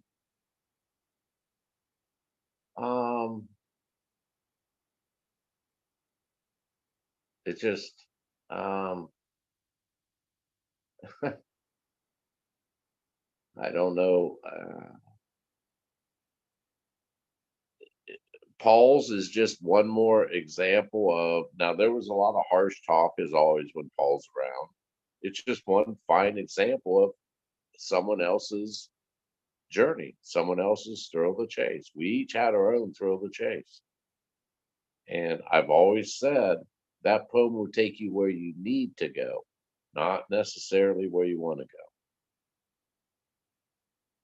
So a lot of us went where we needed to go, but not where we wanted to go. Maybe that's the battle for the clarity.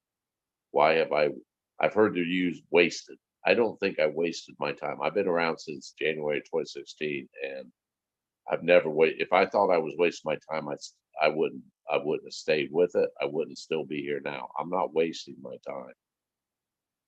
Well, I mean, all in all, Paul had the same opinion that a lot of us have. There's something bigger and a lot more to the story. Yes, yes. It's a theme that runs through all of us. That's why we're still here. The big picture. Yeah. I don't know. He keeps popping in and out. I don't know if he has a bad connection or what. He's back now. You back, Paul? Can you hear us? Yeah. Look.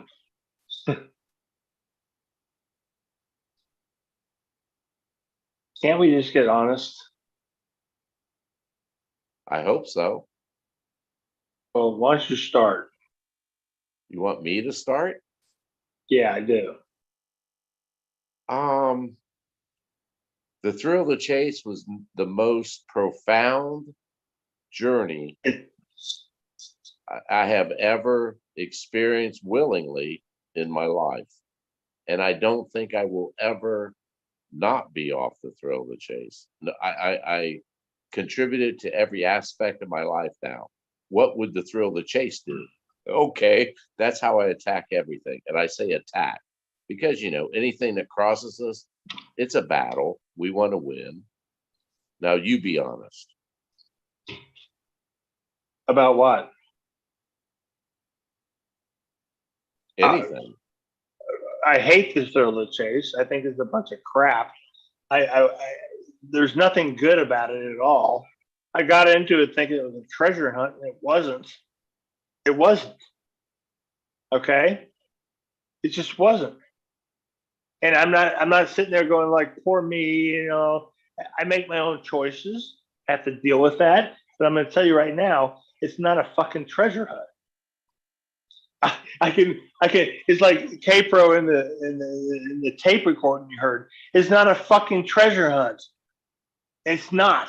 She said it perfectly.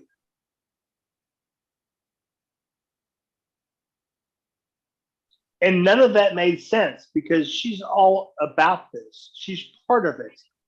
Okay? Whether she's a paid actor or whatever, I don't know. Maybe it's a cult. I don't give a fuck. But it's not what it was. It's not what it was. Period. I'm not So stupid. if you hate it, Paul, why are you still here? What are you talking about? I'm looking for answers. I don't give a fuck if I hate it or not. I'm looking for answers. You just said you hated the thrill of the chase. Well, I didn't.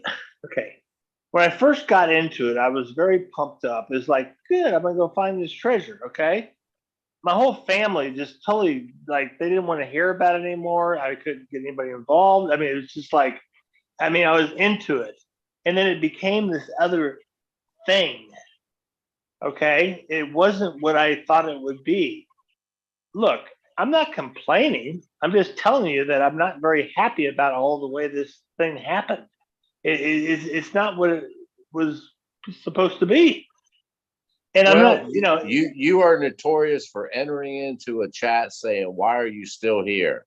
What are you still here? What are you looking? Well, what are you doing? Why are you even asking me that? Why are you here? Well, this is life. I'm experiencing life. And Well, this is right. part of my life. So why would you even ask me that? That's ridiculous. Well, no. If I didn't care about what I'm doing, I wouldn't even be talking to you. And see, now we've reached into the part of Paul that I always delete. Because you're nothing but combatant, argumentative. No, I'm not. I'm not.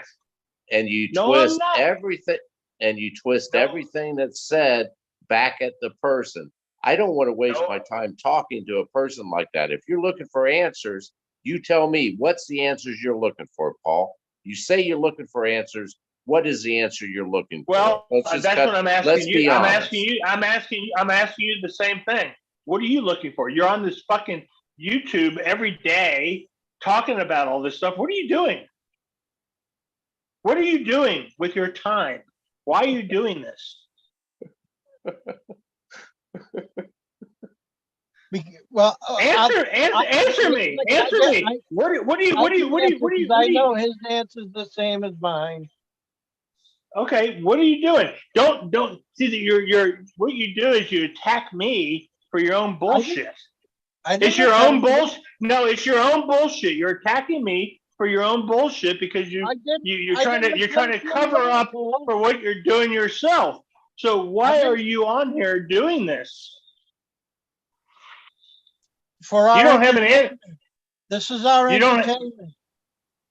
And so what you do is when you get caught in a little corner like a mouse. You ever seen a mouse in the corner of a room? You're trying to catch it. You get all freaked out and you block me. Oh, you're a little fucking pussy. You just push your block button. I'll just block him. You're a pussy. You talking to me, Paul? I'm talking to all of you. Because if you block me, if you fucking censor me, that means you can't handle me because you're a little pussy. No, I censor you because you're fucking. I censor you, Paul, because I sat here and listened to you for however long you've been running off at the mouth. I didn't even comment on anything. Hey, trusted. I don't care. You can listen to me all you want. I'm just telling you the way it is. Street just said, "Let's get honest." I'm getting honest. You guys hide behind. I'll be honest. You hide behind your block button. I'm blocked by all these people. I'll be honest with you, Paul. I block you because you're a delusional fucking nutcase, and I play with you until you reach this stage where you become a total blabbering fucking idiot, and then I block your dumbass. So are you. Is that truth enough? But wait a minute. But so are you. So let's try to work this out. But see, you'll block me before out. Wait, yes, there is. You don't want to because you feel you don't like this. You're uncomfortable. See, you don't like show this. Up on your live feed. Your ego is so huge. You can't handle this. Says the fucking delusional asshole. Let me just tell you something. If you shit on a goddamn ceiling and fucking cries for mommy. If you block me, that means you're the loser. Okay? If you block me, if you cut me off right now, you're the loser because I'm trying to tell you I'm willing to talk to you about this. But see, you can't handle it. You can't.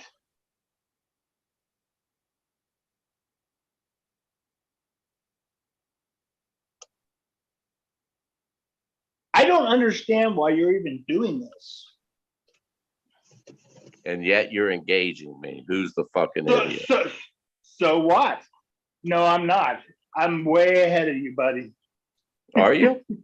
Are you? Yes. You're the one that keeps jumping on. I'm way ahead of you. Okay, good. You have no idea what I know.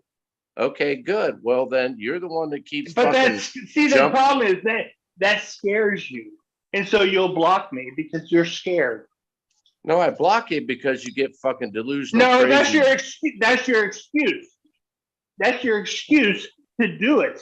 Okay, Paul, you are correct. No, you are correct, Paul. You are absolutely correct. And your little butt buddy, Bill Gorman in chat, you two are exactly correct. Everything you fucking say is correct. And yet you fucking losers are following me, telling me what I did wrong. Who's the fucking dumbass here? Who's the fucking dumbass? Look how angry you're getting. Are you proud? I'm not angry. If I was angry, you're using foul language right now. I'm not doing that to you. You're angry right now. Why are you so angry? Why are you so angry, Street? What did I do to you? Nothing. You're just like. Well, see, that's the problem. So you're having fun with all this? Is this that's a good the time problem for you? with delusional people like you? No, that's what you think. I'm not delusional. That's what you're portraying. You're in a little fantasy land or something. You and Bill do the same thing. I did nothing wrong, and they're just being mean to me. And you're little like interrupting. That gets frustrating. You don't ever let anyone talk. You just interrupt with your babbling fucking nonsense. If you don't like it, I'm letting you talk right. You're the one who jumped. you're the one who jumped on. Oh, here. now you're gonna If now how you're gonna I say act, now you're gonna how say I act this is now you're gonna say this is my channel. if I can how do what I act want. You're gonna bothers use you, you're gonna use then your fucking authority. leave. You're gonna use your authority right now on me. Aren't you gonna use your authority on me right now? This is my channel. You can't do this.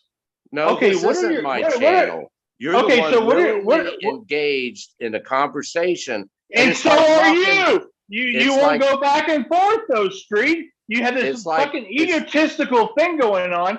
What's your problem? Are you like, were you beaten when you were a kid or something?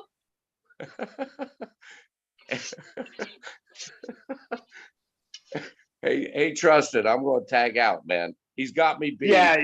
I'm Bye. going to tag out, man. You got anything Get the to fuck say out. to us? Hey, Street, get the fuck out of here. Yeah. Okay. See you later. Bye. All right, Okay. pussy.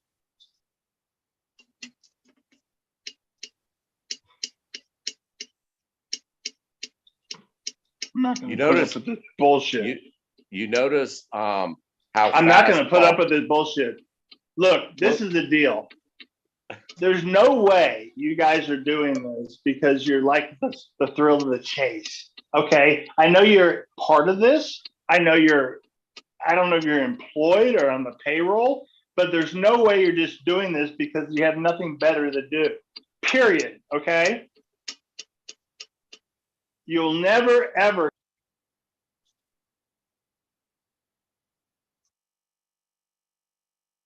Oops. Sometimes you feel like a nut, sometimes you don't. Yeah, this is a prime example. Someone comes on and, well, we can say many things. Ego for sure. And Billy Boy, you're right along with him. You guys share the same characteristics in that. Yep, I'm uneducated, Bill, and yet you're arguing with me. Who's the fool? How many times do I got to say this to you people, man? If what I say, if I'm so stupid and uneducated and ignorant as you all portray me to be, how come you fucking got to make videos and tell me how stupid I am? How come every time I push a button, you got to jump up and fucking redirect? I mean, come on, man. I think it's pretty obvious, at least it is to me. You two are a bunch of delusional fuckers, man. Let's be honest here. I entertained it for a while, but Paul's like arguing with a 2 or 3 year old, man. You ain't gonna get nowhere. Bill's the same way. Well, there's nothing to argue about. He just got done saying he's never going to believe that people would go on live and talk for something to do. Yeah, it's frustrating to me to deal with it, and yet I'm the uneducated person. They're far better than me, and I'm wasting my time, and I'm just a piece of shit. But they go above and beyond trying to discredit me or make me look like a fool. Well, who's the fool? You're trying to discredit a fool? That doesn't sound educated.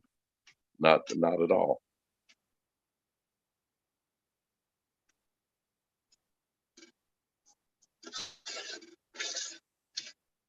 Well, Bill, honestly, man, let me say, he thinks he's God just like you, Paul. Clash of the Titans. Bill, let's be honest. In my opinion, you're just a delusional, crazy, hateful motherfucker that needs validation in their life. You can make all the videos you want. You ain't hurting my feelings. Maybe it gives you something to do. Fucking loser.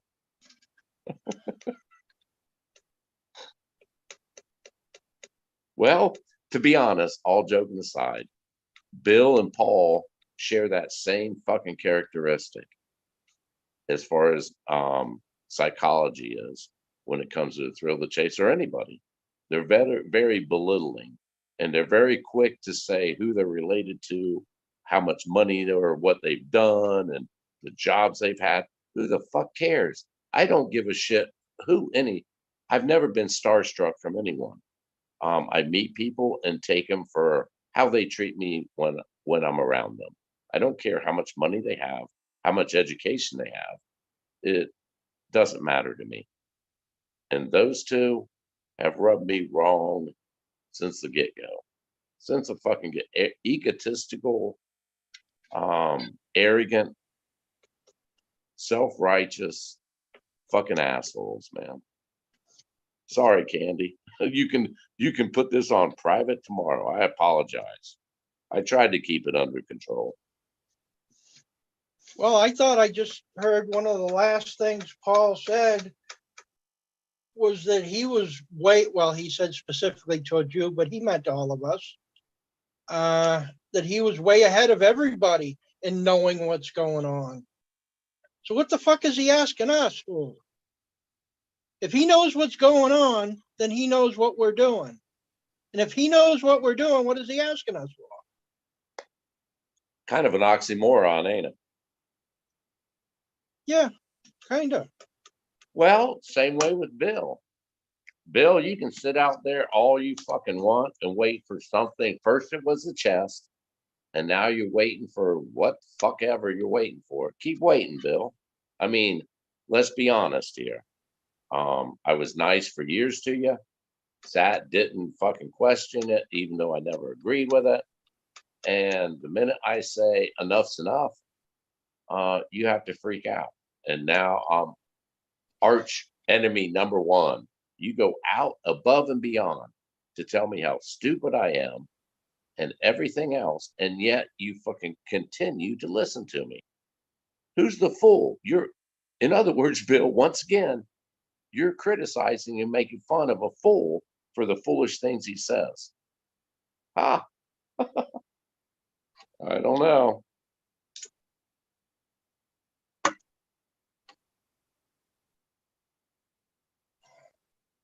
I will say I've had Paul on my show many a times, and normally it doesn't start out peaceful like it did today. I was surprised how long, and simply because we let him talk and tell his story and didn't question him, didn't criticize him, didn't give our opinion. We let him talk. And the minute we give our opinion, just like Bill, they fucking flip a switch and turn into Dr. Jekyll and Mr. Hyde. How fucking dare you? You're stupid. You're an idiot. Well, that's a self-defense mechanism that those two learned throughout the years. Every time they got challenged or threatened, they go into that fucking fight or flight mode. Well, he started disintegrating when you asked him what he was doing here.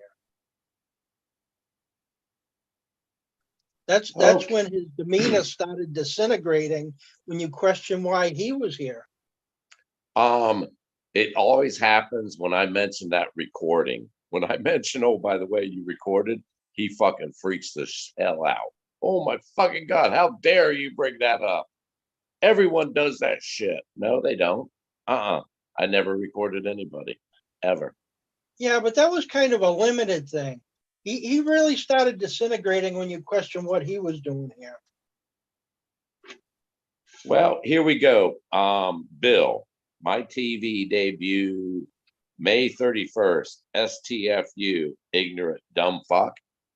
I'll be honest with you, Bill. I don't fucking care. I could care fucking less. And I'm certainly not going to watch a fucking video. If that's good for you, congratulations. I don't fucking care. And for you to say that was a screenshot and you alluded to the fact that that's them testing you for the thrill of the chase, how fucking delusional have you gotten, Bill? Are you fucking honest? You honestly telling me you think there's a connection? What the fuck, man? You've been out in the middle of nowhere for way too long. Way too long.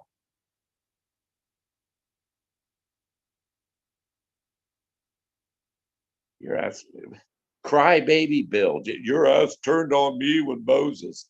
I had enough fucking respect for you in the beginning, I didn't give my opinion because I knew how fucking how how vulnerable you were when people disagreed with you.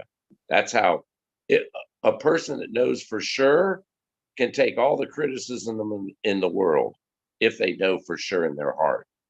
That tells me, Bill, any criticism thrown your way, you are so fragile in your beliefs that you solved it, that it fucking shatters your belief system. It makes you question yourself, Bill. And hell, I'm starting to lose my fucking voice. I think it's good to end it at that. Trusted, you got anything to add, Ben? Not really. It's been enjoyable Wait as a second. Let always. me check my script. Did I go through everything I'm supposed to go through? Paul, you must have a copy of the script, don't you? You said you were way ahead of everybody and you knew what was going on, and you're suggesting that there's a script and we're actors. You must have the script. No, Well, I still got nothing. I'll say this. I apologize to anyone. There's 30 some people. I apologize for losing it, in other words. But I can only take so much fucking stupidity before I have to act stupid in order to talk to stupid people. So I apologize. I do. I apologize for my outlies. Sometimes it's funny. Sometimes it's so fucking true it hurts, man. So I'll leave it at that. Until we meet next time, Trusted. Always a pleasure, man. Everyone in chat. Yeah, I think it'll be Saturday. You know, Paul, in case you're not busy, because we know how busy you are. I think it's like 8 o'clock on Saturday we'll be on. Yeah. Come back and ask us again what we're all fucking doing. For the next 14 hours. See you around, Street. Later, Trusted, man. Take it easy. Everyone in chat.